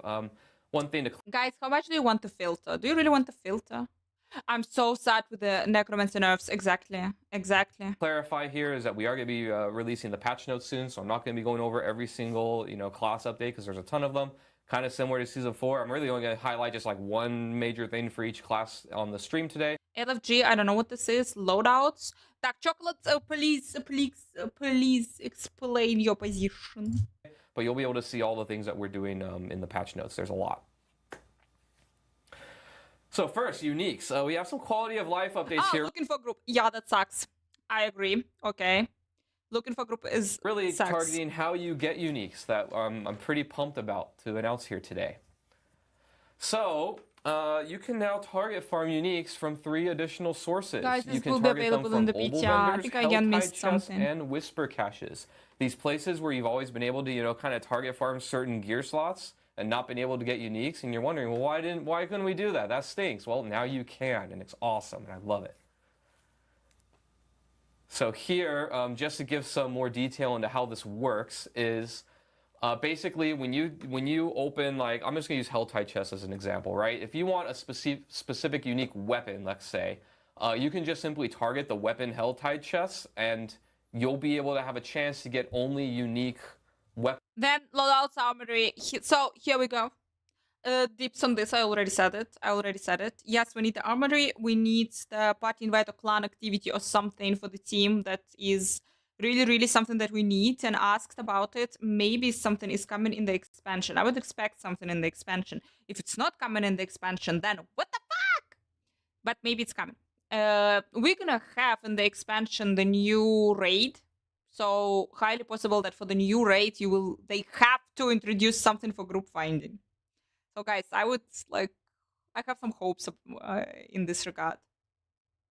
But we'll see. Weapons for your class from those chests. So when you're targeting a specific thing, you just go to the place that has that slot, whether it's the obel vendor, the helltide chest, or the whisper cache. Makes sense. And you'll have a chance to get uniques that are targeted for that slot. So it kind of adds, while you're doing your normal grind of, doing the boss ladder, killing the boss, you can also be collecting obels, doing the helltides, doing the whispers, and having a chance to target and get that unique as well from that content. And in addition to that, this is also true for mythic uniques. So I'll just give an example here of exactly how this works. This Let's is say going to that you be want to get, available in the Harlequin PTR or Crest, not. Shaco, or Andariel's Visage. You don't want to target those helms.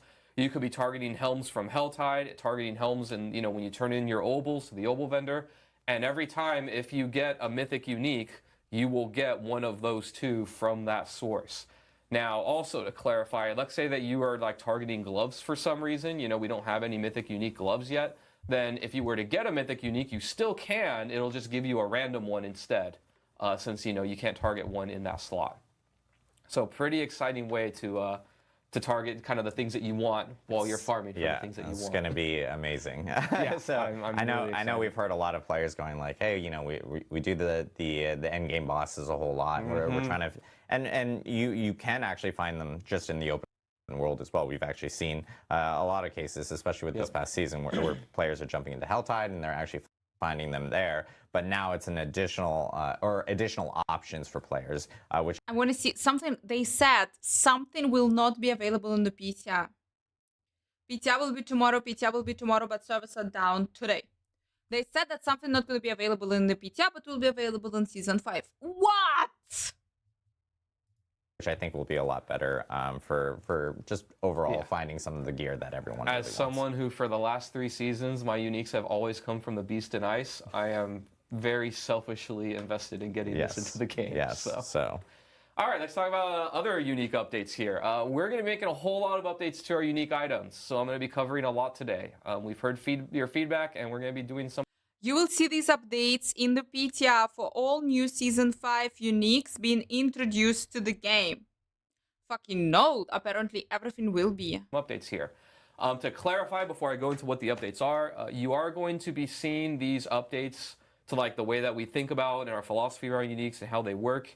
You're going to be seeing them in the PTR for the new uniques coming into Season 5.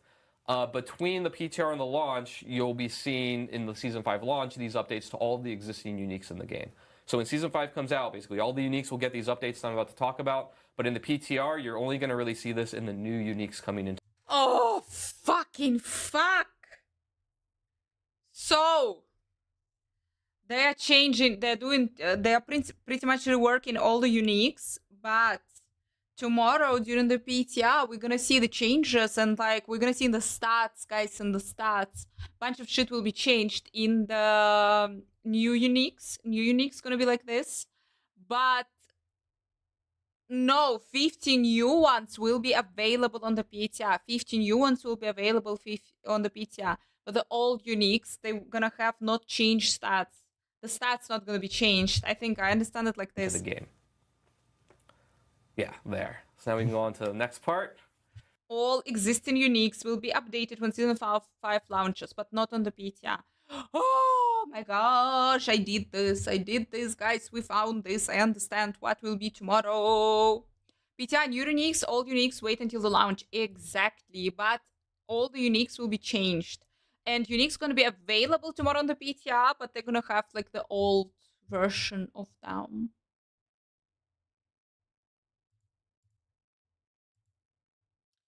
We got it, people. We got it. Guys, I'm gonna disappear for a millisecond. I'm gonna leave you with something sexy, obviously. Because why not?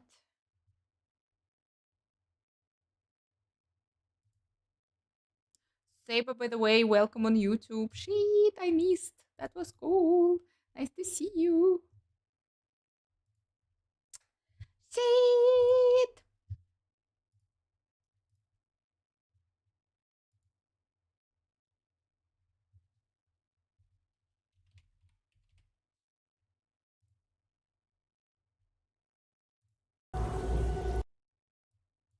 I mean, we watched the cinematic just 10,000 times, and we're gonna watch it again. It's just a longer one. Guys, I'm gonna disappear. I'm gonna be back super, super quick. I hope it's not too loud. But so you're not like, you know, there is something cool for you to watch while I'm gone. Servers are down anyway. I mean.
fights true in his holy name.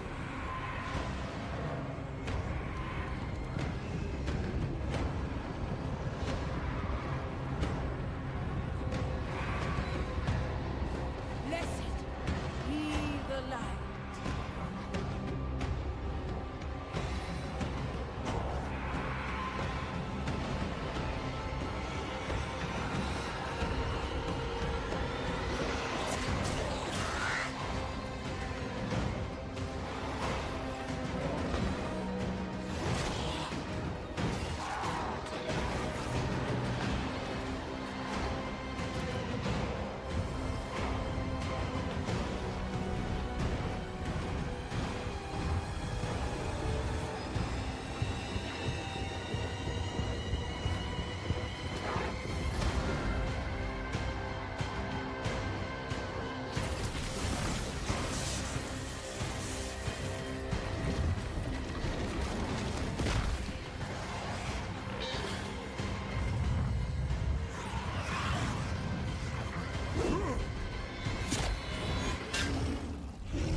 Do you remember them, Anarius?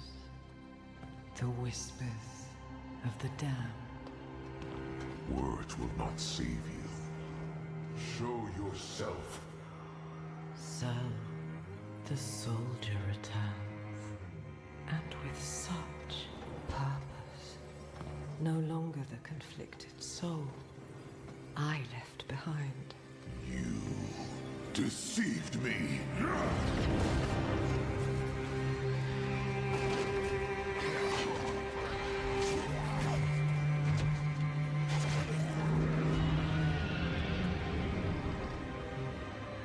Why, Anarius?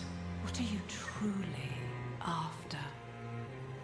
My rightful place is in the heavens. Is that why you seek to destroy all that we created? Sanctuary is an abomination! And our son. I made it right. To satisfy the heavens.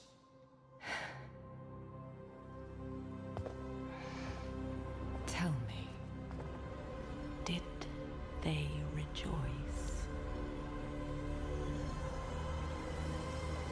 No. They do not want you.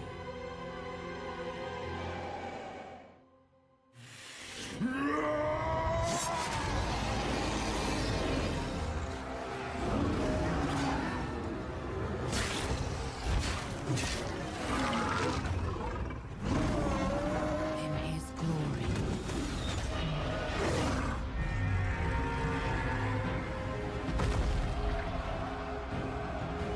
See now the work of your faith!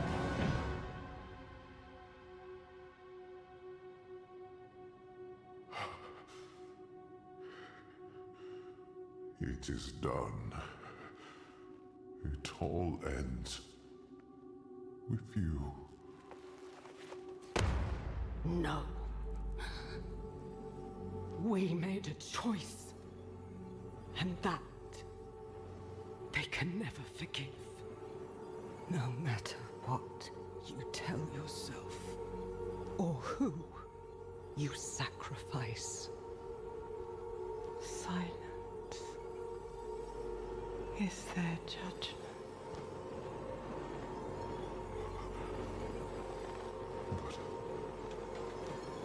But I set things right.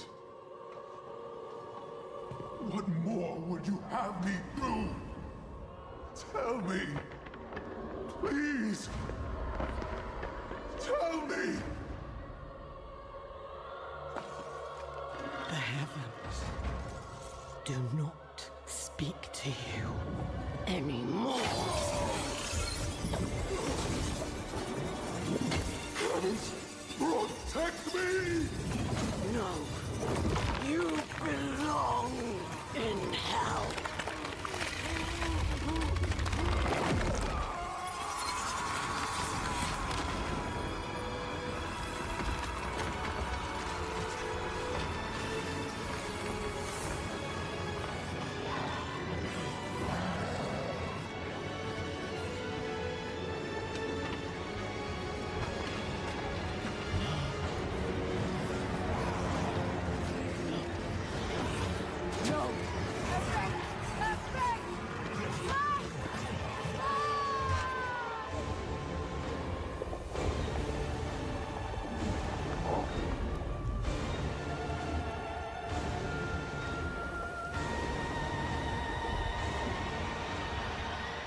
What happened? Lilith, How she are you? tore off Inaris's wings. It was like she was toying with him. She wanted the angel to suffer before she ended him. Then the prophecy was wrong. A spear of light piercing hatred's heart. Maybe not. Lilith is wounded too. If she's hurt, it will be easier to trap her in the Soul Stone. We cannot stop. He's afraid. Easy Kai It Kai. could work. We imprison Mephisto in the stone, get back to Lorath. Then we seal the gates of hell behind us and leave Lilith here. She'll catch you before you escape. And if I'm trapped in the stone when she does, she will take my power. Don't let your hate for me blind you to common sense. Nero, I can't trust my thoughts about Mephisto. Recently. But I trust yours. Do what you think is right. Your lives and those of all humanity depend on what you do next. Choose wisely.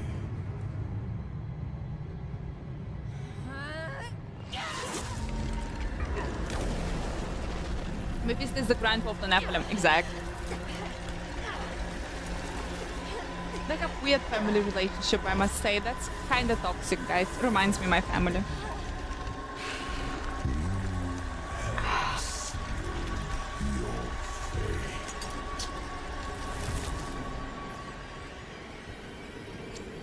You made a choice. You made a fucking choice. We need to see Last pray Epoch that and Yapok's Exile. We need to do Blood Wave. Come on. Lilith will hunt us down. I must end it. I'll find Lorath. We'll make this right. Hey, you will not. That was super bad and stupid idea what you did. And we'll wait for you at the chapel.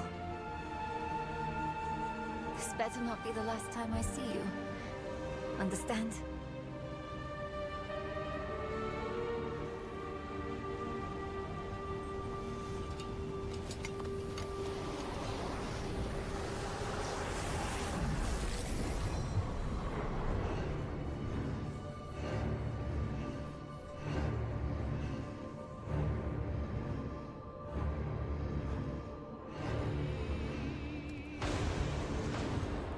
My girl. My girl. If you would fucking actually listen to Lilith, or if you would like actually like put the Lilith in the stone, when they're putting the evil in stone, stone starts affecting you. and the Lilith would be affecting the person who is carrying the stone, and maybe you would become just smarter if Lilith would affect you.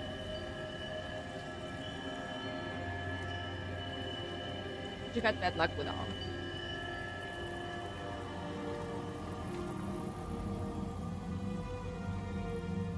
Sanctuary was meant as an escape. That's the point. She is more human. She has like both good and evil.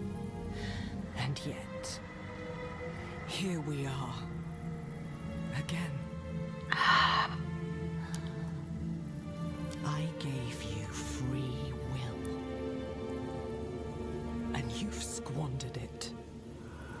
Wasting it on a crusade you don't understand.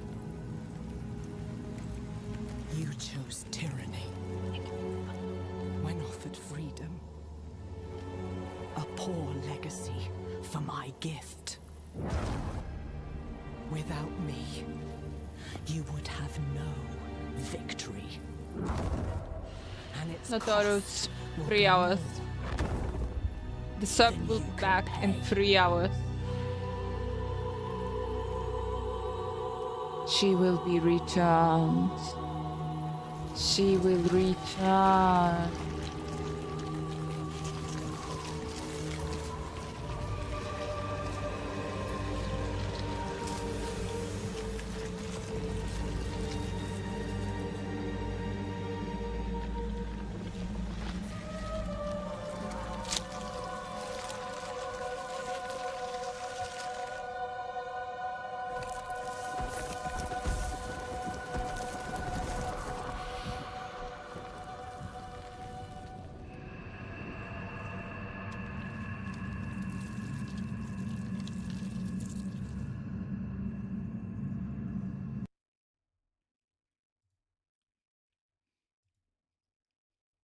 That is epic. Guys. Ha! What I found for you. Blood Wave build. So, in the patch, Blood Wave will be super buffed. Like, 240% more damage buffed. And maybe it will be OP. Maybe it will be really fun. Maybe we should try to make a build and we should definitely test it during the PTR. I saw statistics for the most and least used necromancer skills in Diablo 4, and if you look at the very bottom of the list, almost nobody uses Bloodwave and Bone Spirit. So naturally I made a build with both of them, and let's see how that turned out. Hi guys, I'm Asmo, and in this video I'll be showing you a full guide for my Bloodwave Necromancer build. The idea for the build came when I saw this legendary aspect and this unique chest. If you can generate a lot of blood orbs, you can use them to reduce the cooldowns of your ultimate ability while at the same time shooting out automated bone spirits. Bloodwave is an ultimate ability and it already spawns blood orbs through the Supreme Bloodwave passive, and if we use the tidal aspect, it fires not 1 but 3 waves, each of them spawning their own blood orbs for a total of 9. Add to it the aspect of the ultimate shadow for an insane 45,000 base shadow damage added to our blood waves, and you have a mega nuke skill with a moderately low cooldown. So does it actually work in practice? At first it was a little bit awkward to play because you have to understand how to manage your cooldowns, but after a dungeon or two you get the hang of it and it becomes incredibly fun and satisfying. And with the buff to the monster density, this build is perfect for melting gigantic packs of monsters, and I was easily doing nightmare dungeons with monsters 10 plus levels above my character. Ha!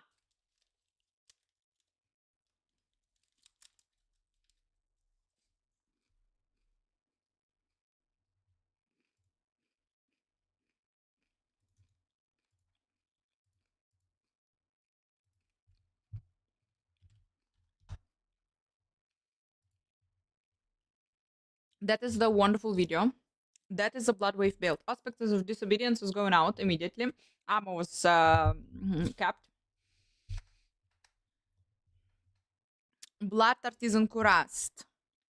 A free Bone Spirit is spammed, dealing a bonus damage based on your current life percentage. Maybe. Fires 2 additional blood waves, that makes sense. You're not going anywhere from it. Consuming a corpse has a chance to spam a blood orb Blood mist triggers a corpse explosion. Questionable. It's gonna be the metamorphosis. You deal 100% increased damage. Where is our music?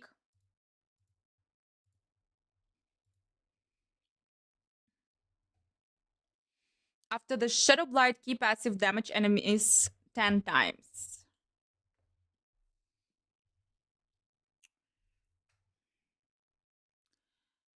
Also, Darkness skills deal shadow damage. Again, additional effects.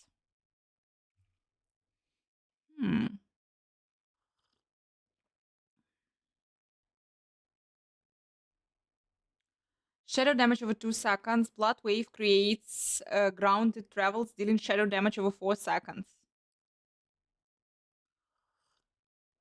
Oh, we do it. Spams a pool of blights that deals bonus damage. Reduces your ultimate cooldown by 2.5 seconds. Makes sense. Rosso, hello, hello, hello, hello.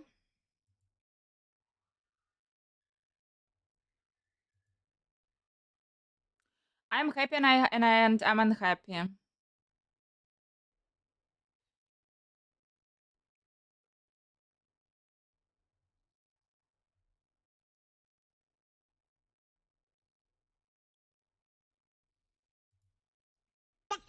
Rosa, thank you, thank you, thank you. You're the sweetest. Guys, tomatoes look godly, even after the accident this week. But hopefully soon they will start becoming red. They're not becoming red. It's not super hot here in Germany, so I don't know if they're gonna have enough. So, give me something cool. Give me something cool for the Necro.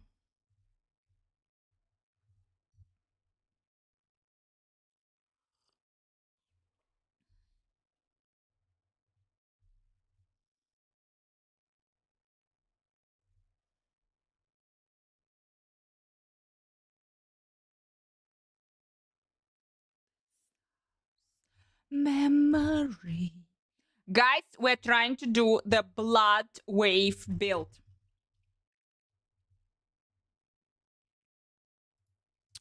Always. Baby, kill the stars. Memories. Action out.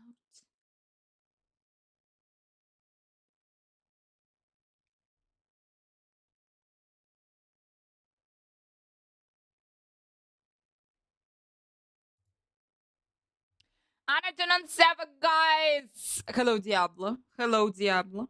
We need the service we need. Only for European server, but only for European server.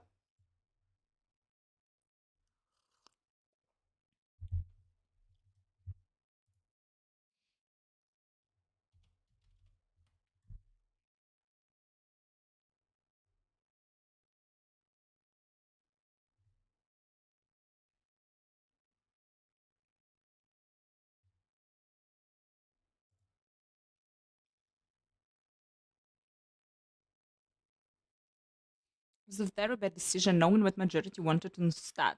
I don't know, it was an epic decision. It was an epic decision. I wanted it. I wanted the Witch Doctor Rish class.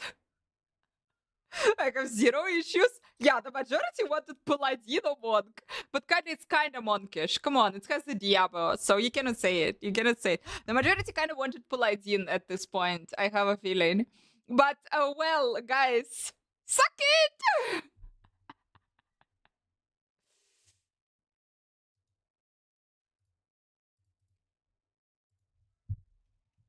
The title of the song.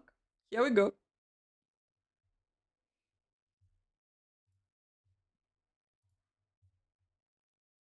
Really down for 5 hours. Thanks so much for following.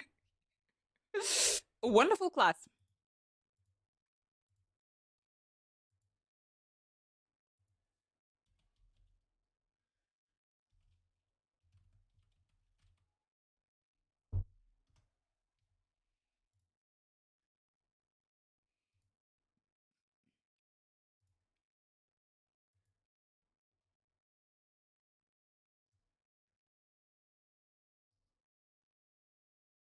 broken.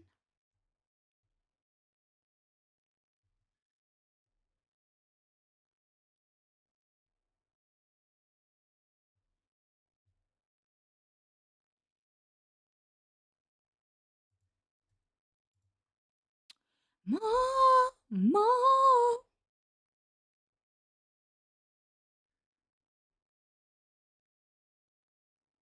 I'm not sure that's a good choice here. I don't know, guys. Why the fuck do I need a bone spirit? Why do I want a bone spirit? Doesn't look like it.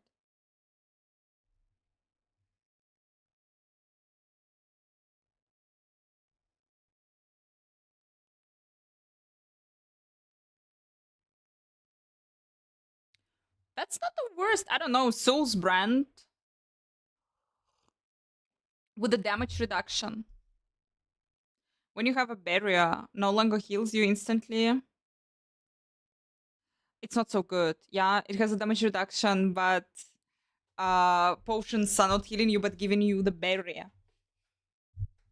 But damage reduction. Suck! Tyrael Might. I think that's only possible. That Tyrael Might is the only shit that we need here. Fuck it, okay, no.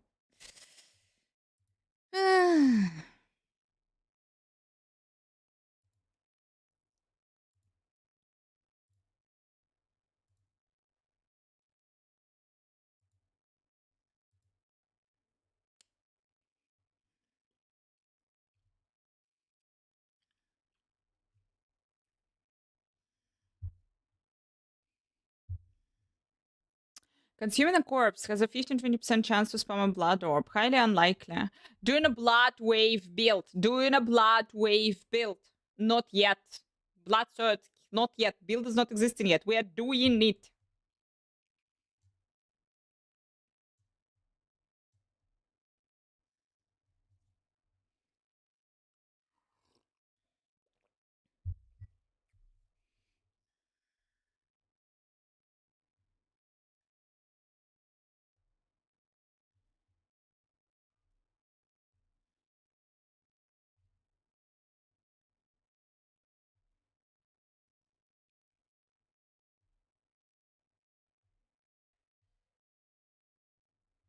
Let's see. Let's see.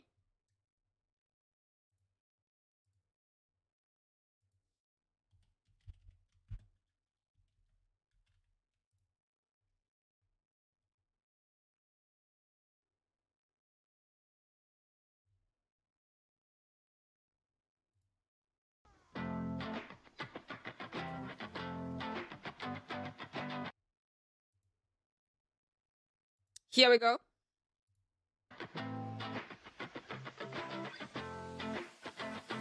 Endless blood wave. I think we'll add 50 new items. Uniques and legendaries. 50 new items, guys. Speed, tier 66. I think we can work around it. Hey guys, what's up? This is a Bloodwave build. It's doing really well this season. It's pushed upwards of 100. I think the more people get masterworked in this build, get their end up, get it closer to 2400, the scaling is going to go pretty high. Currently, the highest hit I've seen so far is a little over 100 mil dot tick.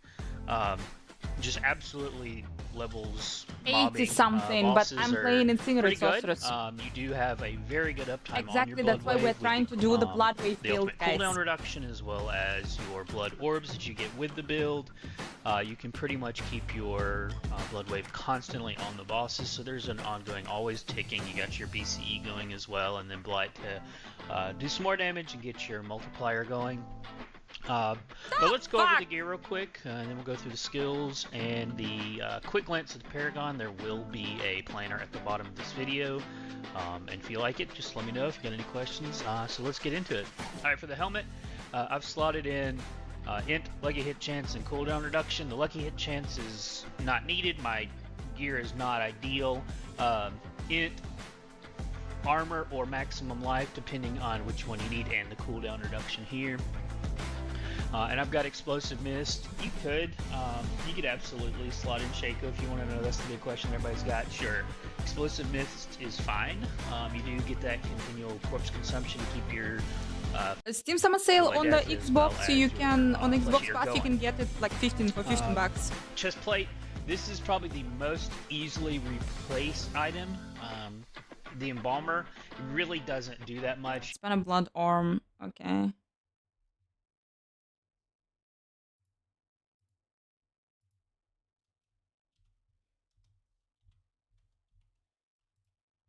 Whatever you do, whatever you have here will be funny. You've got a great uptime on your blood wave as it is, so it's really not that important. But for this one, for sure, int max life, and again, corpse explosion is not that great. This is the best chest plate I had at the time. You could again slot in if you needed some armor here. This is a great spot to put it. Again, Embalmer doesn't do much for this build. Every once in a while, we'll get a free blood orb, but that's really not that important. Materials could be a cool piece here, or Soul Brand. Just some options. You get more DR with Soul Brand. That's supposed to be a cool like build. the ability. That should be a cool build, guys. Check it out. It is. It is amazing. You're just sending the wave of blood, guys. Come on. Title, 5 to additional makes This sense. gets you 2 additional waves, which also gets you additional. The game's currently down for 2 more hours, 47 minutes. Cooldown. This does do a lot of damage. This keeps the stacks going. For this one, you're going to want int, max life, and damage over time. And with this being an offensive piece, you can start getting your desecrated ground tempers. I like the Decrepify size. I like being able to pretty much curse the entire area. Oh my gosh, you wanna tell me that once in my life I will use Flicker Stab? Oh shit. For the leggings, int, max life, and armor again here. Trying to avoid having to slot in too many. I have an extra skull here, so it really doesn't matter, but not trying to use too many of our other slots for armor, but the legs are a good place to have that. And then corpse tendril size, again, being able to pull as many mobs into the wave as possible, the better. So curse size and tendril size is important for me. This piece right here, it's not needed. I like the ult damage, but again, it's not that big. A legendary piece here with the additional int life, huge, especially considering we're trying to scale that int. So this piece, again, is the best piece I had at the time when I put this together. So I think more likely I would prefer a legendary here with int, movement speed, and max life. For the weapon, at minimum, you need an int GA here. And then this is again an offensive size, so you can get the desecrated ground size. Brick this one for tempering. The blight size is really not that important, but it does give it a little bit extra range for the multiplier. But again, at minimum, you need intelligence here. I would have loved to have seen the GA on dot, and of course a 3 GA would have been great, but your third stat would be max life here. Ultimate Shadow is the key to this build. As you look at this. Boom, and blood wave, and the blood waves, and the blood waves. But now it's the darkness waves. Yep. Yep. Something like this. Something like this we're gonna try on the PTR.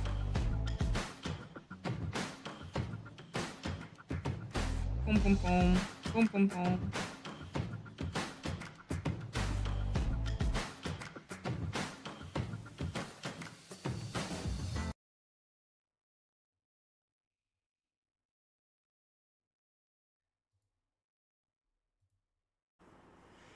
Hey guys, what's going on? So this is a little different video for me. Normally I just put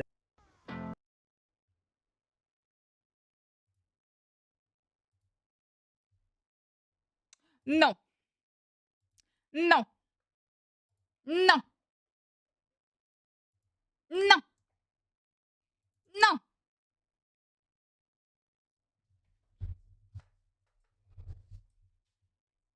That is a maybe, but maybe no.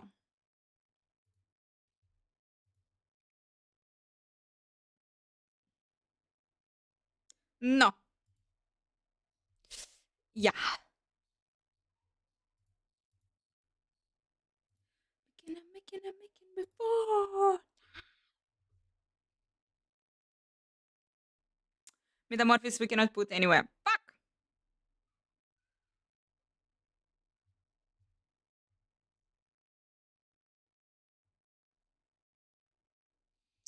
We need to make a machine gun blood lance like the druid one, and that would actually make more sense a bit. But it's not gonna sound like this.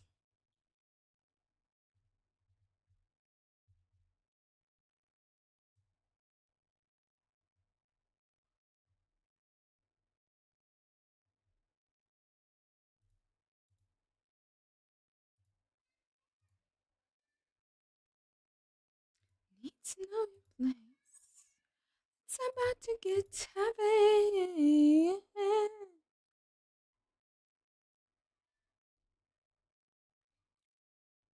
Rapid fire rogue with a druid sound effect. I'm telling you, that is like the big thing for AK-47 build is like the sound effect. It just sounds. It just sounds like how it should be. It's the silence. Bam, bam.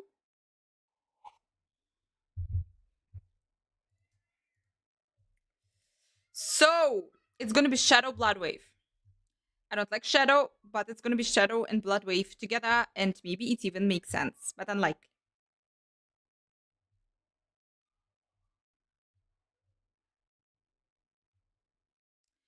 It's about to get heavy.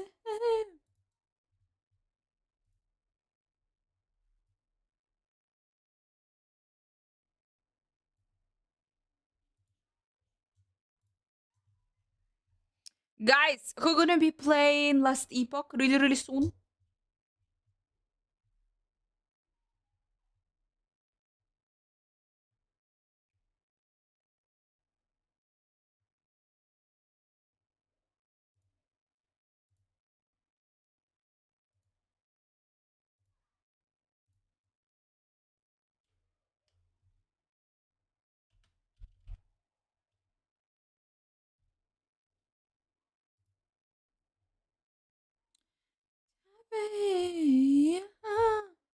Shadow getting Shadow's been nerfed, but Blood Wave is being super buffed.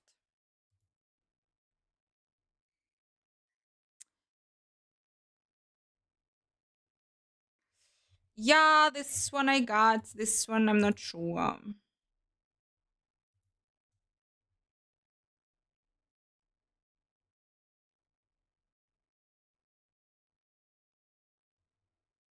Outside and play other games. It's gonna be 9th of July. I think you have some time. That is already bad. Yeah, they do. Shadow wasn't that bad.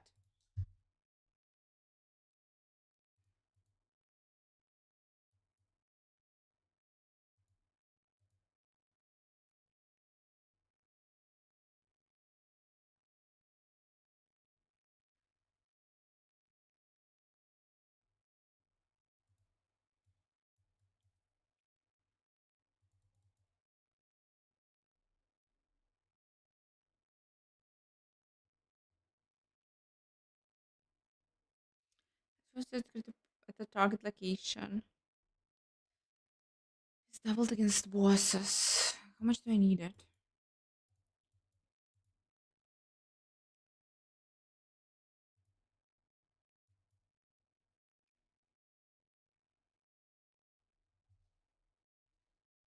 No, but I'll be checking it out then.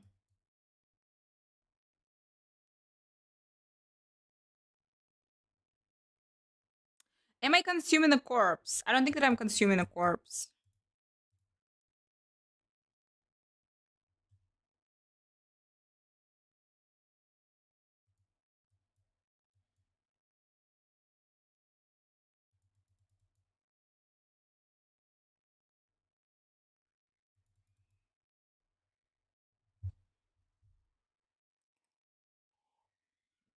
Relatively good passive. So,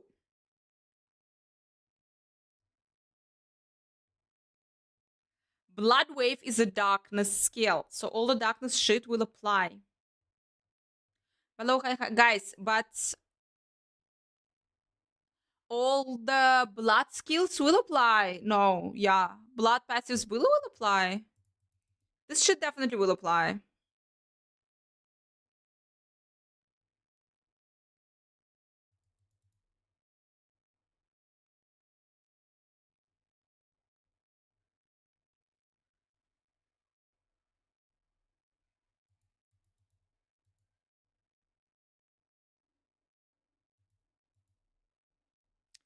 %9 increased shadow damage to enemies who are stunned, immobilized, or frozen.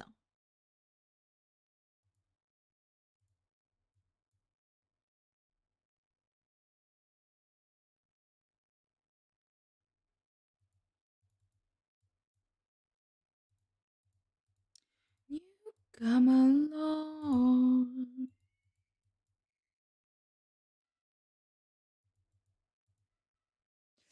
Fuck, that would be also cool, actually.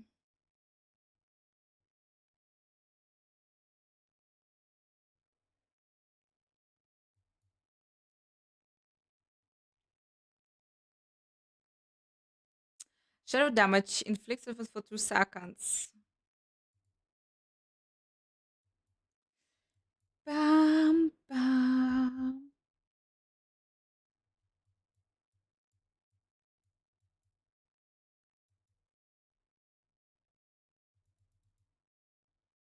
Then more healing from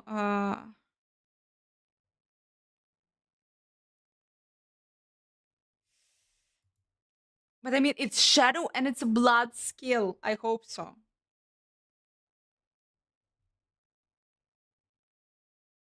Are also darkness skills.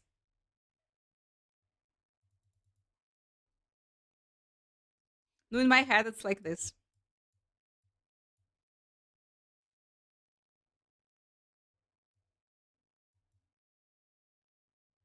More darkness. I am the darkness. I'm the horror and I'm the darkness. I don't need it because like I need to stay far away, but well.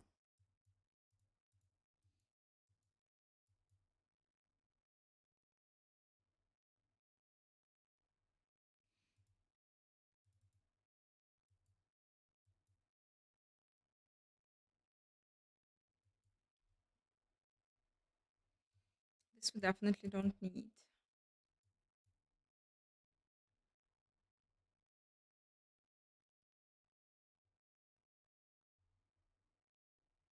Service will be up in 2 hours, 36 minutes. This is your face to create lead character. Unfortunately, no, but they fucking should!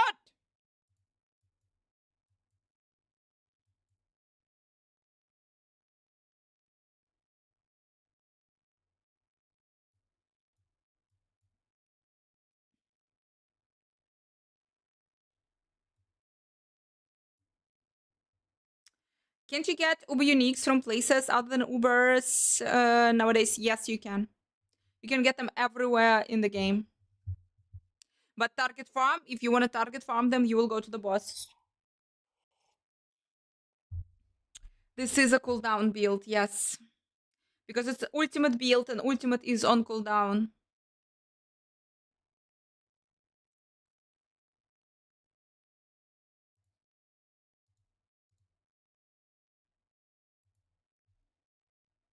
Will the service open be in 2.5 hours? The service will go up in 2.5 hours, exactly.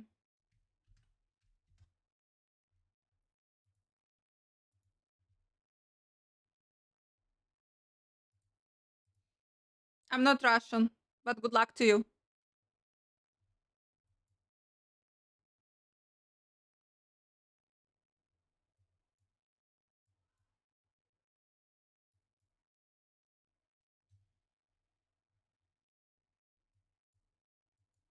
Fucking hell, I have a point that I don't know where to put.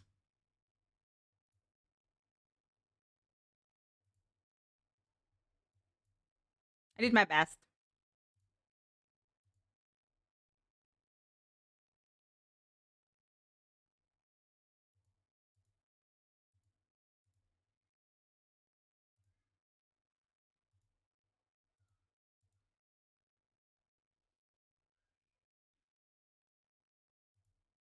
Fuck! I remember! Oh my gosh! I'm an idiot. I need this. Of course.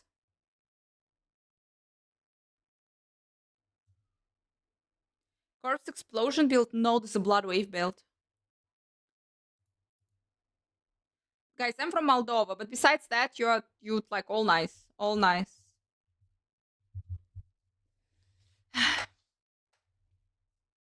It was so awesome.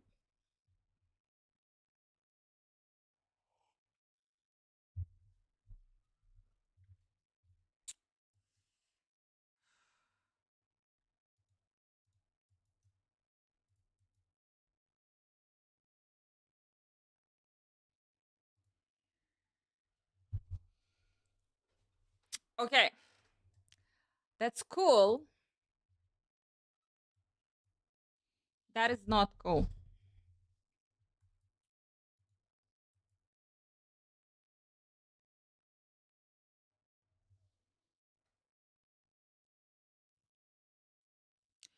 Diablo servers are down, guys. 2 hours, 30 minutes until they will go up. Servers are down.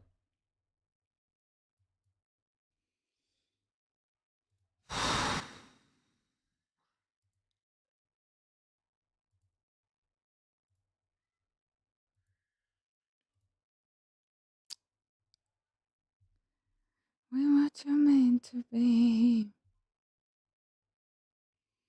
Ah! Necromancer just need one more extra slot. Do you know they're down? Yes, I know that they're down. They announced it, that they will be down, and they will be down for 2 hours, 31 minutes more.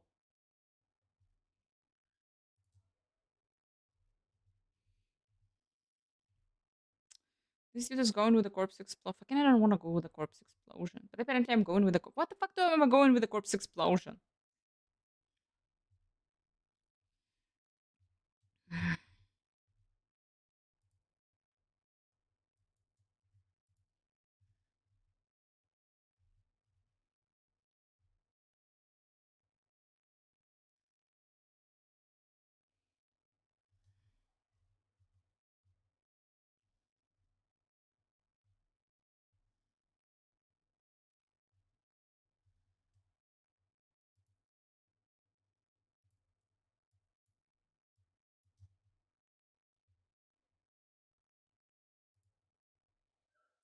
House of Dragon, Season 2, Episode 2. Is it good? Is it not good?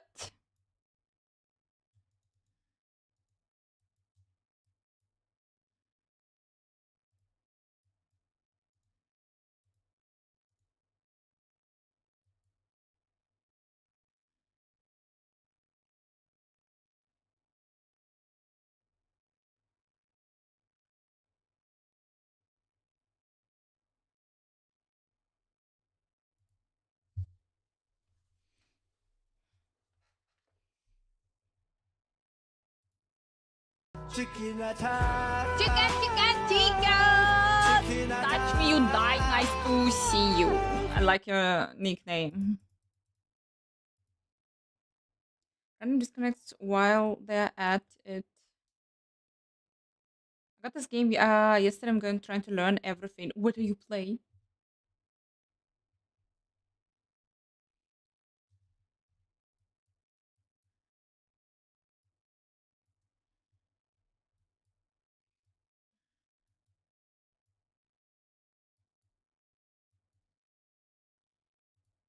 Super questionable, but okay.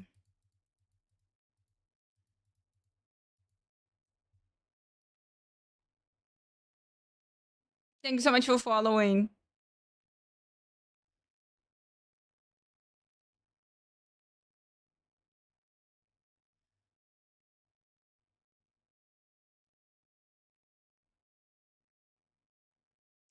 Why the fuck do I need a corpse explosion? How's I start to release before I start watching? I'm not gonna watch it. What to watch, by the way, people?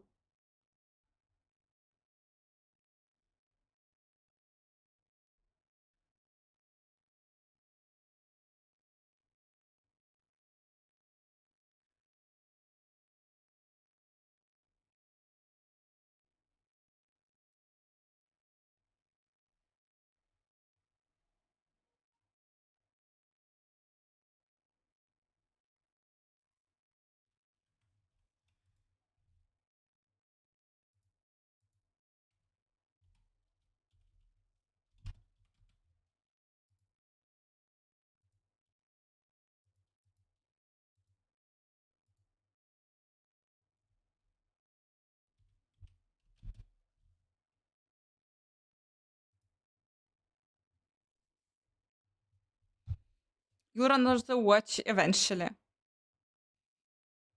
I don't want to watch the House of Dragon. I don't want to watch it. I said it. I don't wanna.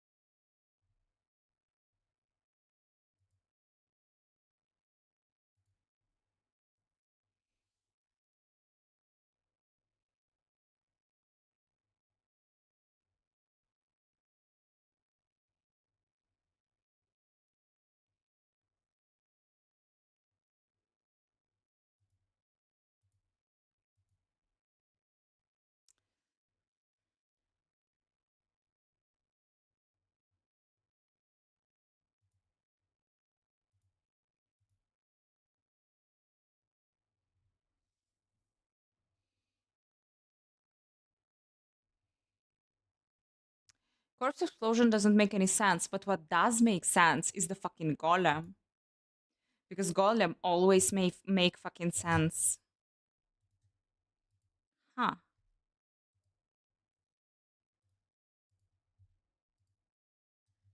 What's the point of corpse explosion? I don't get it. King Kong, hi. Really, really awesome. And weird. And awesome. Didn't get food poisoning. I guess it's a success.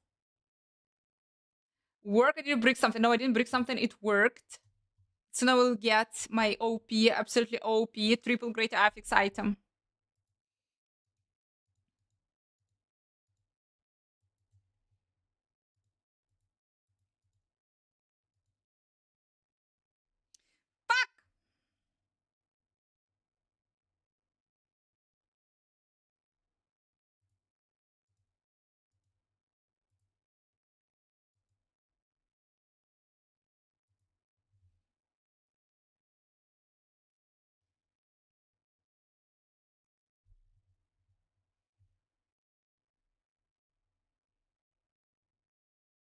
Guys, blood exploding a corpse means consuming it. Means that this thing is gonna work.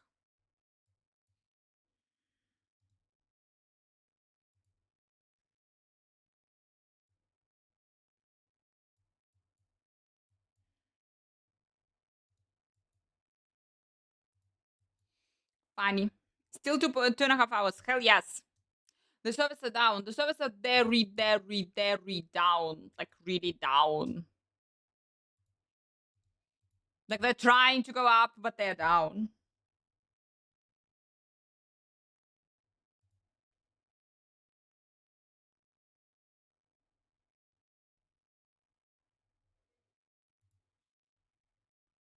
House of Dragons. No!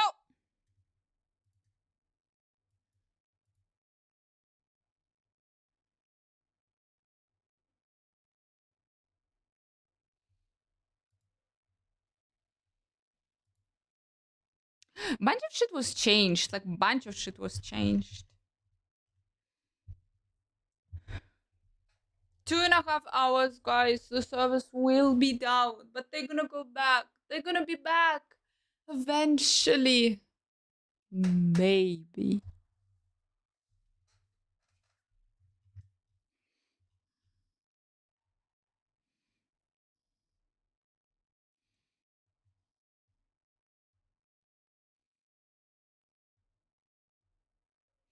Just a little damage increase, guys. So we're building the Blood Wave Necro.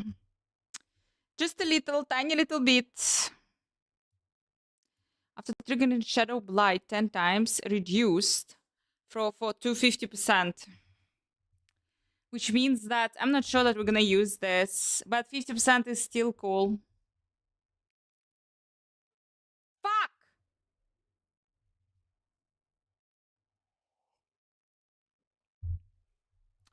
We're super chickens. You can check also the stream, the sub pages on my channel. You're gonna see the chickens in the different stages of development.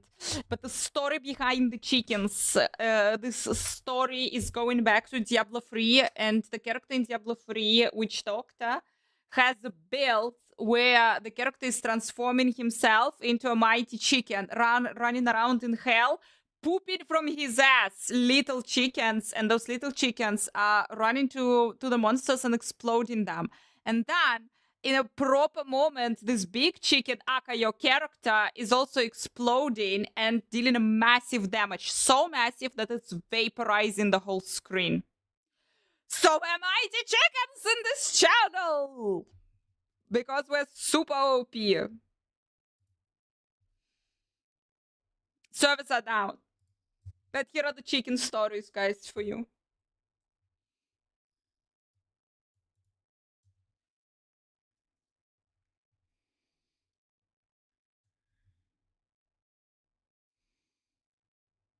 Fuck! If blighted aspect was nerfed, we are all fucked.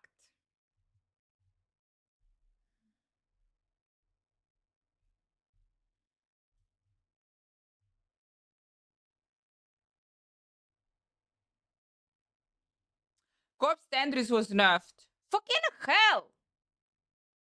It's gonna be update or no changes, just maintenance, and apparently it's across the whole Blizzard. World of Warcraft is also down.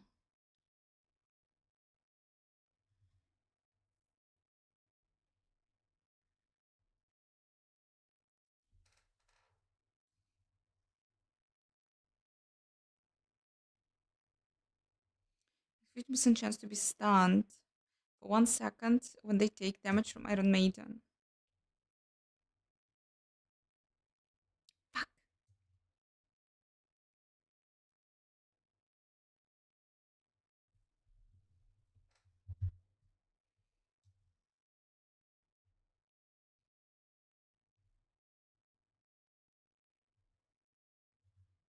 Fuck!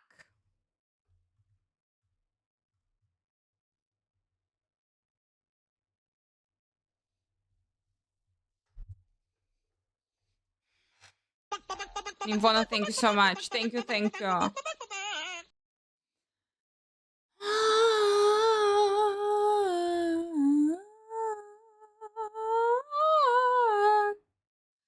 Barbarian. It's gonna be the top class in season 5.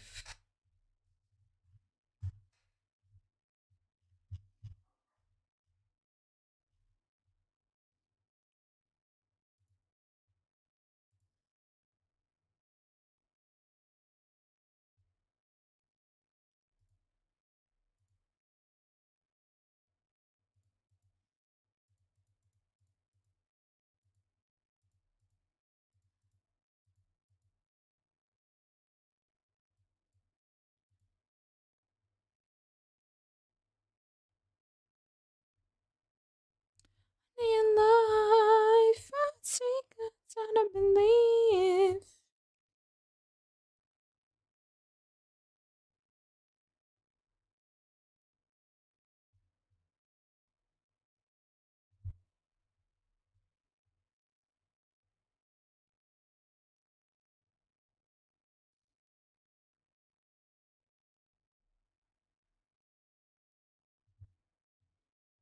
Should deal the most damage. They're the only one forced to be in melee. By 1%. This change is increased by 1% and bonus damage is increased.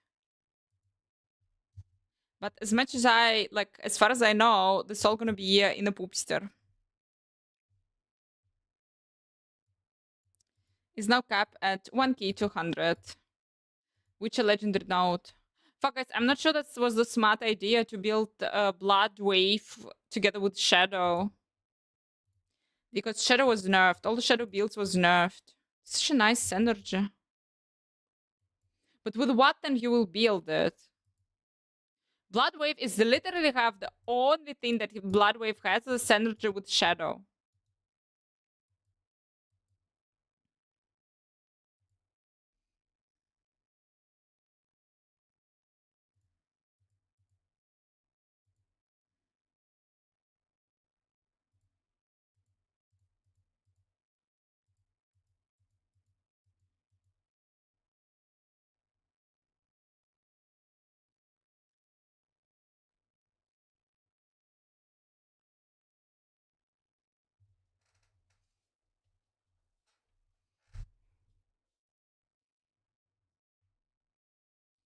But it was boring to me, so I'm using Barb.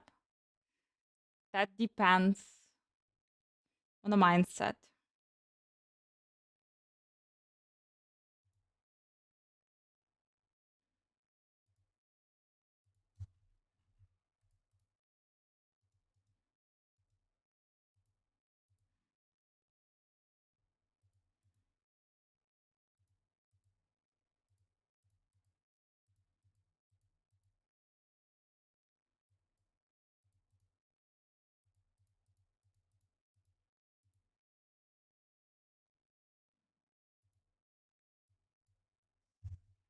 Let's always be up. 2 hours, 17 minutes.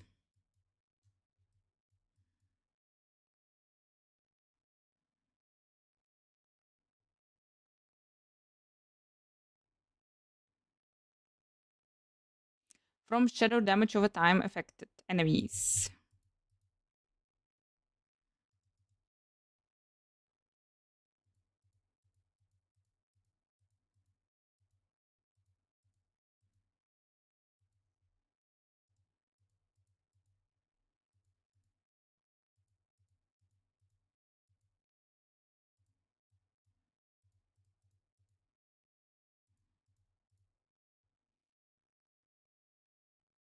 %5 chance to deal 50% bonus damage each time they deal damage. Is increased by 1% and bonus damage is increased by 4% for each 60 intelligence you have. So we need 1.2k intelligence. This is our cap now, guys.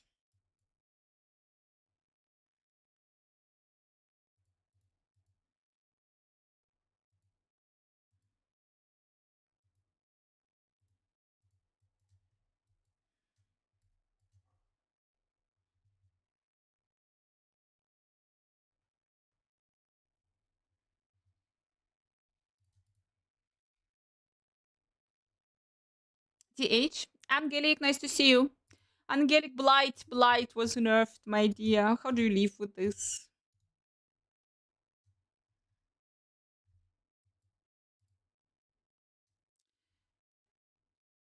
Works with a blighted corpse explosion. It does.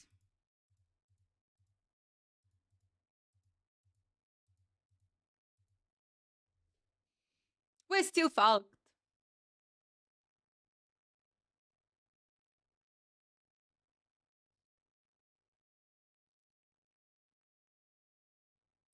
Sequences increase shadow damage over time.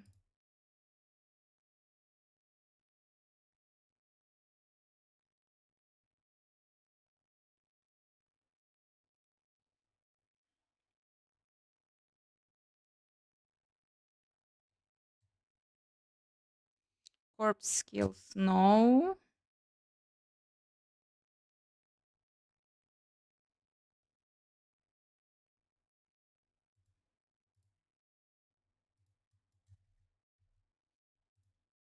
That's highly possible. Hey, that's wrong. That's I see from here wrong. Dons!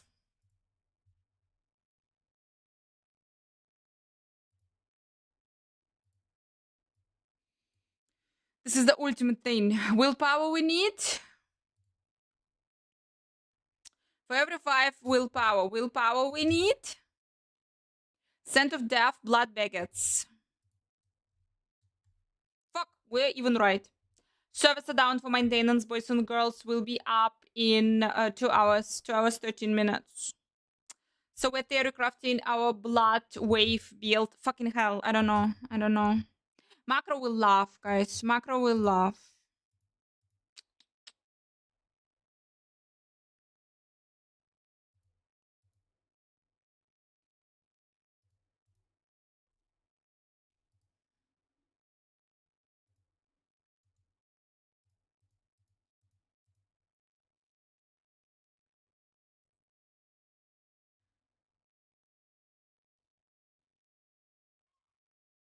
Macro will say that this is dumb.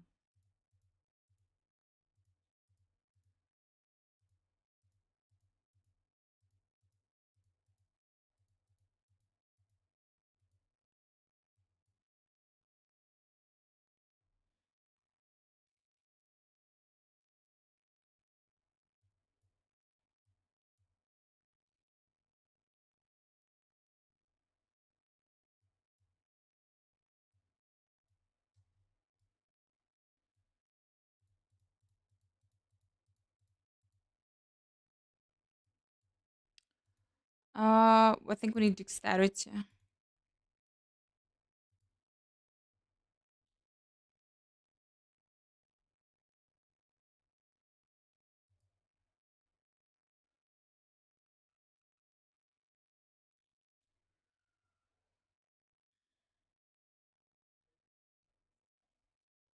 No, we need intelligence. All fine.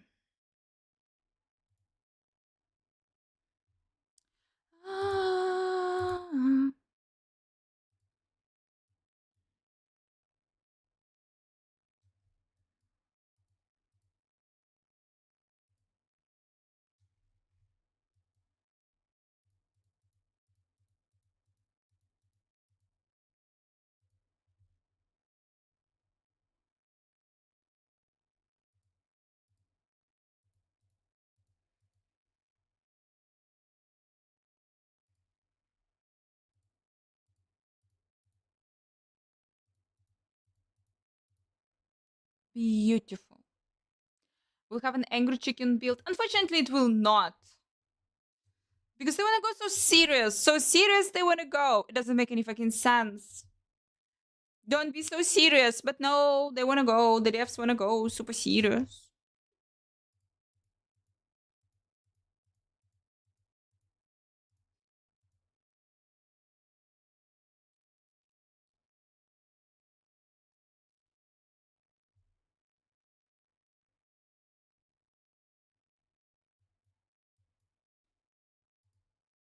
What?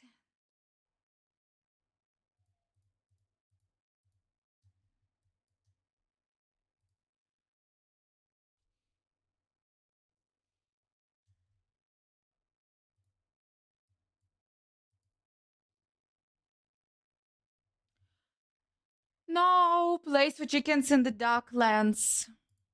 Not quite the devs' fault, by the way. It's more like the community fault, who is, oh, they have the Rimsdale in Diablo 3. What a child game. We should go serious. We should go back to Diablo 2.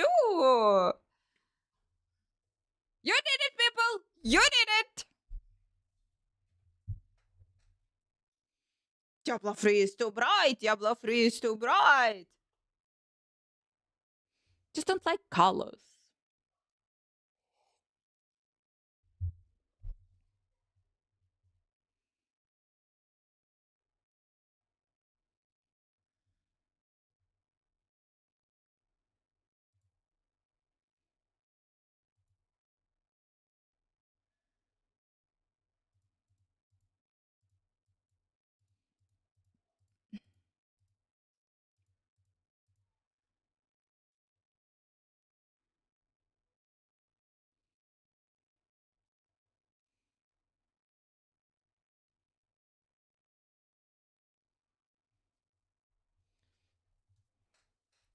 Hundred 2k50 cinders with max shred bug. Helltide will be even better. Fuck, in Helltide you're gonna be doing 3 of Whisper's quests all the time. That's what I do. That's what I always do.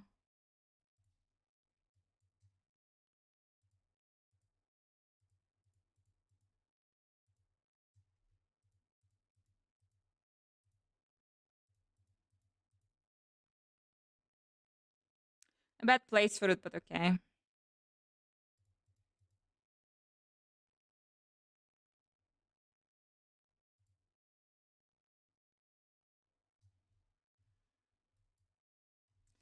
Not super good, and I will need to change it, but something. We did something, guys. We did a first maybe thing. We did a first maybe way how to build the Bloodwave Necromancer. One little problem.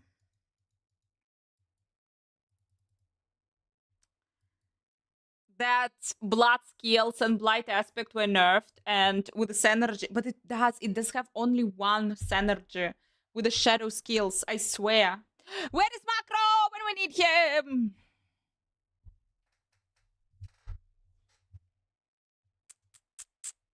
Corpse Tendris was also nerfed. Maybe Corpse Tendris, yeah, also doesn't make that much sense here.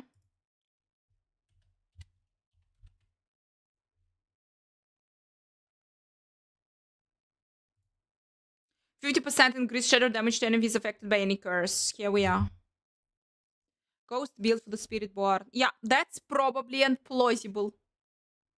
Ghosts will be running around, guys. And one of them we're gonna call a chicken ghost. Do we have, guys, some nice video about Last Epoch? Do we have it?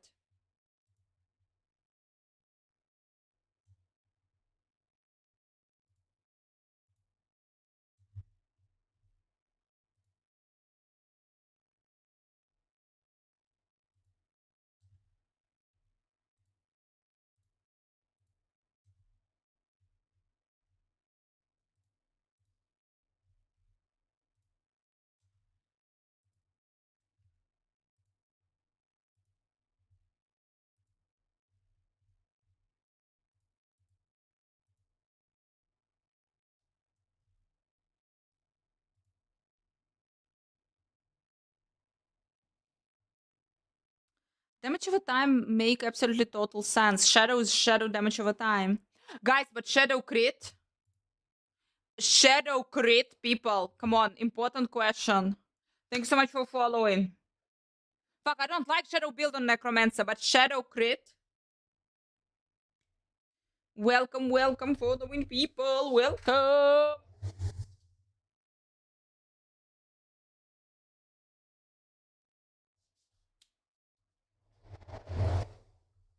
MVX, what stopped you? Okay, we have the nice video about Last Epoch. Last Epoch Hello, new about season 30 is coming super soon, guys. 9 of July. It's kind of good timing and kind of bad timing, but we're going there. Thank you so much. Does Shadow crit? Shadow is damage over time, but it's not only damage over time. It's also doing the damage on impact. But does it crit?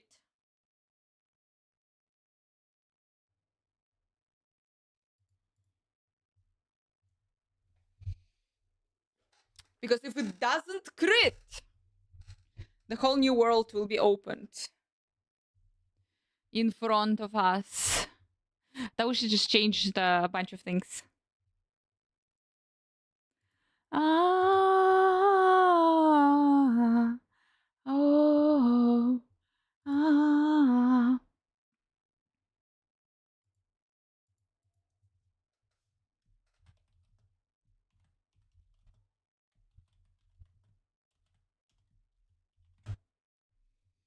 In the process of making it.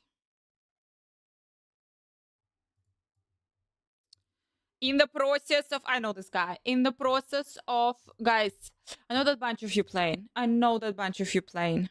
Oh, by the way. That wave. Here it is. This is our list of things to test during the PTR. Sorcerer's Chain of Lightning gonna be there as well. What else should we test? Flurry Rogue, maybe.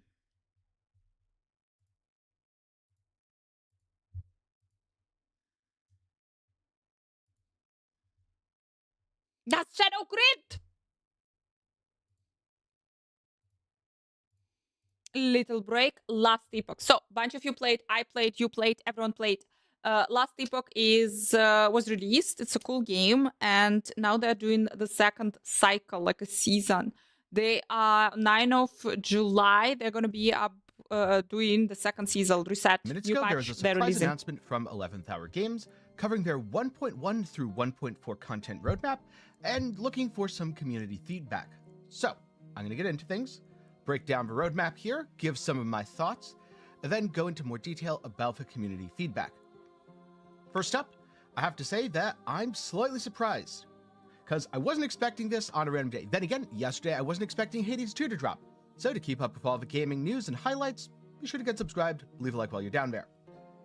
First up, the content roadmap, which is subject to change, of course.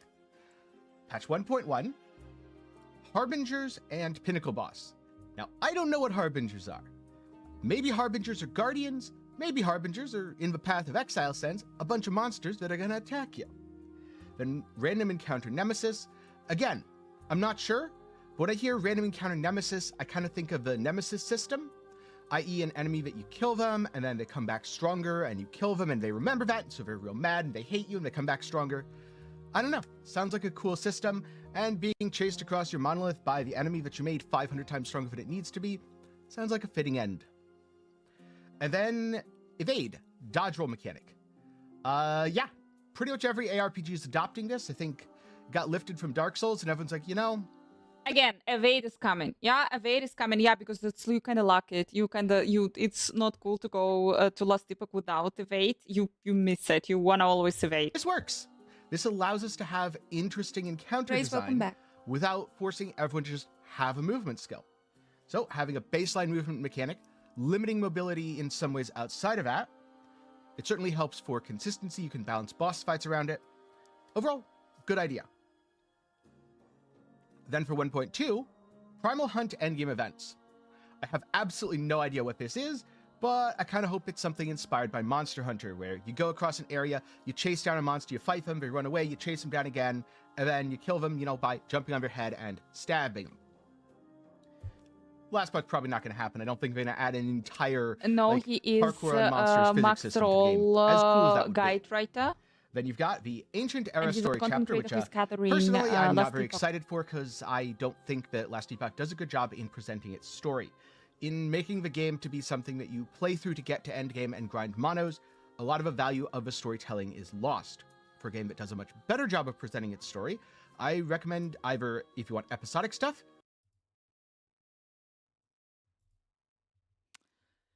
So, 1.1, this is what's coming. This is like 1.1. This is the one that's coming.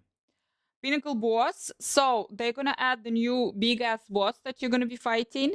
Random encounters. Nemesis. Have no idea what the fuck does this mean. And they're adding evade. That doesn't seem like a lot. So, you're having a new cycle. You're having the new season. Is it new season? Kiho hi hi. And you're adding the boss, and you are adding random encounters nemesis. What, this is confusing me.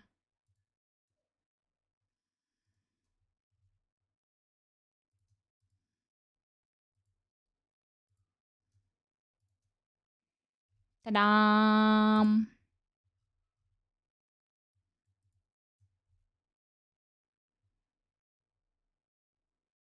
Release timing. The great content balance packs. Kiko, we're trying to figure out what's going on in Last Epoch. What will be... Am I right, guys? So, look, I'm missing something.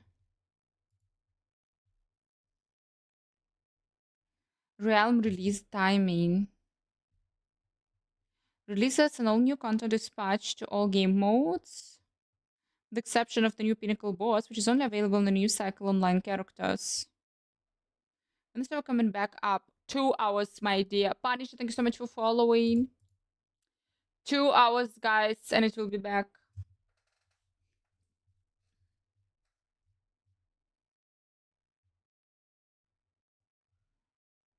They're asking the community, guys. They're asking the community about everything. Tony, nice to see you. And Norm, thank you so much for gifting and dropping a sub on Tony.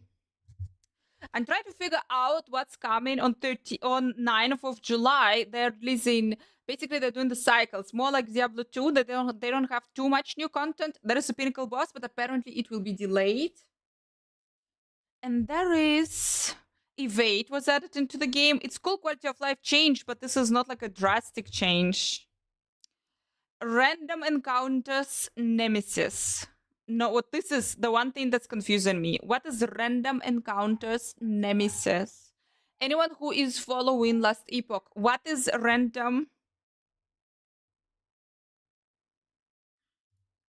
Hello and welcome everyone, my name's Kepian and today we're going to be talking about new cycle in Last Epoch and about their roadmap, about everything that is going to be updated in the game in the nearest future. If you were following or were not following Last Epoch for last months after its release, I'm going to be updating you on everything that they've talked about and that they've shown that they will be doing. So basically, the new cycle 1.1 is going to be released in July 9th. 29th, which is roughly in a month from now, and it's not that long of a period. Path of Exile's League was postponed up until later parts of July, which probably will be something close to 25th, 29th of July, because they will have their 25, 29 developer stream in mid of July, and that means that did they already, guys, did they already announce when the leak will come? Path of Exile leak? there's going to be at least 1 or maybe 2 weeks after their drops I saw. revealing stream, which makes this spot for Last Epoch being in July, at the start of July, to have at least somewhat of a good way to release their new cycle. I do think that there is some communication between GGG and EHG, and because they were, they are quite actively talking to each other, as we know from all the Exile cons. So I do think that it is some type of a healthy competitiveness between them and some healthy relationship showing between them that GGG postponed their 3.25 release. And maybe they just, they are cooking some additional changes to PoE2. But for now, let's talk about Last Epoch itself. So as we see here, face terrifying new monolith threats is going to be in patch 1.1 or in cycle 1.1. Harbinger and Pinnacle bosses, and Pinnacle boss random encounters, Nemesis, which is probably new league mechanic, just like Corruptions, Abysses in Path of Exile. This is probably going to be something similar in Last Epoch's version, and evade dodge roll mechanic, which is a very, very good thing that, we do see that in... when other league seasons launch, when releasing wares, which is very sensible. Everyone is doing that. RPGs are playing around the dates of the other RPGs. In Diablo 4, we do see that in Path of Exile 2 that is coming up, and that's why Last Epoch probably decided that they do need that feature as well. We do have a trailer for the Harbingers of Ruin. I'll probably just mute it a little bit while I'm talking about it. So the trailer itself and the marketing campaign for the season 2 is quite small. It's not as big for sure. They've just posted their like this one news on their The changes are going to be great for Last. Do you know, Gorsh? Do you know what is Pinnacle boss? I get it. No, you have the Pinnacle boss. I get it. I learned it. What is Nemesis? What is this? Random encounter Nemesis. Something is jumping on you out of nowhere. You are farming monoliths and something is jumping on you. Oh, you fancy person! But it's gonna be good. So, there is Joshi who is like, who knows the shit that's coming. He knows that shit that's coming. He's saying that's gonna be cool. Wow.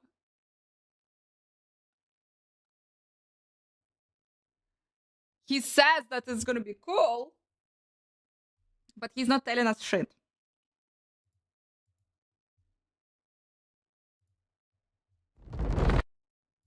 Their Steam page, the quite small trailer for 29 seconds with Is it big? Is it not big? It's not very big. A little bit of gameplay being shown, probably fighting some type of boss from the new cycle, and the name was dropped Harbingers of Ruin, July 9th release date, and that's mostly it from the developers on this topic. We do have some communication about all the updates that are coming to the game from their earlier post that was released at May 7th. But just basically, let's look at this image in here. They posted the roadmap, okay. 9th of... The only thing I can tell you guys, 9th Do you July. realize what you've done, Traveler? Do you know what you've unleashed?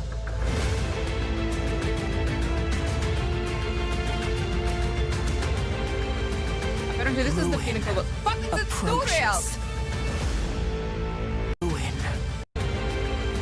It's Duril. It's Duril. I swear to God.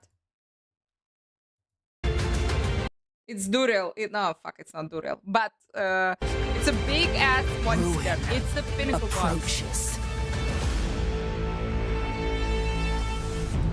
It's the big ass pinnacle boss. Okay. July 9. Massive update for Last Epoch. Guess what? It's coming. Looks like a find monster from Final Fantasy. Looks like a big ass guy.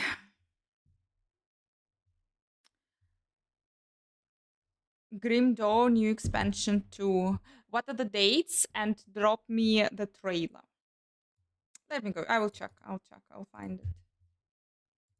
And we need Path of Exile. And we need latest Path of Exile update. And when is the new leak is coming? God damn it.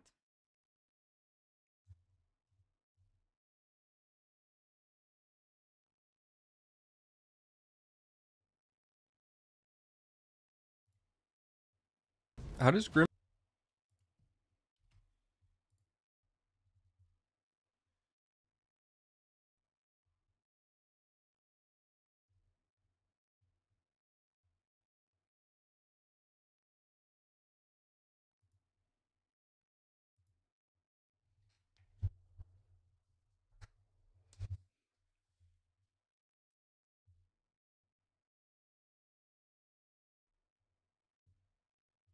Best part of having great RPG games is that they all have it complete, and for that we all get great content. They compete, yeah, they're competing.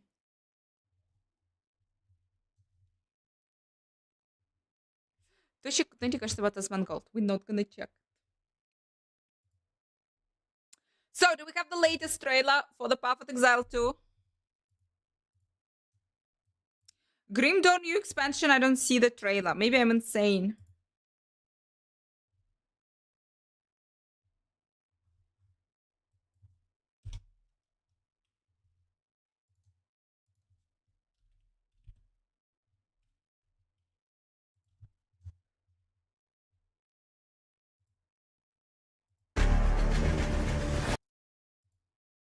Which gameplay walkthrough?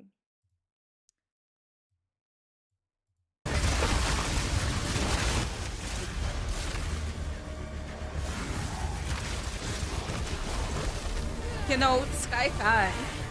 I'm certainly not supposed to be here. How exciting. My skeletons! But wait a second, this is not a necromancer. This is a witch. Hi, Not I'm worse Jonathan thing. Rogers, Game Director on Path of Exile 2, and I'm here today to talk about the Witch. If you want to be dominant, you can control the paths. Most classes have access to some kind of minion, but if you want to control an army, the Witch is probably the class you want to pick. Necromancer. In PoE 2, most minions don't require summoning manually. This scepter gives me a Skeleton couple of water free minions. warriors, but it's also going to give me another Necromancer. resource called Spirit, which you can spend on whatever This minions is my you class, want. guys. This is my class, boys and You can see girls. the Spirit bar above the mana here. On the skill screen, you can pick the composition of your army. This is a level 2 area, so I can only afford one other minion. I'll pick a sniper for now. Dorn, welcome back. Stay in the back with me. When minions die, they'll be revived automatically so long as no other minions died recently. So before your next battle, all your minions will come back to life.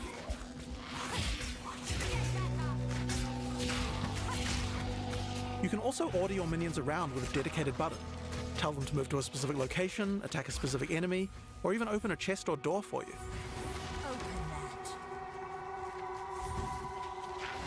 We also have temporary minions. This spell is called Unearth. If it kills a monster or if it hits the corpse of a monster, it creates these bone constructs. They can't take many hits and have a limited lifetime, but you can build up a real army. Bone wave. Bone wave. While my minions I are will not attacking, play I'm going to Elden use some Ring, at debuffs least on not the now. monsters too. The first one I'm going to use here is Contagion. Someone If a should monster dies escape. with Contagion, it spreads to nearby enemies. Diablo 4 Each is a time it PTR, spreads, the starting damage tomorrow. increases, so it's a good idea to try and keep the infection going. If any corpses are infected when you summon a minion from them, the minion will be infected as well. Each time they hit an enemy, they'll continue infecting them. It's nice to have an army of infected scorpions on your side. Army of infected scorpions. Jesus, that reminds me of World of Warcraft Plague.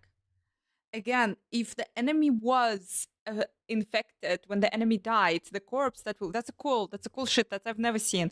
The corpse that will be spammed after that will also carry the infection. I also have another Chaos debuff called Essence Drain. This one does even more single target degen. If the monster is infected with contagion at the same time, then the Essence Drain will spread as well. This can turn into a real plague of destruction. Another minion type I can summon are zombies, but they require a corpse. These will do nicely. They don't come back to life if they die, but they're fairly tough and can bolster Reminds your me minion of Last numbers. Epoch a lot. Many minions also have command skills. I can order my sniper to deploy a gas arrow on the battlefield to get some damage over time.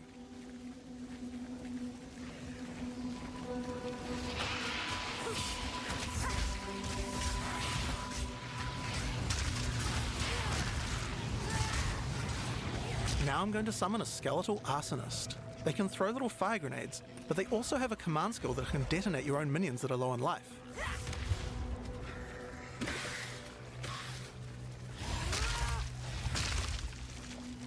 When you see the red indicator, use the skill and the minion will go boom. It's particularly nice on these bone constructs because they expire quickly anyway. So, let's take all these tools we found and fight the boss of this area, the Carrion Crone.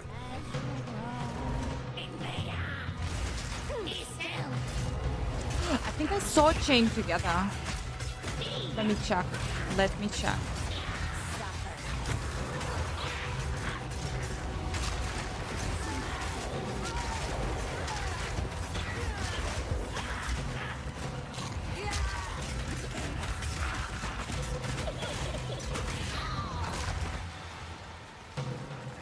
So, that's how many minions you can get at level 2. But let's see what minion gameplay looks like at a higher level. This is a level 30 area. I want to try a different group of minions. I still have my trusty warriors, but there's a lot of different types to choose from, like brutes for stunning or ice mages for freezing, and most of them come with their own special abilities or command skills. What is the maximum For now, amount I'd like that you a can couple of get? storm What's mages the to maximum shock amount enemies, of army you a can cleric get? to heal and revive my minions, and a bunch of reavers as well. Reavers do high damage, and you can also enrage them before battle. This slowly kills them, but my cleric should be able to keep them alive. While my minions are attacking, I can use channeled skills like Bone Storm, which creates a devastating volley of sharp spikes. That's funny, and that's how the gameplay should look. And that's how the game should look when you are the commander The of the Storm army. Mage has a useful ability if lots of your minions die. He can summon a lightning storm to strike the location of every dead skeleton in your Everything army. is based in gems. Just like that. We also have a type of skill called Offerings. These let you Who's impale gonna one try of your this game skeletons on a of big exile? spike Everyone of gonna bone try it in order and to buff realize all that of your no, other you cannot minions. play like this, and do not do it. The one I've just used here is called I Pain tried, Offering. it's absolutely It makes horrible all in of Diablo my 4 other and minions no. faster and deal more damage. Just no.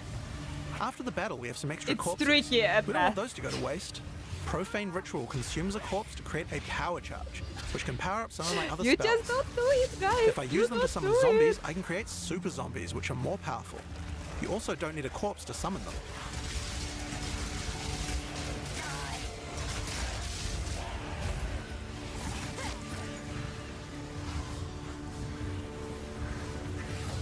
I can also use power charges to channel Bone Storm. If I do that, it adds a devastating AoE.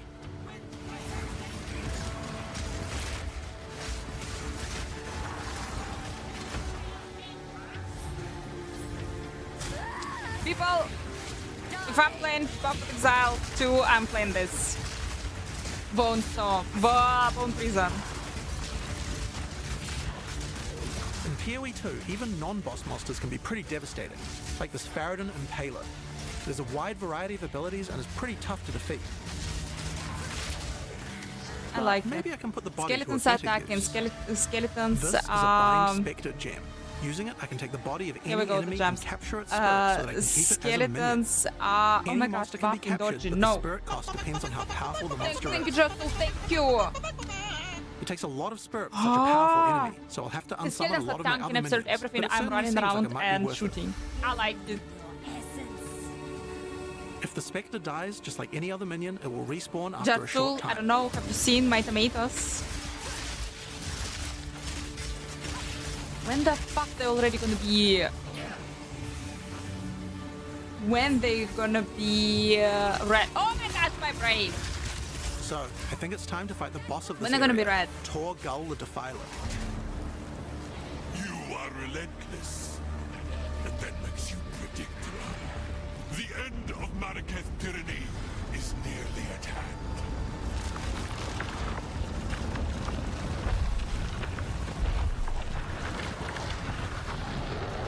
What a beautiful guy.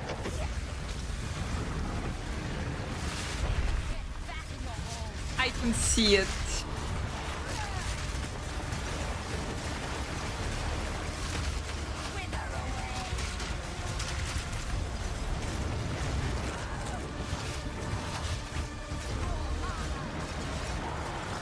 It gets freaking...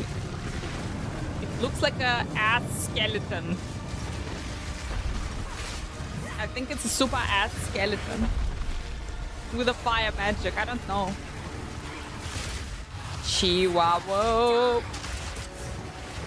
Fight, my skeletons, fight!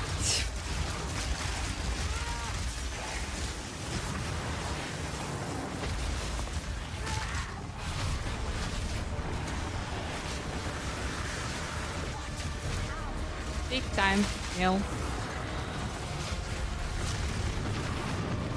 But the guy's doing pretty good.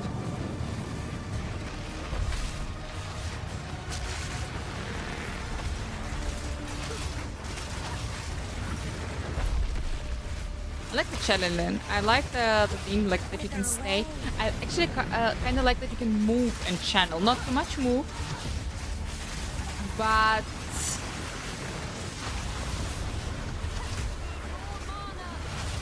you can move. It's kind of cool. This boss looks so sick. The boss does look huge. See, you can a little bit move. You're not fast, but you're moving.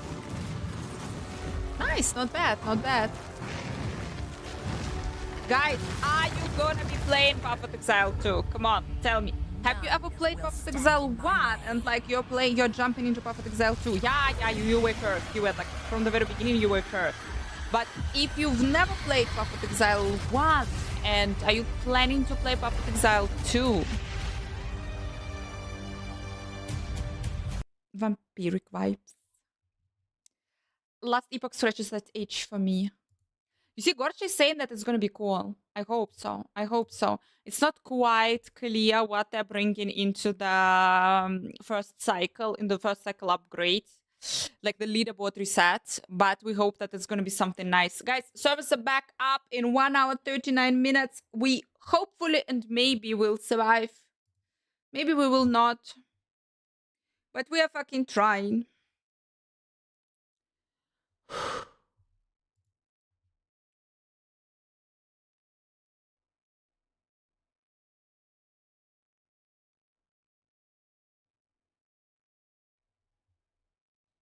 Change your mind. Getting particularly simplified enough for me. I don't need headaches while gaming. That's why someone here is not playing Elden Ring. I so love it. Thanks so much for following.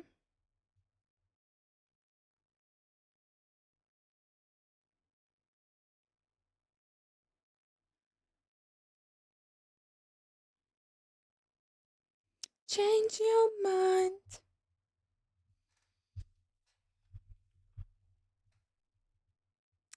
Каманария хая. Guys! Bloodwave. Chain of lightning we need. We need a fucking chain of lightning build. So we are here trying to figure out what the fuck we will be testing during the PTR. So what we're gonna be testing? We're gonna be testing the landslide build. I have way too much shit open.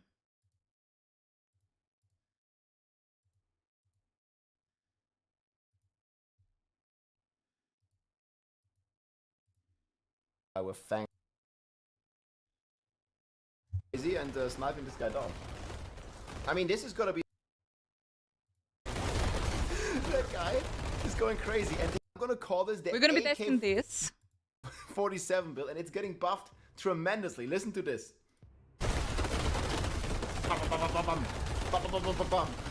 And this is the landslide druid, man. Or just call it the AK-47. I don't understand. Alcoholic straight bottle drink. Going crazy. And What does this mean, straight bottle? The one that you, from the bottle, wine. Is it one true American But what is build? not straight bottle? But the Call of Duty druid, man. We have now guns in Diablo. But no, seriously, guys. So, Landslide Druid, gonna be buffed. It's funny. It's amazing. We're gonna be testing also the Necromancer Blood Wave build, something like this. We have one little issue that Blight aspect was nerfed, and actually, this build has Blood Wave, has a synergy with a Blight, with the Shadow skills, and with the Darkness skills. And how we're gonna go without it? Or we're still gonna go. First, we're still gonna go with it.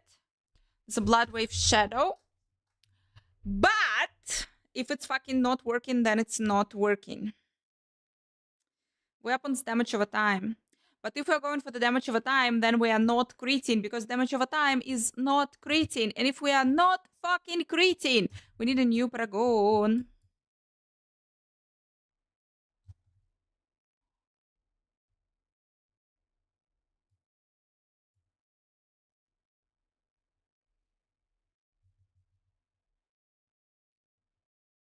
No, Race, I am drinking wine. I'm from Moldova. I'm drinking wine. I don't drink pretty much anything else.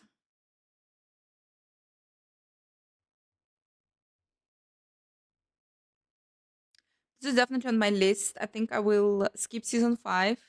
Jumped into Diablo 4 again with the add-on. Until then, plenty of other games to play. For example, Witcher that will be nerfed. Fucking everything was nerfed. Abyssal makes sense. Super makes sense. Makes sense. Amplify, we have you as well. Exploit would be cool to add. Shadow damage over time. Yes, we definitely don't need crit. Amplify of my life. Darkness, here we go. If you know what I mean. Shadow damage over time.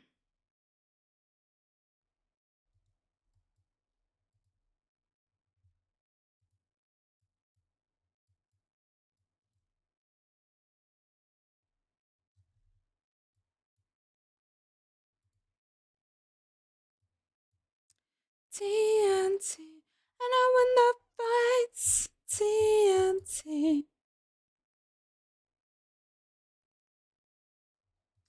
Okay, we will see.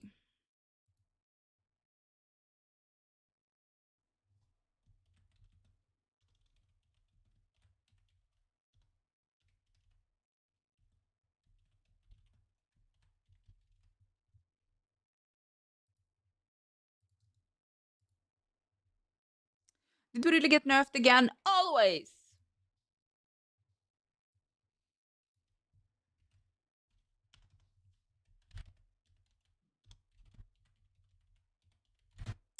We're gonna be trying, guys, also Chain Lightning Belt. Because...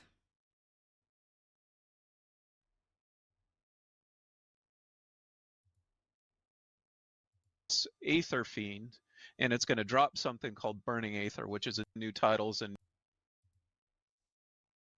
it'll petrify here and slap them on and see how a new character you can actually it's used. And so this allows you to really start comboing your core and basic skills together. And if you decide to have different elements associated to unique. Yeah, by the way, of this is very similar to this, and deal more damage as you hit vulnerable enemies. Stacks up Chain Lightning on pants instead of just a weapon, so that's pretty cool. That is funny. By the way, Chain of Lightning, this is funny, but they can be... explain to you how this works, because it actually changes and it's your on the skill pants, pretty significantly. and then, but then there's the weird weapon that is doing the basic cast and bounce on skills. enemies just like before, but then it's going to come back to you and orbit you a little bit. Rock And then was, it's going to Flutie was go out and buffed. hit another enemy, and then come back to you in orbit, and then come out and then go out and do another enemy and come back. It's going to do that back and forth a few times. And every time it comes back to you, it's going to drain some of your mana. And after it drains so much mana, after coming back 10 times, the bolt is actually going to explode for a ridiculous amount of lightning damage on enemies. So there's a mini game here where basically, oh, and by the way, you can cast multiple chain lightnings when this is out. You're basically going to be like running a gambit here, and the mini game is you want to stack as much resource regeneration as you can so that your lightning bolts can survive being drained over and over and bouncing everywhere so they can last to their explosion and do a ton of damage to enemies. One thing I want to call out here also is that because it drains mana, resource cost reduction won't work on that drain. You're actually going to want to focus on gaining resource, which is a little bit different and kind of makes this build a little special, I think, and unique compared to other resource builds based around resource. And now show us so how it see it in action here. You'll see what one cast looks like, and then I think we'll see what it looks like when you spam it. So you It's can good see for them here, to have time, but circles you, somehow goes no and one hits is enemies, using it. circles you, goes and hits enemies, and then it does a big explosion at the end that we've tuned the damage to be pretty high. See there? So then it explodes. So, oh wait, oh, do we have one where it casts a bunch of times? Maybe we don't. Oh, there we go. There we go. Yeah. So see here, you can see that, you know, as you go, it like keep going, and then explode a bunch of times. That's what we go. That's how we go. But guys, Chain of Lightning and Daryl Sorceress. This is Woody's guide. He released it like 9 days ago. Amazing. Can we just put there our new pants? Hi everyone, Maybe I'm we back with another can. video. We just had a patch notes drop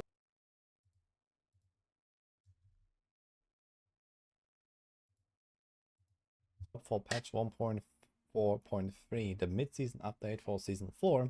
I already made a summary video about this. If you have not seen it, you should go check that out. I will also link the full patch notes down in the description.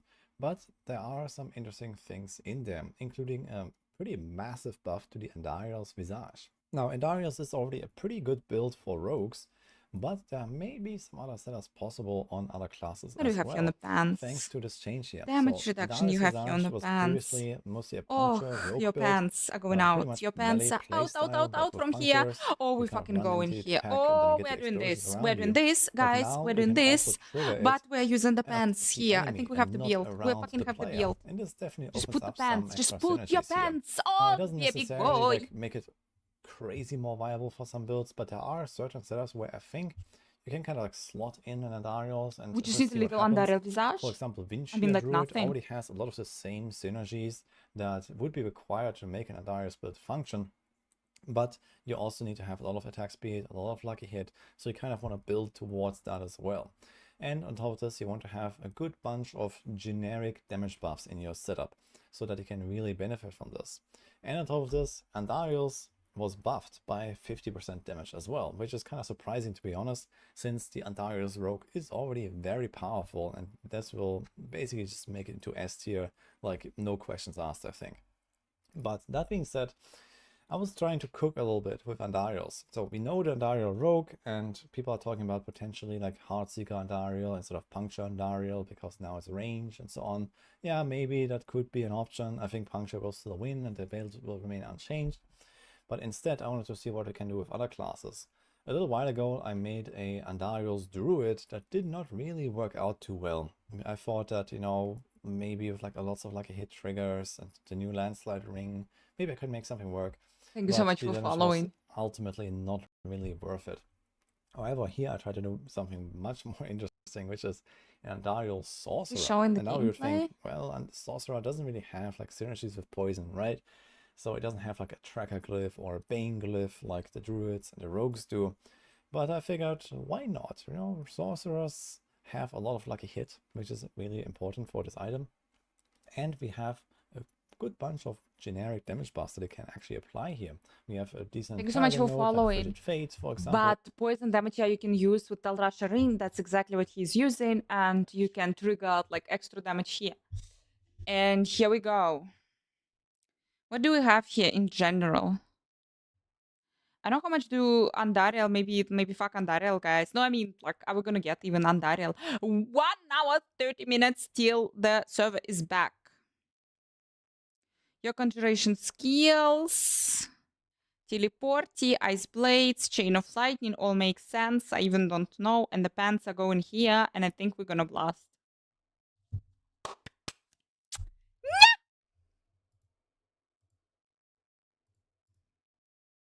That kind of just works for everything. And well, we have stuff like Russia's ring that is a generic damage buff. We have Star the Sky's ring that is a generic damage buff. We have a bunch of aspects that you can throw in there. We don't have to, you know, extra weapons, for example, from the rogue, but okay.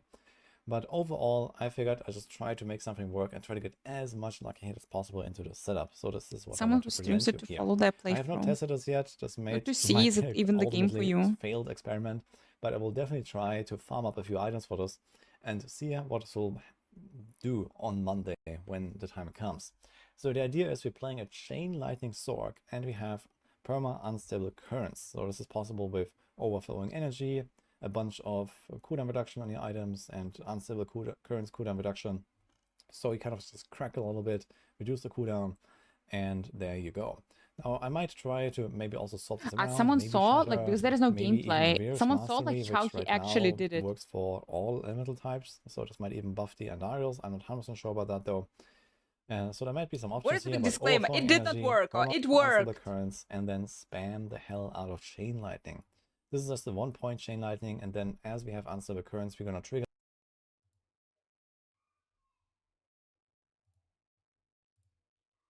You did it work.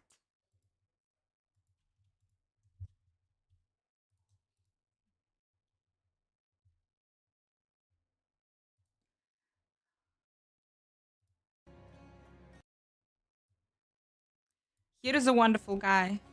T100 feet with Chain of Lightning.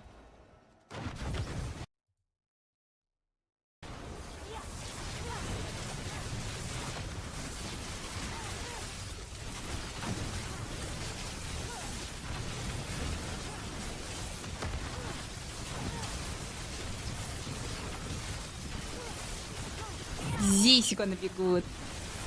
This gonna be good. Gonna be good. This.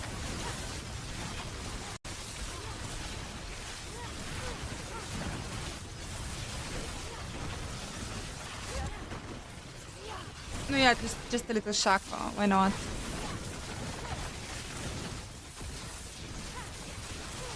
One speed bonus.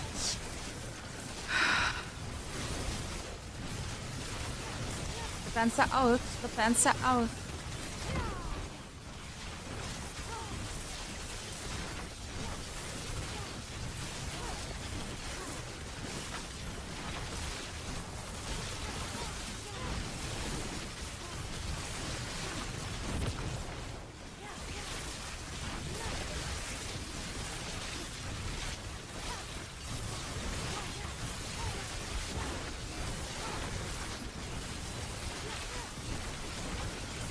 Fucking Ring of Starless Sky.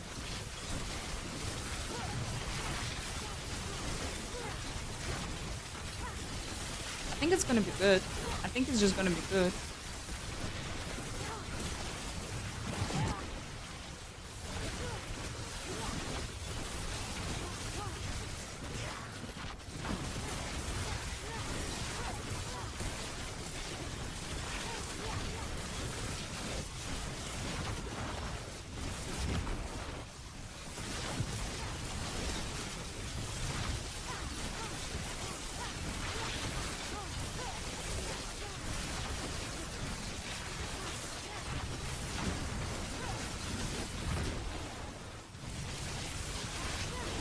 Look, super sparkling. Super sparkling, boys and girls. Super sparkling.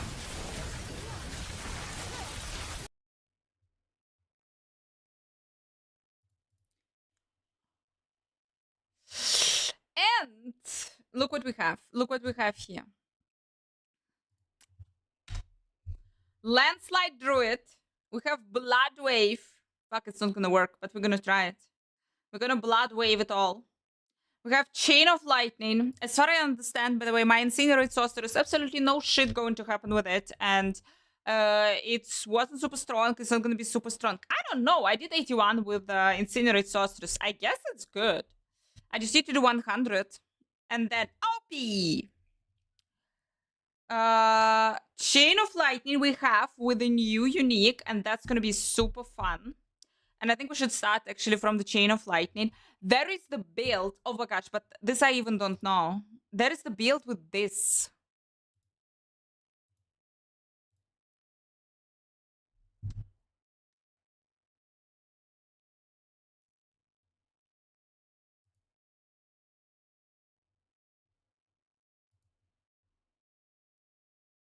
Soul Spire. It's pretty similar. So we're going to queue up some footage. Interested to see what the community comes up with here. Have different elements. Way for essentially replicating and doubling down on the damage that you're dealing in a particular area. All right. Next up, we've got the Vox Omnium. Now, There is this shit, guys. There is this thing. Vox Omnium. Casting a core skill additionally fires 2 instances of Firebolt, Frostbolt, or Spark, matching the element of your last 2 non-core skill fucking fuck.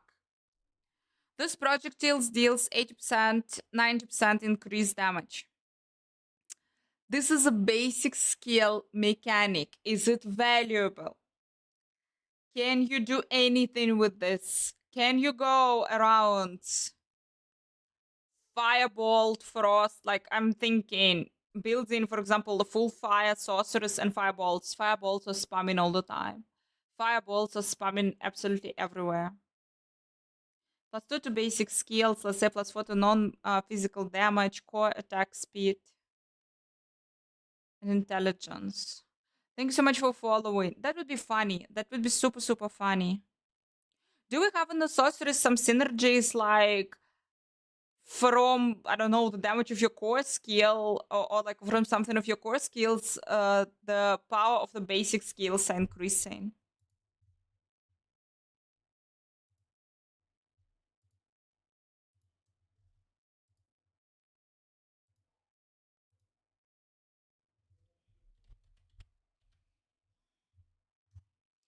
Attack speed, stacking up 5 times. Upon reaching the maximum stacks, you add a vampiric blood rage.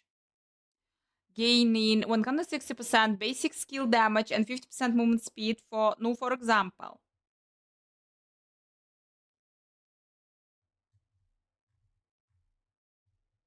Mm. 160% to the basic skills.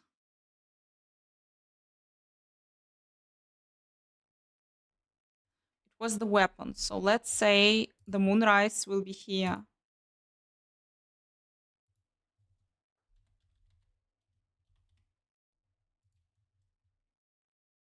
The weapon is our new freaking weapon. The weapon is our new freaking weapon.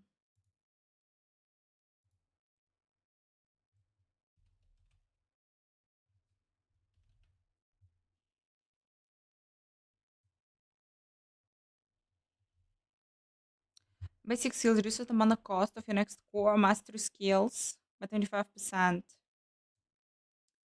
Free for 1 per cast. Ha! Basic skills deal increased damage.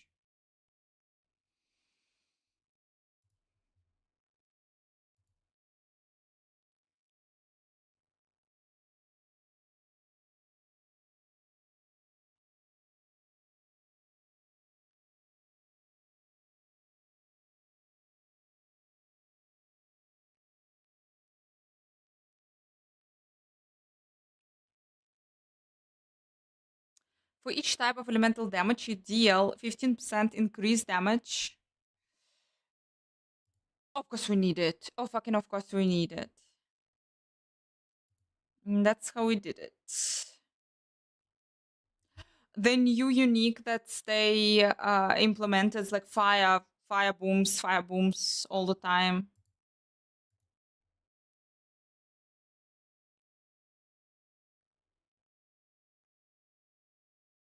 I don't know, guys. Maybe fucking this. Fist of Fate. Up from 200. 300% of the normal damage. And we have shit tons of basic attacks, basic skills are running around everywhere. That's a lot of No, unsure.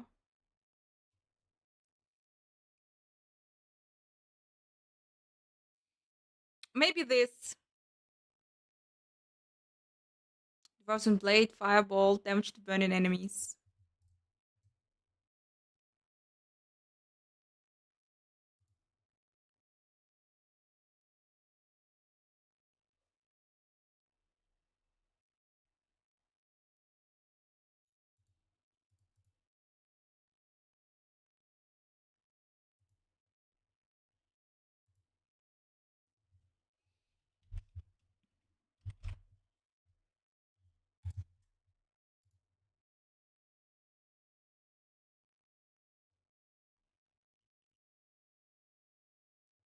Tyrell Mites will solve all the problems.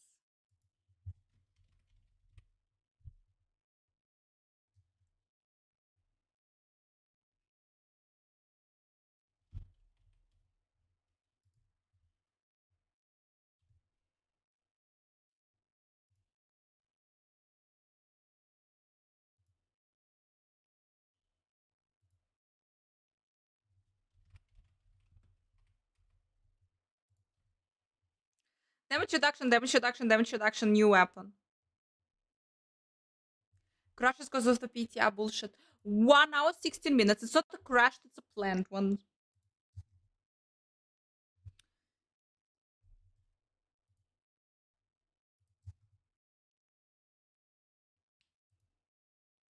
I don't know, people. Maybe it's a bullshit, okay? I don't know.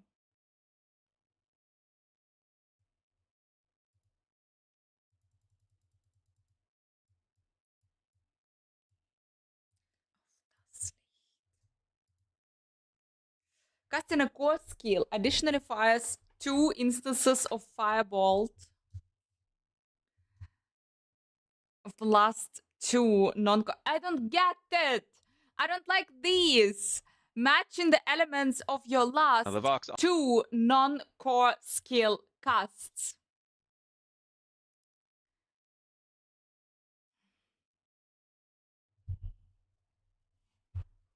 Shaco is good for buffing absolutely everything in this world.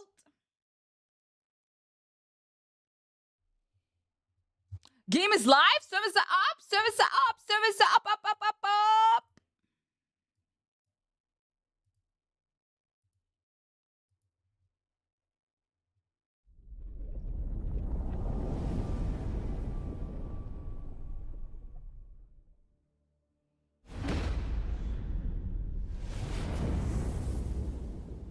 Let's see.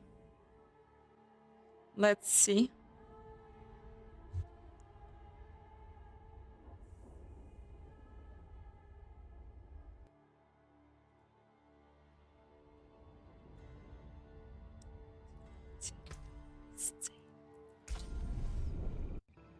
Here comes the sun now. Here comes the sun. Apparently we're in, guys. Apparently we're in.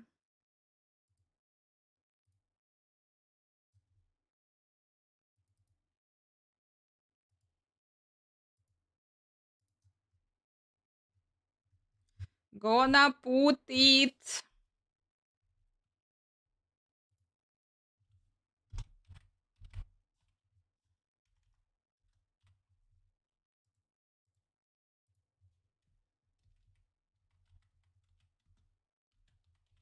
Awesome. Awesome.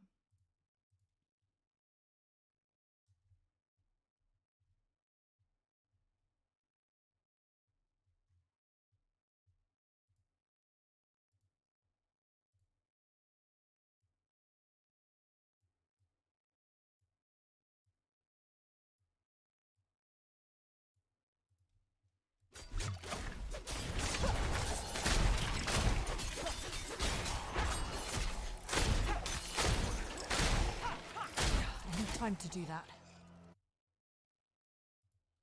Guys, servers are up. Servers are up.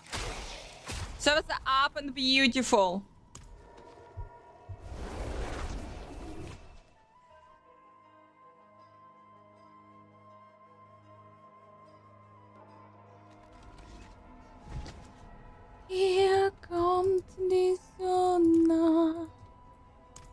Servers are up. This time.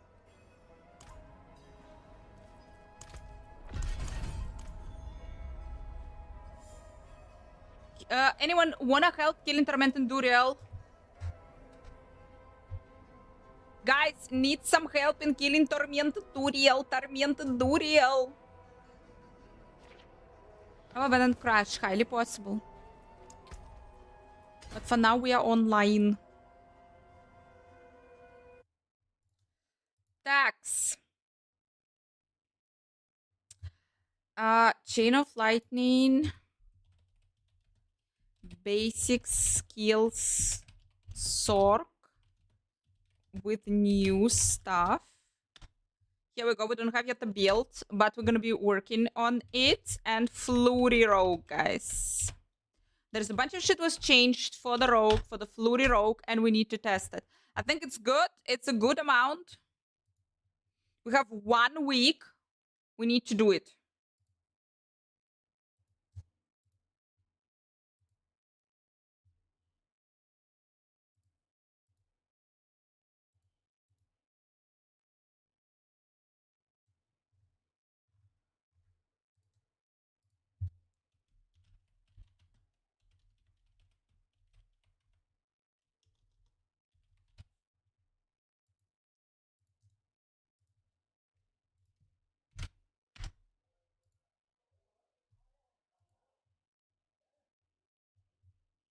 Have a wonderful, wonderful time. Guys, someone wanna farm Hell Tide a little bit in World Tier 4. Just a little bit. Just a little bit. And Flurry Rogue, we're gonna be... Guys, so the stream tomorrow, we're starting the stream tomorrow a little bit later than usual, but we're starting it, but early, but later, but early, but later. And we're jumping into the PTR tomorrow. On the live. Fucking hell. Can we build the Flurry Rogue here and now?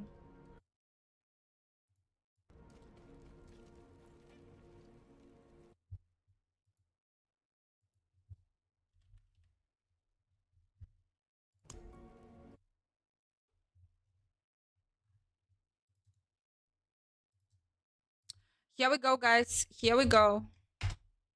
Flurry Rogue, my sexy one. Guys, maybe we can just easy peasy just build right now here the Flurry Rogue and then just copy this character tomorrow on the PTR. How about this?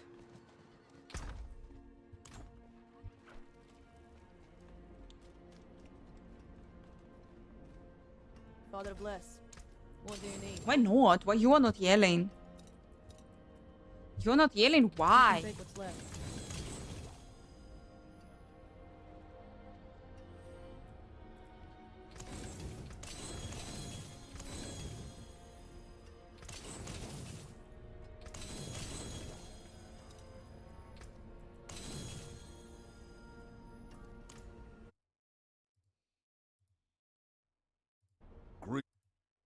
Sorry, my dear. Conan, Akavate, you can go farm, you can do a lot of nasty things. I need a moment. I need to rebuild. I need to make a Flurry Rogue out of it. Flurry Rogue was buffed!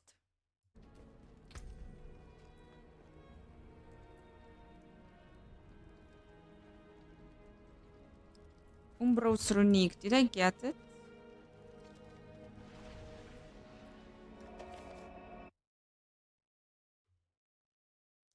Up yet, servers are up. Up, servers are up, up, up, up, up. My gosh, that was so weird. That was so weird without Diablo all this time.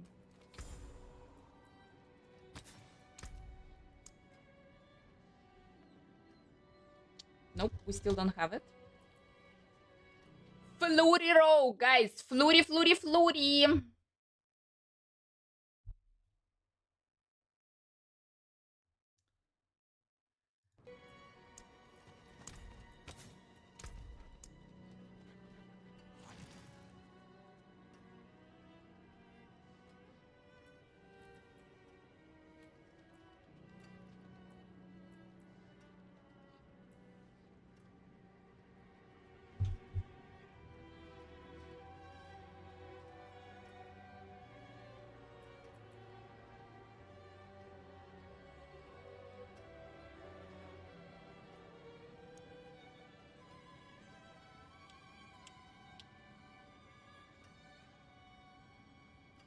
Frostbitten Runique.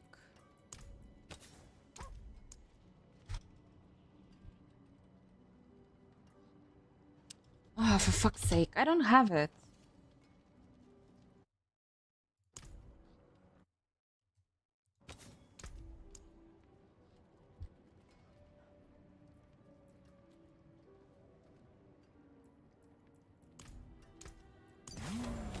That's a good omen.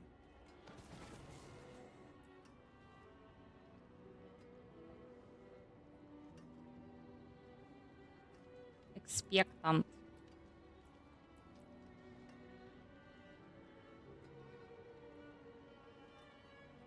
Ice Alchemist.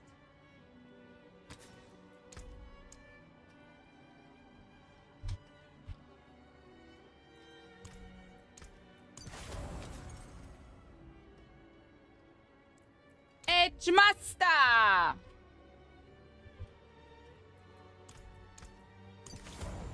Basic skills, fucking everything. Okay. Kinda, maybe, somewhere there.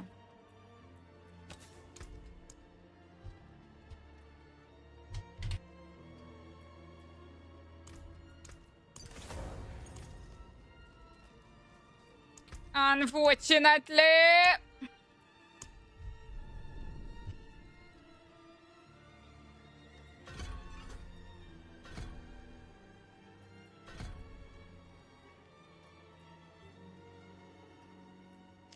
Improved Flurry. We're gonna Flurry Rogue. Flurry Rogue we're making for tomorrow PTR, guys. That's why we're not completely crazy. We are not completely crazy. Just making a Flurry Rogue.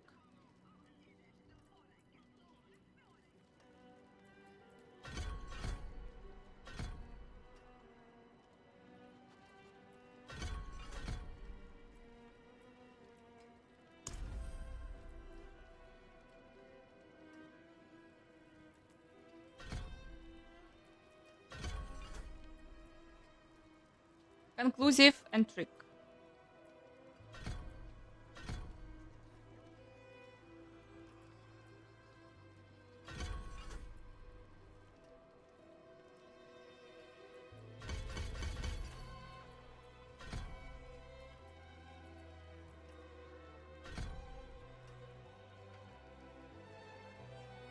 Guile, exploit, malice.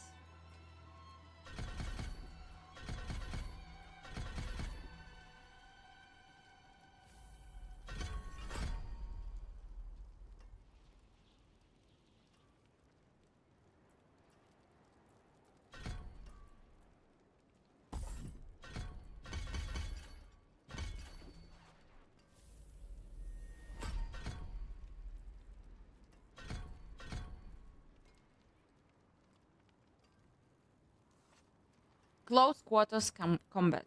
Close quarters combat. Innervation.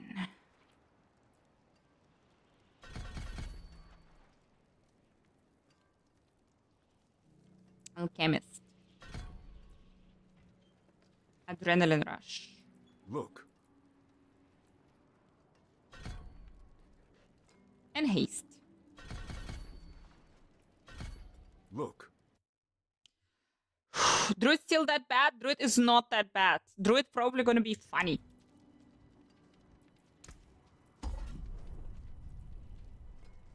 Dude, Conan, go farm, my dear. I'm sorry.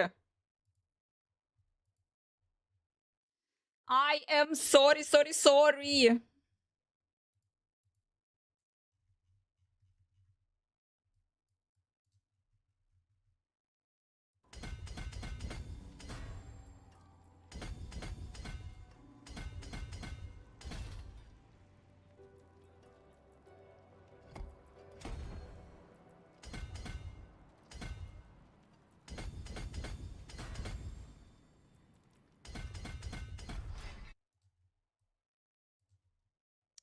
Cheap shot.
Almost.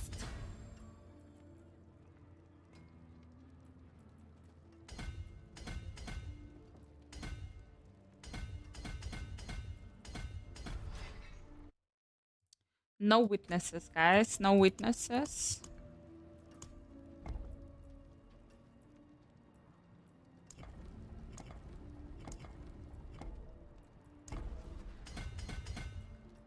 Good. All useless. Let's go. What is the hell tide? In 1 minute, it's gonna be the hell tide. And we're gonna little bit farm it. Tiny little bit. I can't do that here. I have no idea what I do. I never played Flurry in my life. Perfect!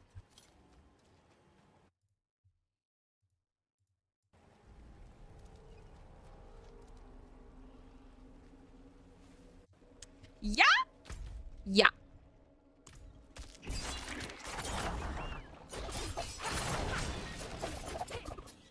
And it is this one, yeah. Rogue specialization is the points. I need more time.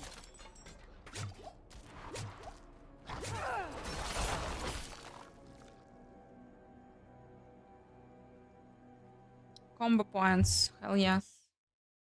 Okay, I liked. I'm not ready yet. I liked. Great on it. On Flurry Plus, what do you want? I want. Give it here.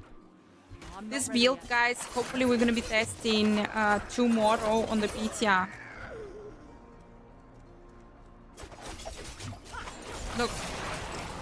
Look at this. I don't know, I'm pressing random buttons. I swear to you, I'm pressing random buttons. It's already way better than penetration shot. Tun tun tun.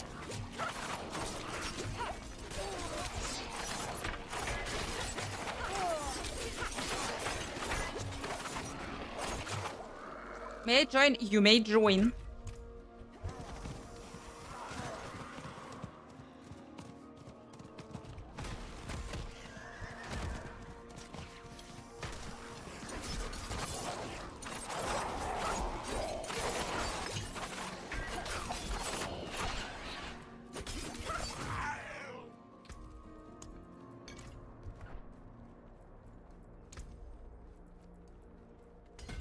I need more time. Glory!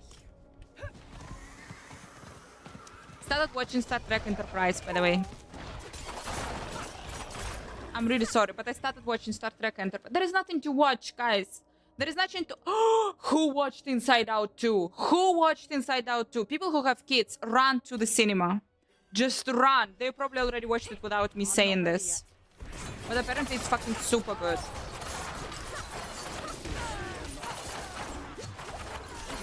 I haven't watched. I really, really wanna, but I don't think that I will go. I cannot stand up from here during the next 3 weeks, guys. I'm not standing up from here, so I'm clearly not watching. But I hope that it will be available eventually. Going at the weekend. Hope it's gonna be cool.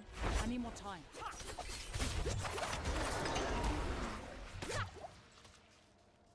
That much I don't know. I have no idea. I have streamer brain. I don't know what was playing.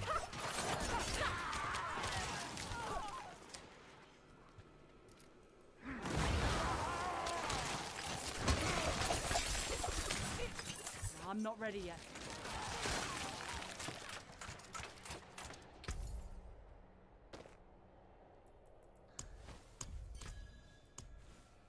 Glory! Level 80.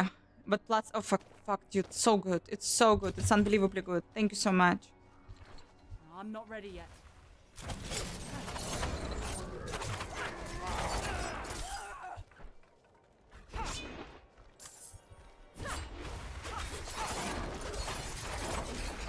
I need more time.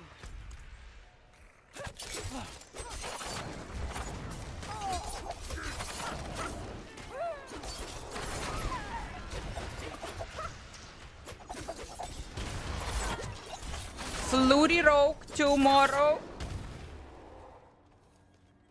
First thing that we're gonna be testing tomorrow gonna be Chain of Lightning Sorceress.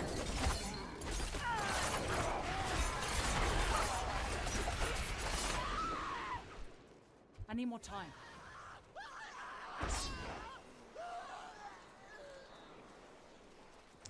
Come on.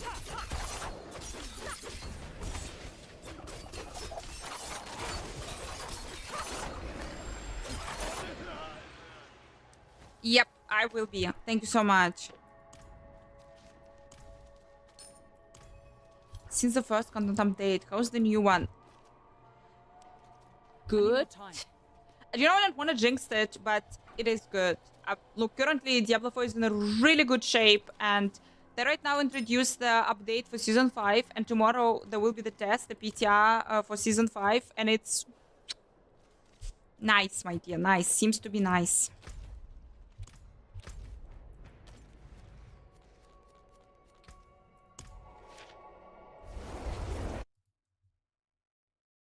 Thanks so much for following. Latest stream for the PTR? Yeah, most likely I will start a bit later, but not too much later. Fuck. Damn, I maybe will sleep tomorrow. Guys, the last 2 weeks I wasn't sleeping pretty much at all, and tomorrow I'm not working in the morning. And maybe I will manage to sleep. You know why fucking I wasn't sleeping today? I was working today in the morning, but I wake up at 5 a.m. I wake up at 5 a.m. because the bird flies into my window. The fucking bird flies into my window and started screaming. For the love of God! I'm not ready Ragu, goddammit. Ragu. Next time it's gonna be a ragu. I swear. It's gonna be valuable proteins in my window. And like this for 2 weeks, some shit is happening all the time. Either I need to wake up super early, or I'm going to bed super late, and something, and I'm not sleeping normally. Including within those 2 weeks, a horrific food poisoning when I spend the night hugging the toilet, and it's also kinda, you're not sleeping when you're hugging the toilet. So not funny, guys, not funny. So I'm super, like, I wanna sleep. I wanna, like, normally sleep the whole night without the birds.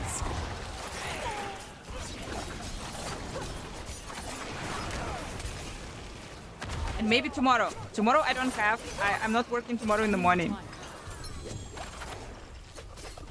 But I don't know, I have my doubts. I have a feeling that I forgot something.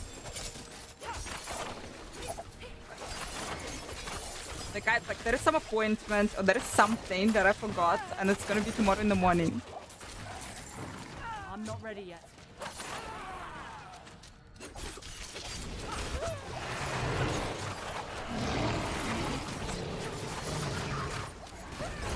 I'm not ready yet.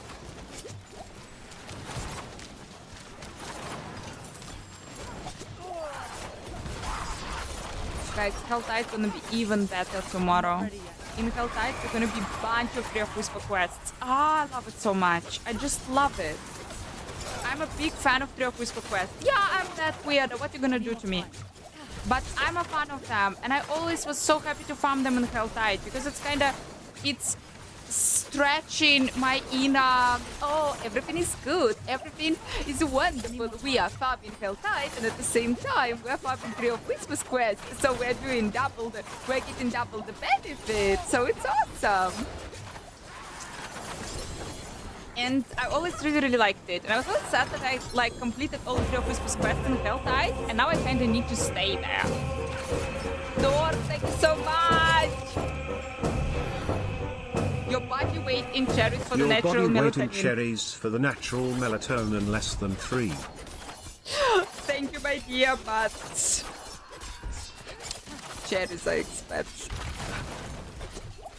I need more time. Thank you so much for following. Thank you.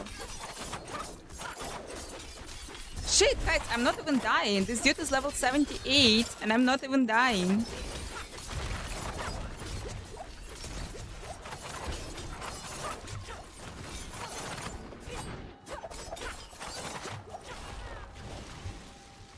I need more time.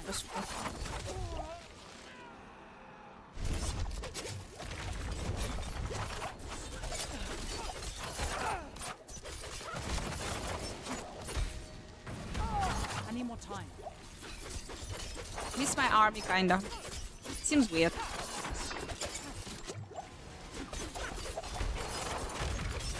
I'm out of potions.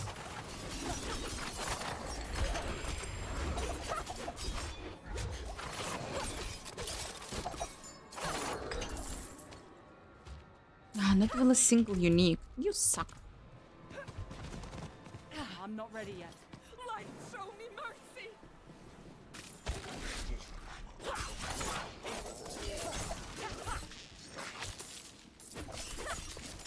I need more time.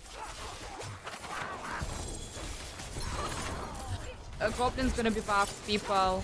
Goblin's gonna be buffed. They're gonna be dropping everything. I need more time. Thank you so much for following.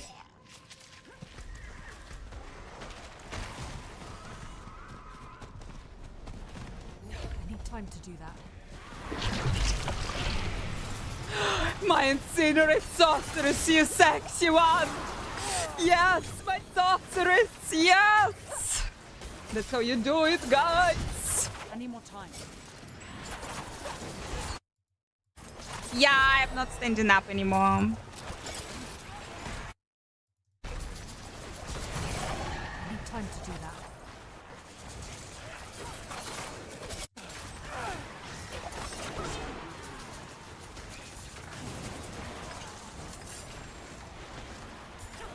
I'm not ready yet. This weekend crazy fun. Maka attack, we are super happy to have you here and welcome to the sanctuary. There is no absolutely way out. You are trapped now in this world and they're gonna be 20 years from now. You will remember my words. You will be like, holy crap!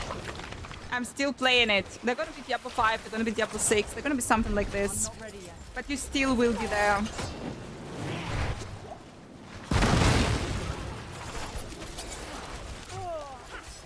Because that's how it happened with us. 20 years ago. Even more than 20 years ago, Diablo 1 was released, and that's it!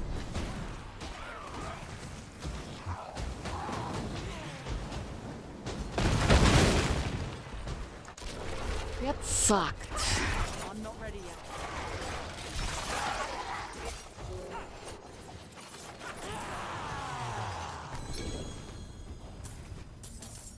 But that's okay, guys. She is level 78, I am level 61. She is allowed to kick my ass. She is absolutely allowed to kick my ass. I think I can actually use the brain because nothing the fuck will happen. The monsters will be still level 78 because I'm too low, but I'm gonna get extra cinders, maybe. Just can't wait to unlock Act 3, my dear. Enjoy the story if you're in Act 2. There are so many beautiful cinematics. I remember. I need more time. Have you unlocked the pet right away? How you started the game? Or you had to wait for the pet? Just wondering.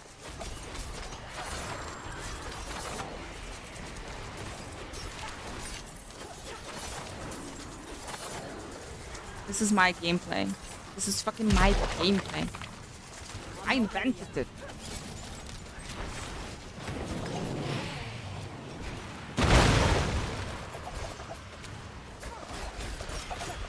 I need more time.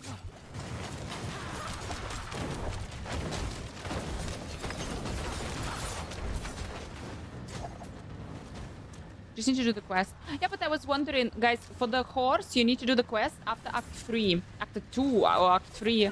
So in the story, you need to complete a bunch of things in the game. I was wondering, like, for the pet is available right from the very beginning when you're just starting the game and you need to complete the story.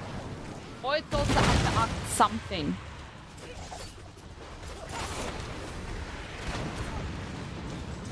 I need more time.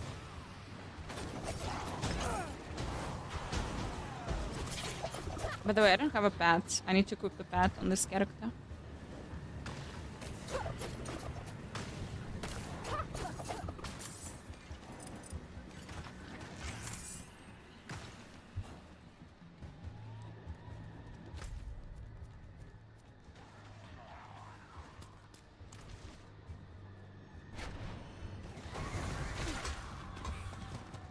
I like target farming in Helltide. Guys, that's what it's gonna be. It's gonna be target farming in Helltide. You're gonna be opening the chests with the uniques that you want. The pet comes with a horse. Since it's all from the stables. Mock attack. Have you got your pet from the beginning, from the very beginning, how you started the game, or you don't have a pet right now? I'm not ready yet.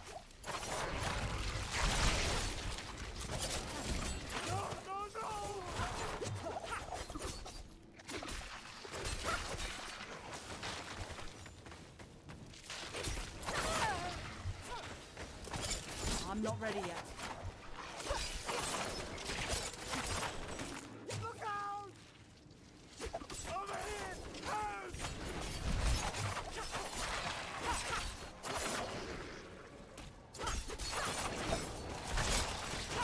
I need more time.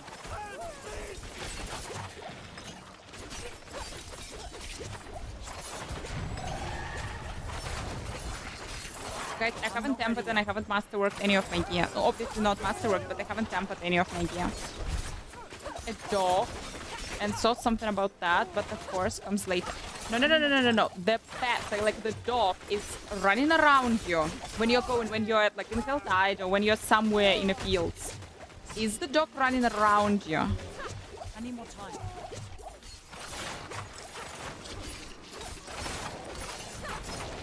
Oh my god, they all died! I'm so proud of myself. I finally killed all the villagers. Shit! I don't have a dog yet. So you see, guys, apparently the dog is also coming later. Together with the horse, I would say so. So you're gonna get the horse and you're gonna get the dog later. And if you will behave good, it's gonna be the cat.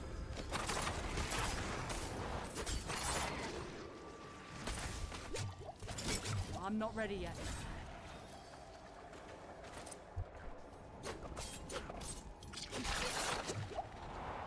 Go check before saying yes or no.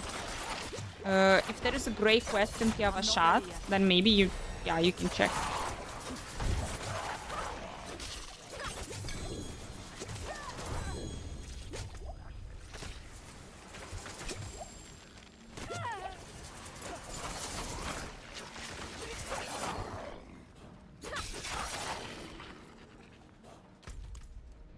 Need to salvage. Level 1. Yeah, maybe, I'm telling you guys, maybe it's just coming together with a horse. Mova was right. Maybe it's coming together with a horse.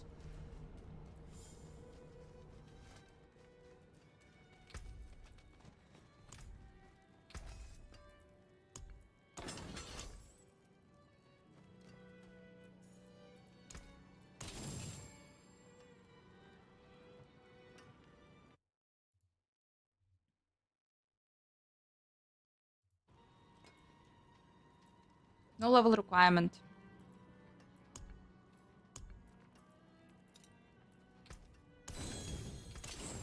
That's good salvage.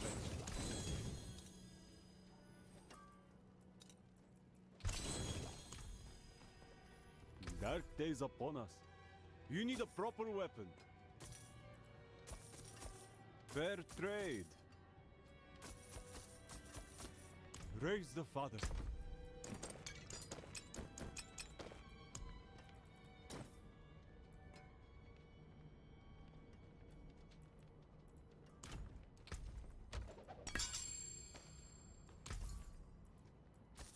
Well struck.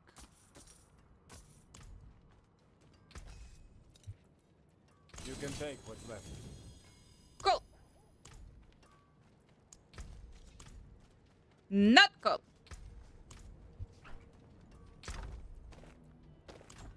Super cool. I'm not ready yet.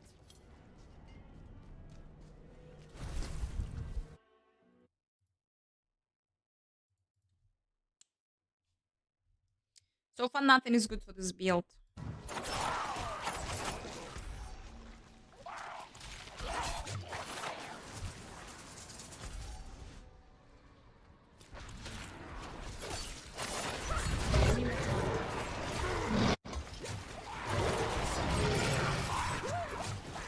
Probably after Act 3. I'm not ready yet.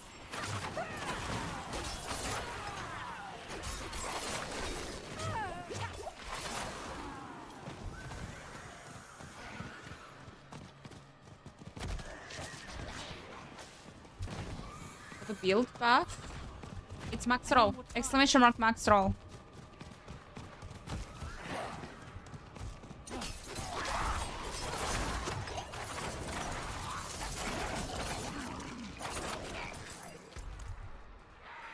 Is someone there? So dark and cold. Please stay. Grandfather was supposed to walk me home. Star Trek Enterprise, guys. Because nowadays, they're not filming anything cool. Fuck! I need Paramount. I need a Paramount subscription to watch Strange New Worlds again. Just because I want. When the new season will be released?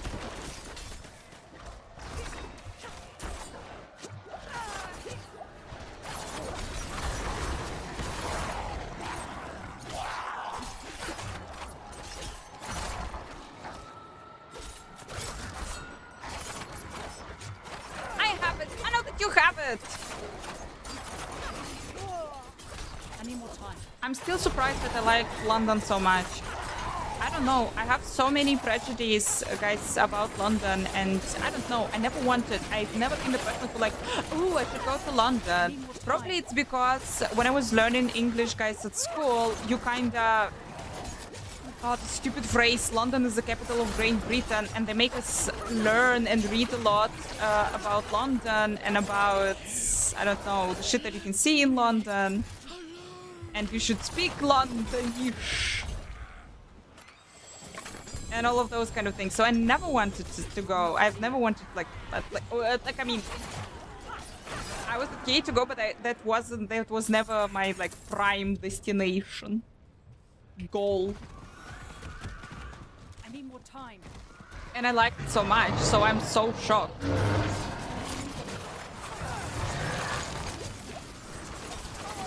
Help! It's not only the capital of Great Britain. I can't. I will not survive this, people. I will not survive it. Get the British visa. Getting the British visa took 6 weeks. A lot of nerves. A lot of pain. Getting Canadian visa, I will not survive it. Fuck it. I'm not ready yet. First I'm getting German passport. No way I'm going through this again.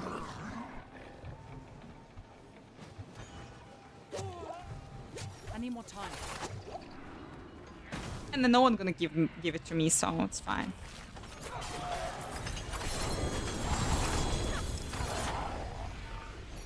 Hey. 2 great apexes, boys and girls, but they suck! They're better than what I have. Never knows.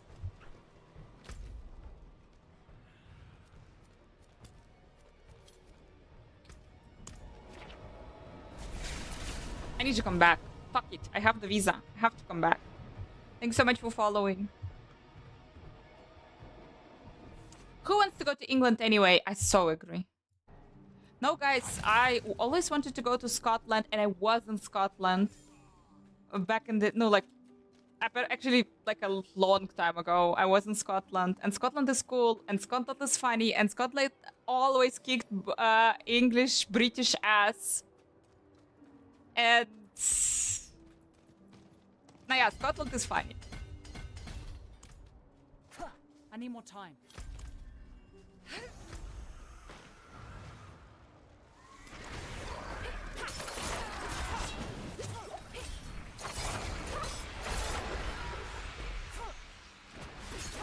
I'm not ready yet.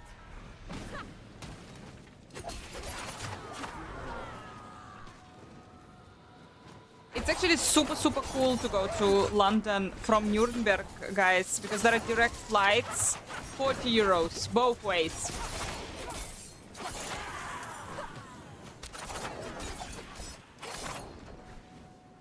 So unfortunately, Simic not gonna survive it. I don't see how Simic will survive it.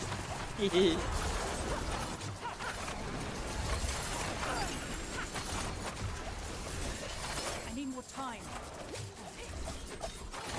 This was in London, so I had to go 3 times a year. Do you like London or not? That's why I am saying that everyone is flying here Ryanair. Everyone is fucking flying here Ryanair. The bus with wings. With fucking Boeing. But you fly with it because you're never gonna get the tickets for 40 euros.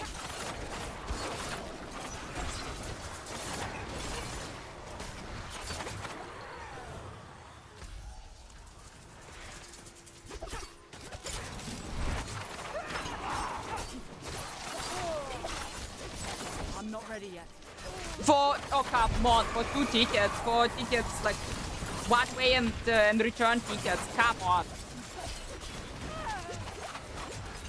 I need more time.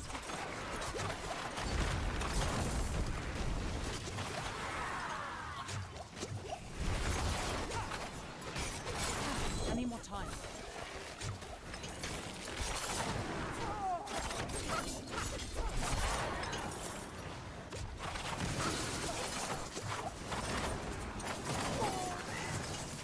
I need more time. Loved it. She was Dutch, so while I was working in London, she did 2 weeks spent with her family in Holland. I guess that's the way. Not ready yet.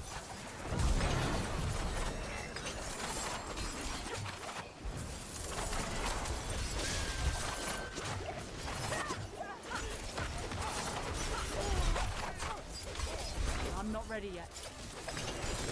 Goes on and on and on, and on. Spread the hi, my favorite fucking song. And on and on.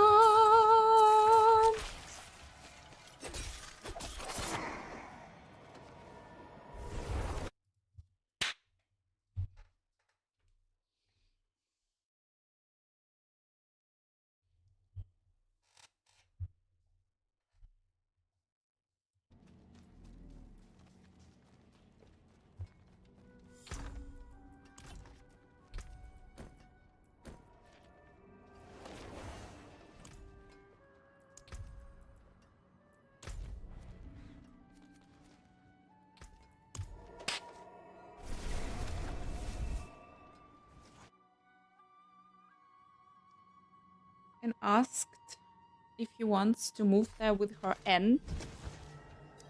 Am I crazy? Snap knows, like, I'm sorry if I'm like Belize, it's like India, something like this. Or I just saying something super stupid.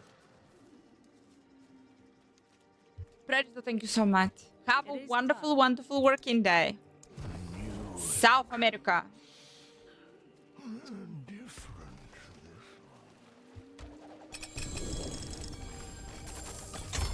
That still was stupid. But I thought you will say right now something in Europe.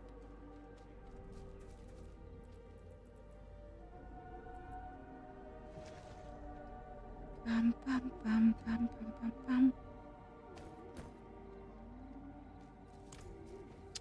Servers are up, up, guys.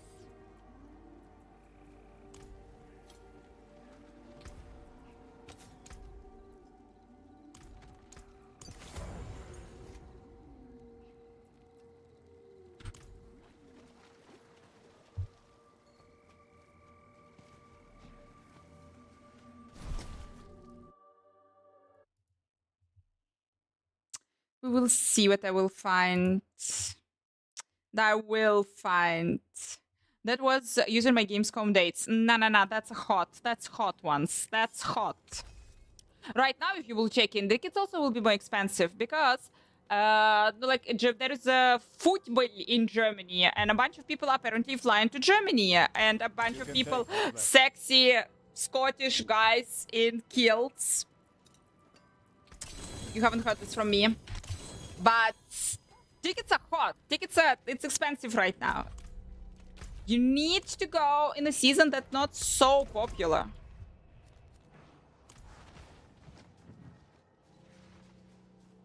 There were sexy men in kilts. The first thing that they told me is that we are not cheering for England! Scotland, only Scotland! English team playing bad. There we go. Pretty cool evening for you.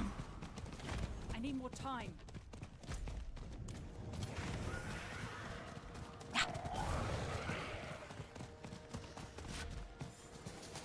I need more time.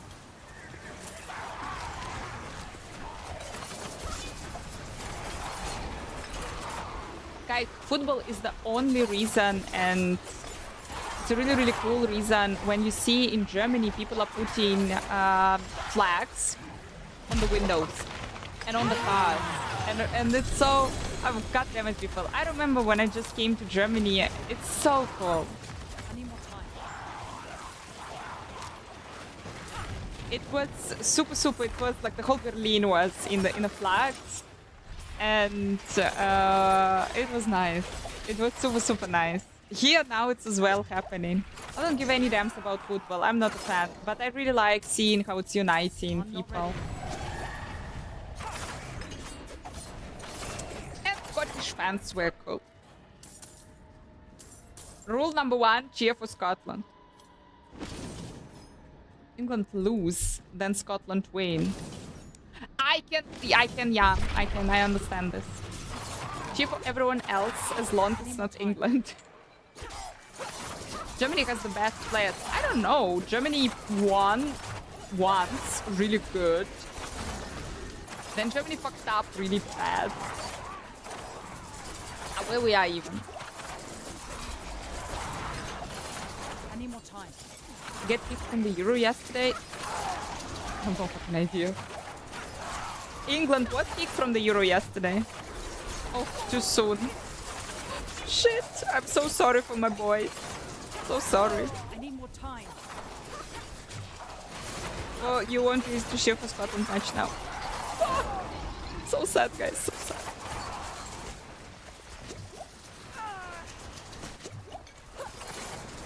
I'm not ready yet. Football fan too, but I know that for others it's religion, yeah.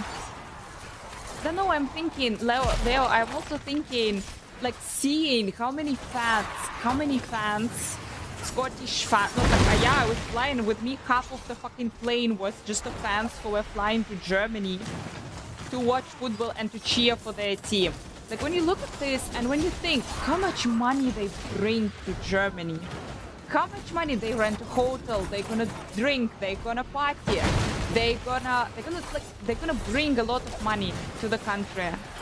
Shit, it's so awesome, it's epic.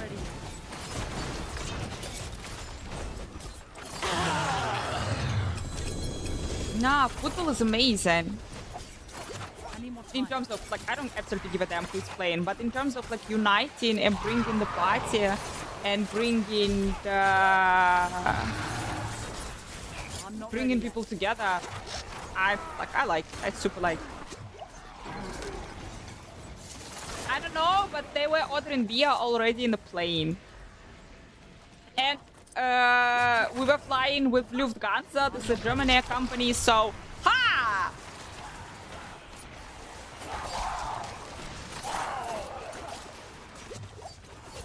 By the way, is it the correct way to say in the plane because we're physically inside of it?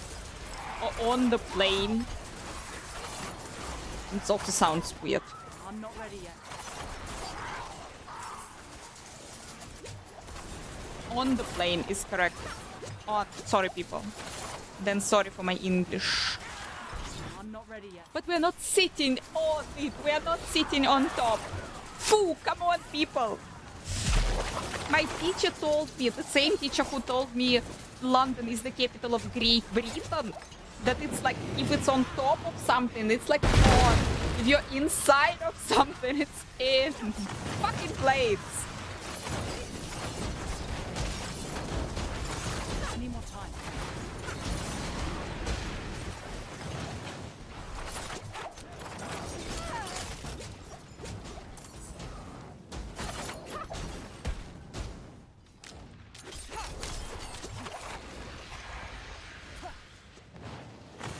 I need more time.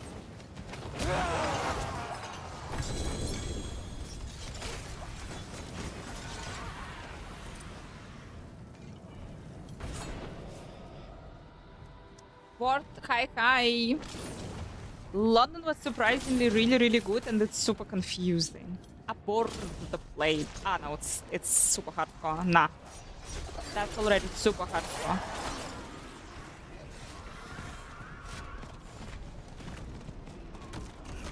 I need more time. Say eins English. No. Jesus, if someone will make me do the test right now, English or German, I will fail. I'll so fail everything.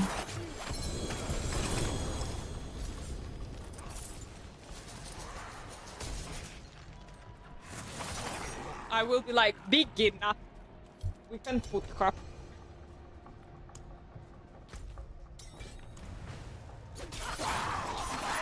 Guys, in the PTR, Helltide will be better.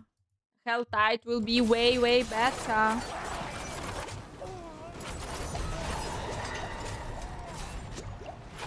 I need more time.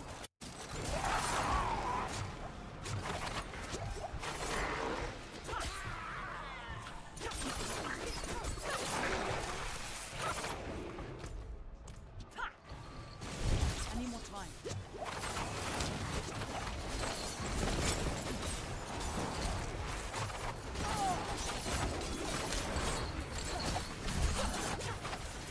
I'm not ready yet.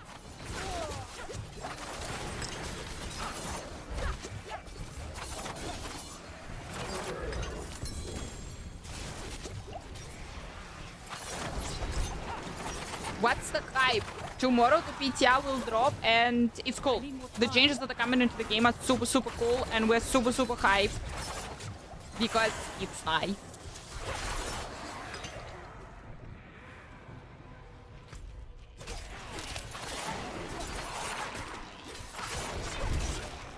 Naked streamers. Where are naked streamers? There were no naked streamers. Maybe. I'm not ready yet.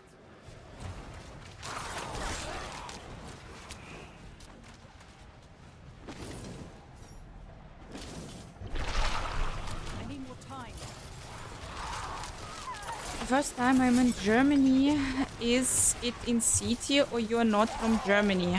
Yeah, I'm not from Germany. I am originally from Moldova. I moved to Germany 7 years ago. I think so. Maybe. Fuck! Oh shit, I need to do the documents. I need time to do that. Andariel build, it's a flurry build. Come on, put like guys Andariel. Guys, this is the build I will be testing tomorrow on the PTR. That's why I'm right now leveling it. I need more time. And tomorrow we're gonna go flurry on it because flurry was buffed. He didn't lie to you, not tomorrow, the day after tomorrow, because tomorrow is gonna be the time of the chain lightning sorceress. It's the most flashy thing from the PTI, I think, and we're going for it. I'm not ready yet.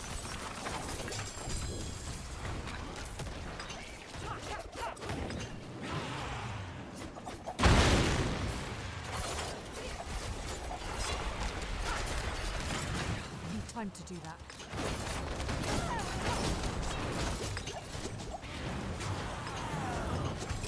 Fuck, I shouldn't do... Guys, I'm not gonna do the maiden. I remembered. For ankle breaths, I shouldn't do the maiden. I should do everything but the maiden. Oh, you fucking kidding me?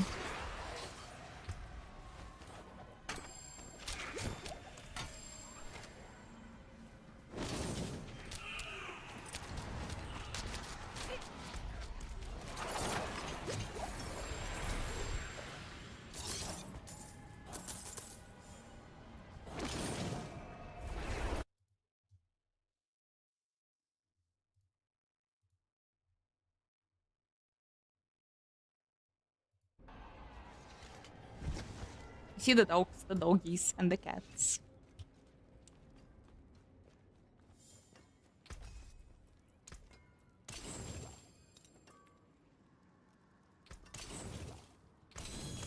You can take what's left.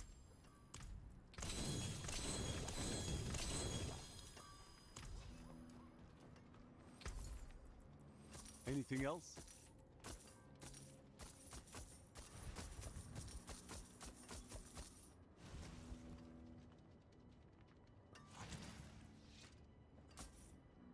Fair trade.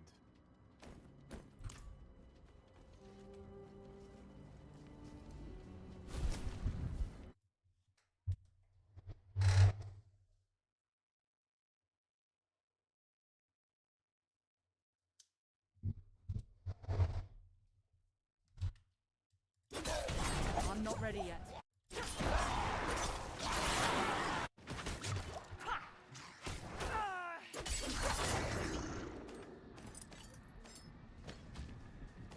The Ludi Rogue is cool. So, I need to do the quest, yeah. I need to open the chest and I need to do the quests. I don't need to... Butcher Basil! Welcome, welcome!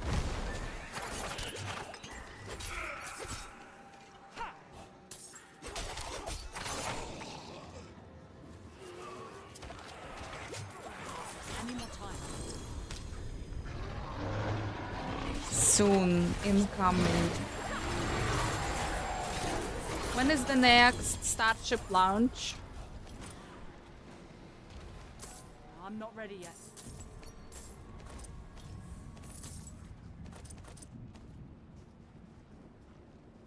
If you enter into and sit, car, small boat, for example, you're in. I am entering the plane, for fuck's sake! Sit by walking or moving around on the vehicle. Everything that I hear that it's by all the laws should be in the plane, but it's fucking on. I'm not ready yet. Maybe next month, but probably in August.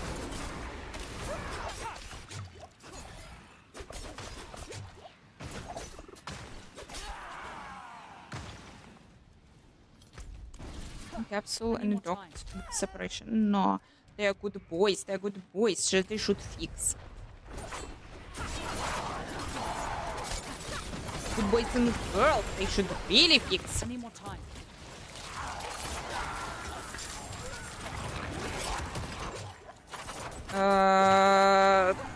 Yesterday in London.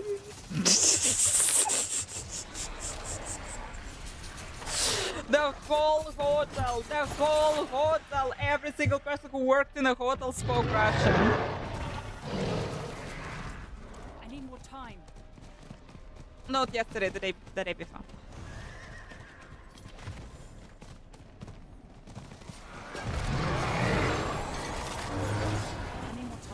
It's everywhere, guys. PTR is not up. PTR will be up tomorrow, but servers are up right now. And we're preparing. You cannot, like, I hear a lot of Russian speech. Like, a lot, everywhere. It wasn't like this when I just came to Germany. Now it's just a lot. Bunch of Ukrainians, oh, obviously, it's like a lot of Ukrainians, plus a lot of Russians, because a lot of Russians also run away from Russia. Plus, bunch of people who just speak Russian, but they're from the Soviet countries. And that's why it's like everywhere. Oh, by the way, I posted on the Instagram. I ate yesterday. It actually was yesterday. I ate yesterday khachapuri, it's called. The thing with an eye. Cheese and eye. This is the dish from the Georgian cuisine. Georgian. Motherfucker. Gonna show you. Anyway, dead.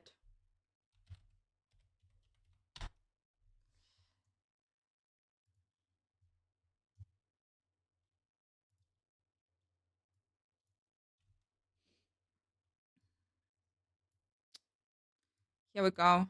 Khachapuri, it's called. Khachapuri. It's dough. It's a lot of cheese on sides. Then they put an egg on top and butter. And it's so unhealthy. And it's so fucking tasty. It's next thing. It's absolutely next thing. So awesome. It's really tasty.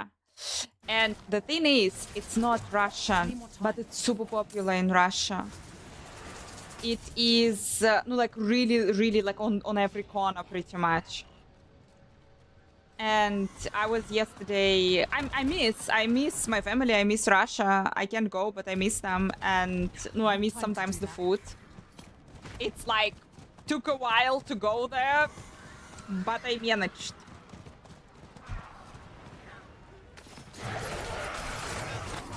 Okay, maybe I said wrong. I'm Need more time. saying things wrong.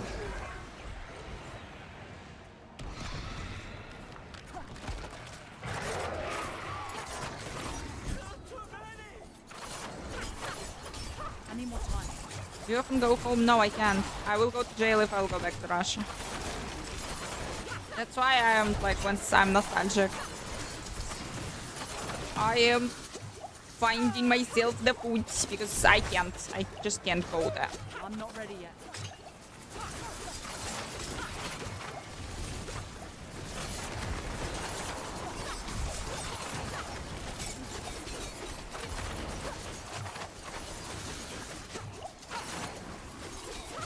I need more time. Now the task is to find Borch. This is harder. This is not existing. For Borch, this will require to go to Berlin. There is a really fancy Russian restaurant in Berlin. Motherfuckers, it's so good. It's really, really good. I'm not ready yet. I will go to Berlin in October. It's planned. It's planned. I will be there. It's in the center. I think it's in Kreuzberg. Dacha, restaurant Dacha it's called. They're good. They're legit good. They're fancy. They're expensive, but well, food is good. I'm not ready yet.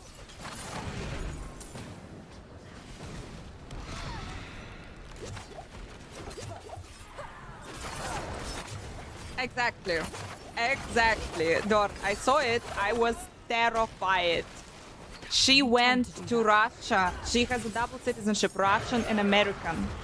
She went to Russia to visit her mother. I am terrified to my, like, I don't know, everything. No, guys, I am, like, Not ready yet. I'm not going. I am not going. I'm afraid. Yeah, it's like I'm not a famous person or anything, but I am afraid. I need more time. Yeah, guys, I don't think that I will allow you to stream from the prison, so I better not. Who's trying to do that? Yeah, yeah, it is.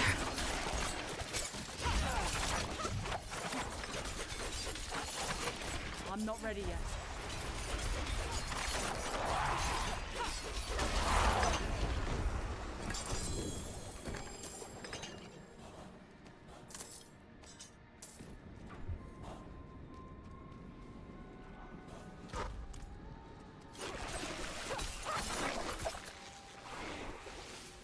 PTR server is not up. It will be up tomorrow. Right now it's just a regular live server. Relax stream Gulag. Yeah, guys. God damn it. Would be amazing content. I swear to God, would be amazing content. They're missing that, but they should do the streams there.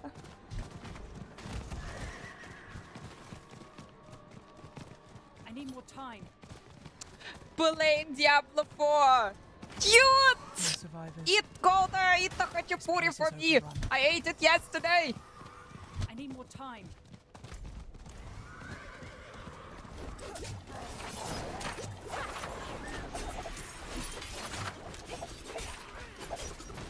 So good. Even the simple salad you people are doing so good. I need more time.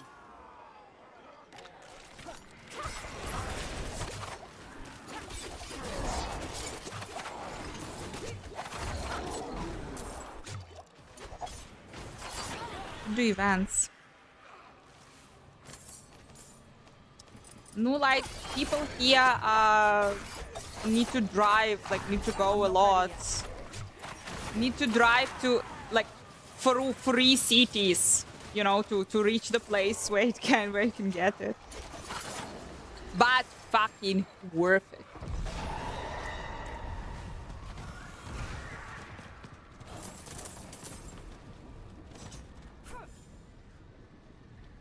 Kick off.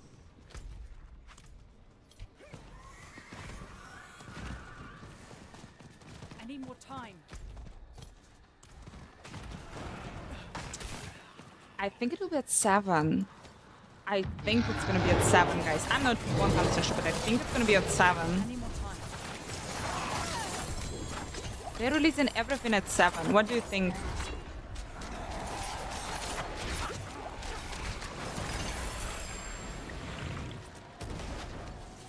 I need more time.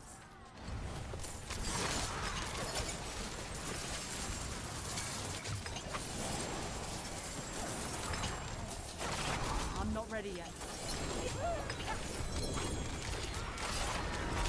They never publish, guys, the time when exactly the patches are dropping or when the PTR is dropping. Angel Break! They never do it.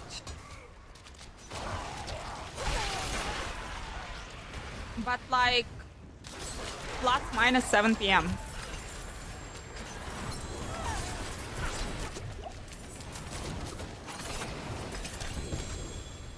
I'll start earlier. I'll start earlier.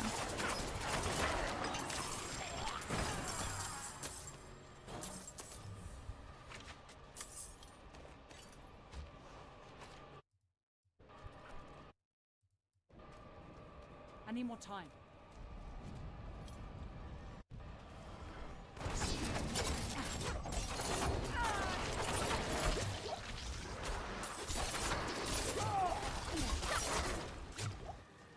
4 minutes. I need more time.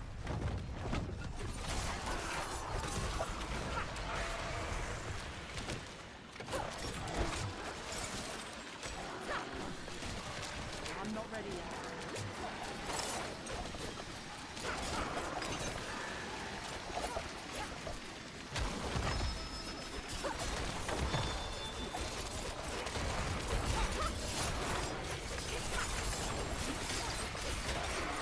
They never publish it. It's always like, I feel it, I can smell it, it's coming! 7 p.m.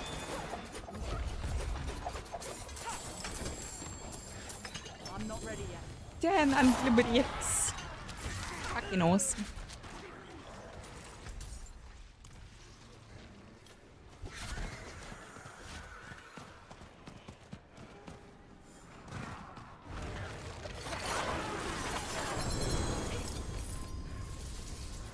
Some other amount of unlibriates.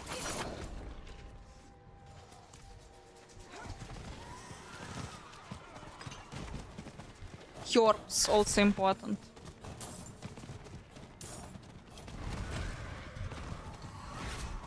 Time to do that. I'm pissed when I see the goblin, like how the goblins disappear, and this is so sad. Why do I even see this?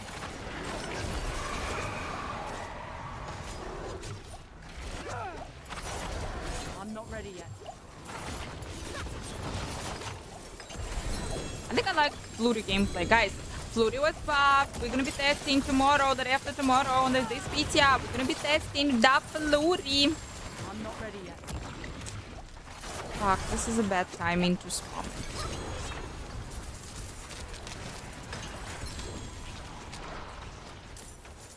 I need more time. Yappy, long stream today. We're gonna be finishing soon.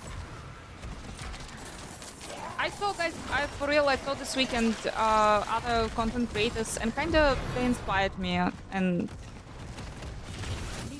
I missed you.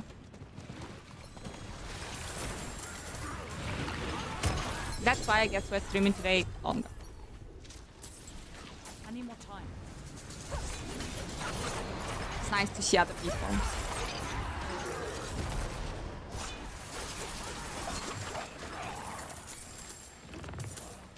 I need more time.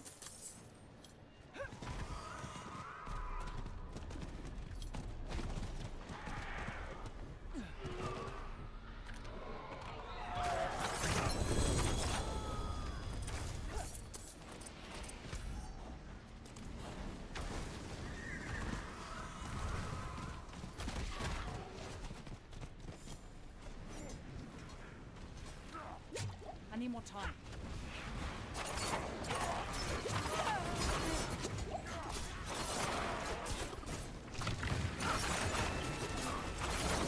London fault. Not my fault. London fault. Okay, guys, let's hope we're gonna 40 seconds. We're gonna open one more. I'm not ready yet. Yeah, this is the trap, guys. This is the streamer trap. You feel yourself really pressured, and you feel yourself like you need to stream. You need to stream all the time. Everyone is streaming. Everyone is streaming. Rock's goddammit streaming every day. And you feel yourself for real, really off pressure to stream all the time. But usually the content is better if you're taking breaks.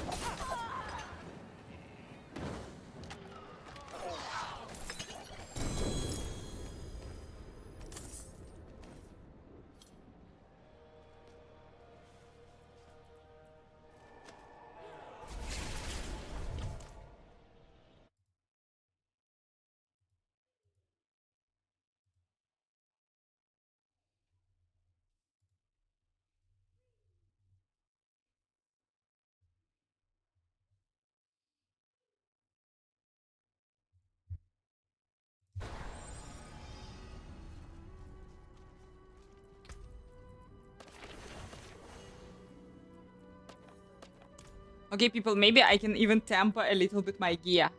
A little bit. Maybe.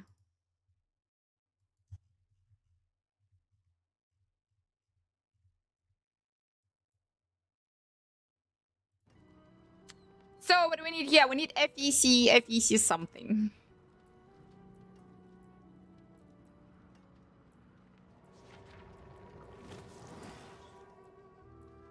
Cool, we don't have it.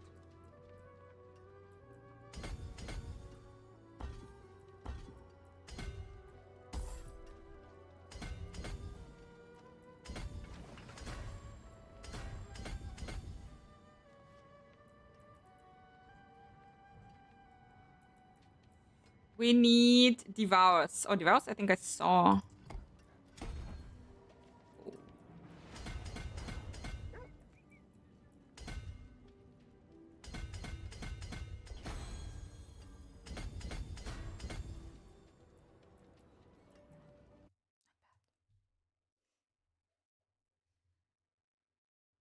I will be finishing soon, my dear, but you can jump in.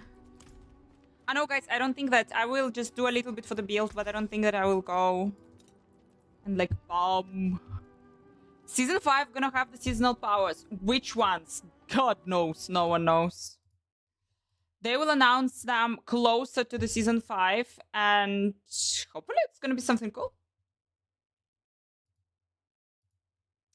I've got to be unstoppable. Let's observe it.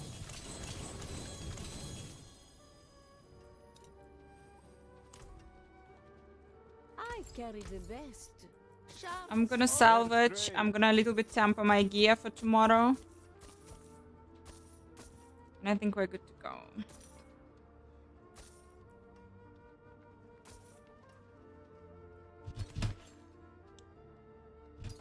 Well struck.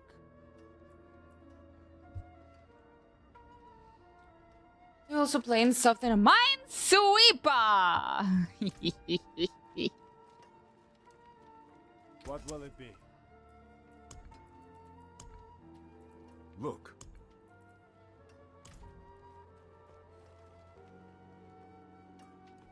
I was playing Dragon Dogma for myself, guys. From the recent things that I was playing for myself offline, I was playing Dragon Dogma, but I played 3 hours and freaked out and was so pissed and like closed it. But then a couple of times was doing it again and again. I don't know, I like to suffer. I don't know. I literally like to suffer. Horrible mistake. What can I say? What do you need? But I'm literally a couple of hours and I'm starting hating myself for playing it.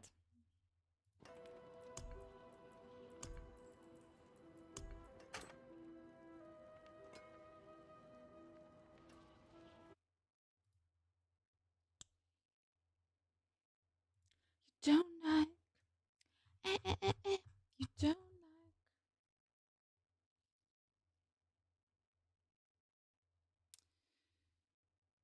Flurry size. Do you have it? Of course you fucking don't. Damage to ground control. Finally. And obviously when I need it, I'm not gonna get it. The moment when I actually need it. You like the process of suffering. Yeah, but there is a difference, guys. There is a big difference. There is a nice suffering and not nice suffering. I don't know how to explain it.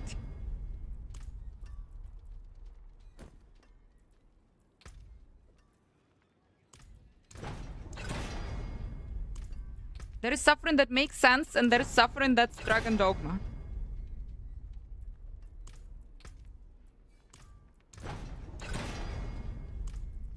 But the world is beautiful.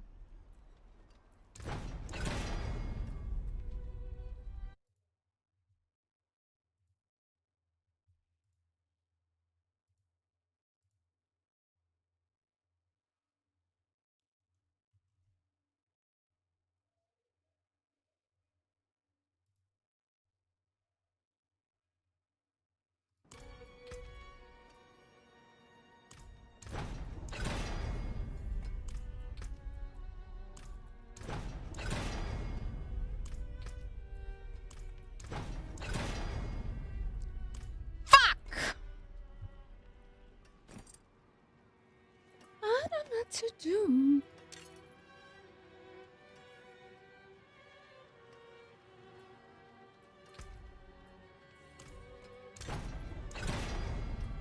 Of course it's damage to closed when I don't need damage to closed.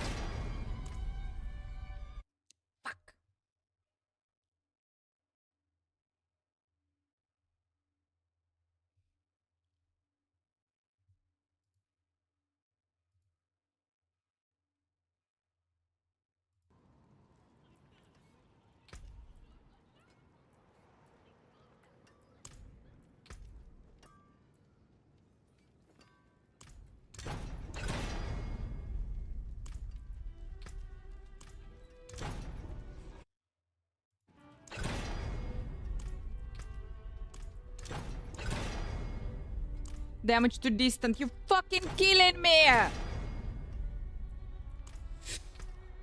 I finally did damage to ground controls, guys. I had the items where I rolled 5. Damage to fucking close! You killing me!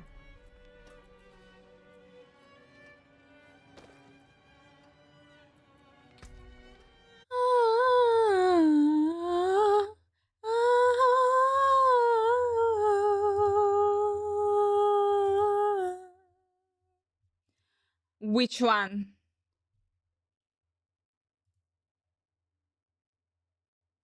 Damage to fucking ground control. Finally, you motherfucker!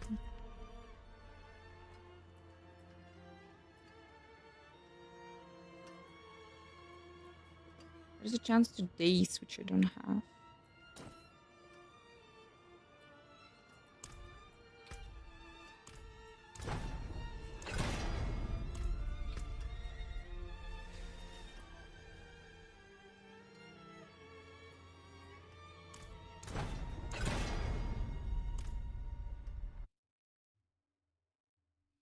Should swear in Russian. No, I shouldn't. I do not swear in Russian.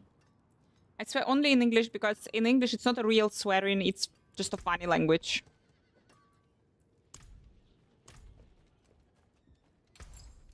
It's like in the cinema. It's like in a movie, so it's not real. Thank you so much for following.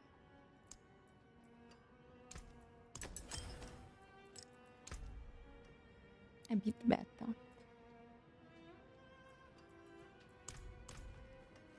For real, guys, it's not like for me, partially real people, they don't speak. I don't know how to explain. That was for me when I speak with people whose native language is English, and they speak like, for me, they speak like in the movie, especially Americans. They speak like in the movie.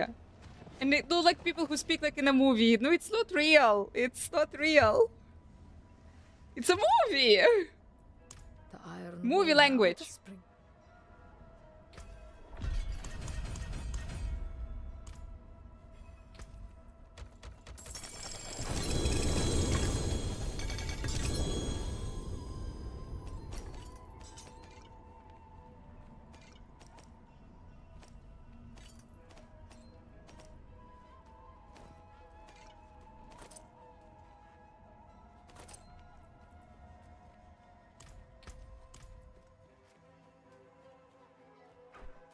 need more time.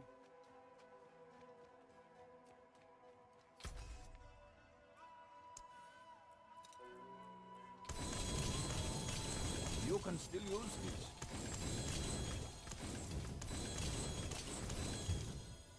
Okay, guys. I think slowly but surely I'm disappearing in the darkness. Hey, hello from Argentina. Hello.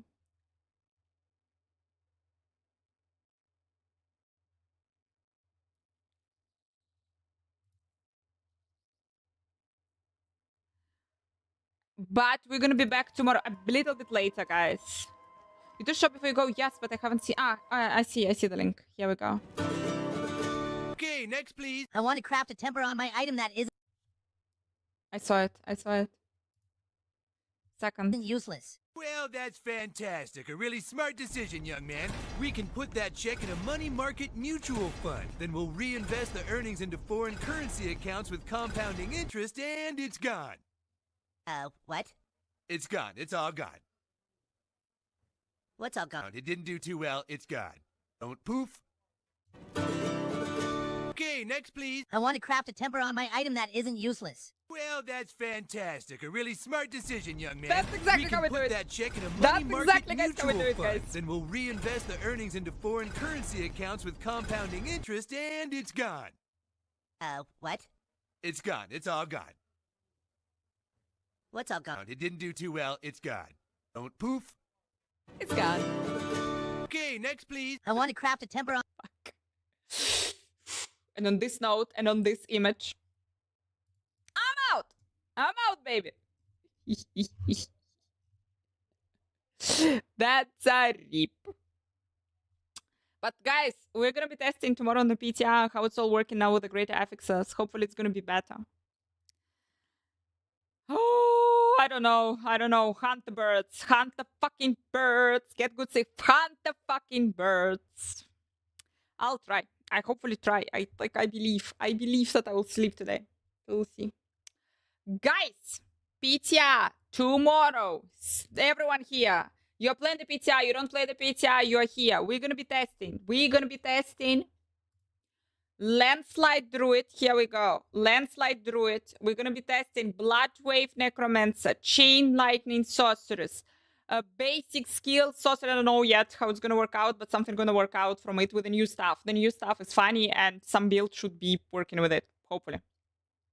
Flurry Rogue. We're also going to be testing the one that we have right here, right now. Hopefully going to be something nice. That is the plan for the next week for the PTR AK-47 Druid. Hell fucking yes. Everyone is having an amazing evening here. Everyone is eating a lot. Everyone is not forgetting to fucking stretch. On my Instagram, posted the exercise. Try it, people. For the sake of lols, try it. And I'm out. Good luck to your tomatoes. Oh, wait, it's for mine.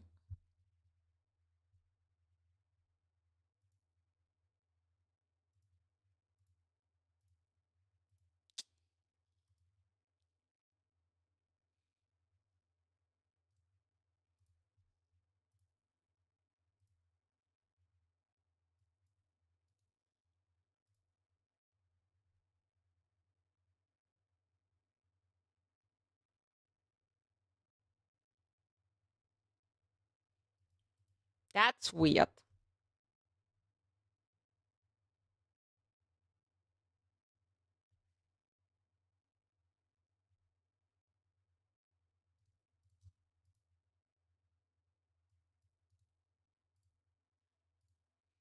That is not weird.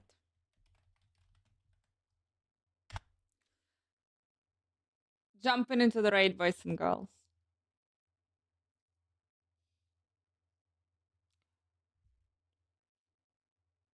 Start rushing now. I might break something. See you later. No, it's fucking not working like this. It's not working like this. It's the opposite. If you stretch, you will break less. I'm trying, people. I'm so trying. Have a cool evening. Thank you so much. See you tomorrow.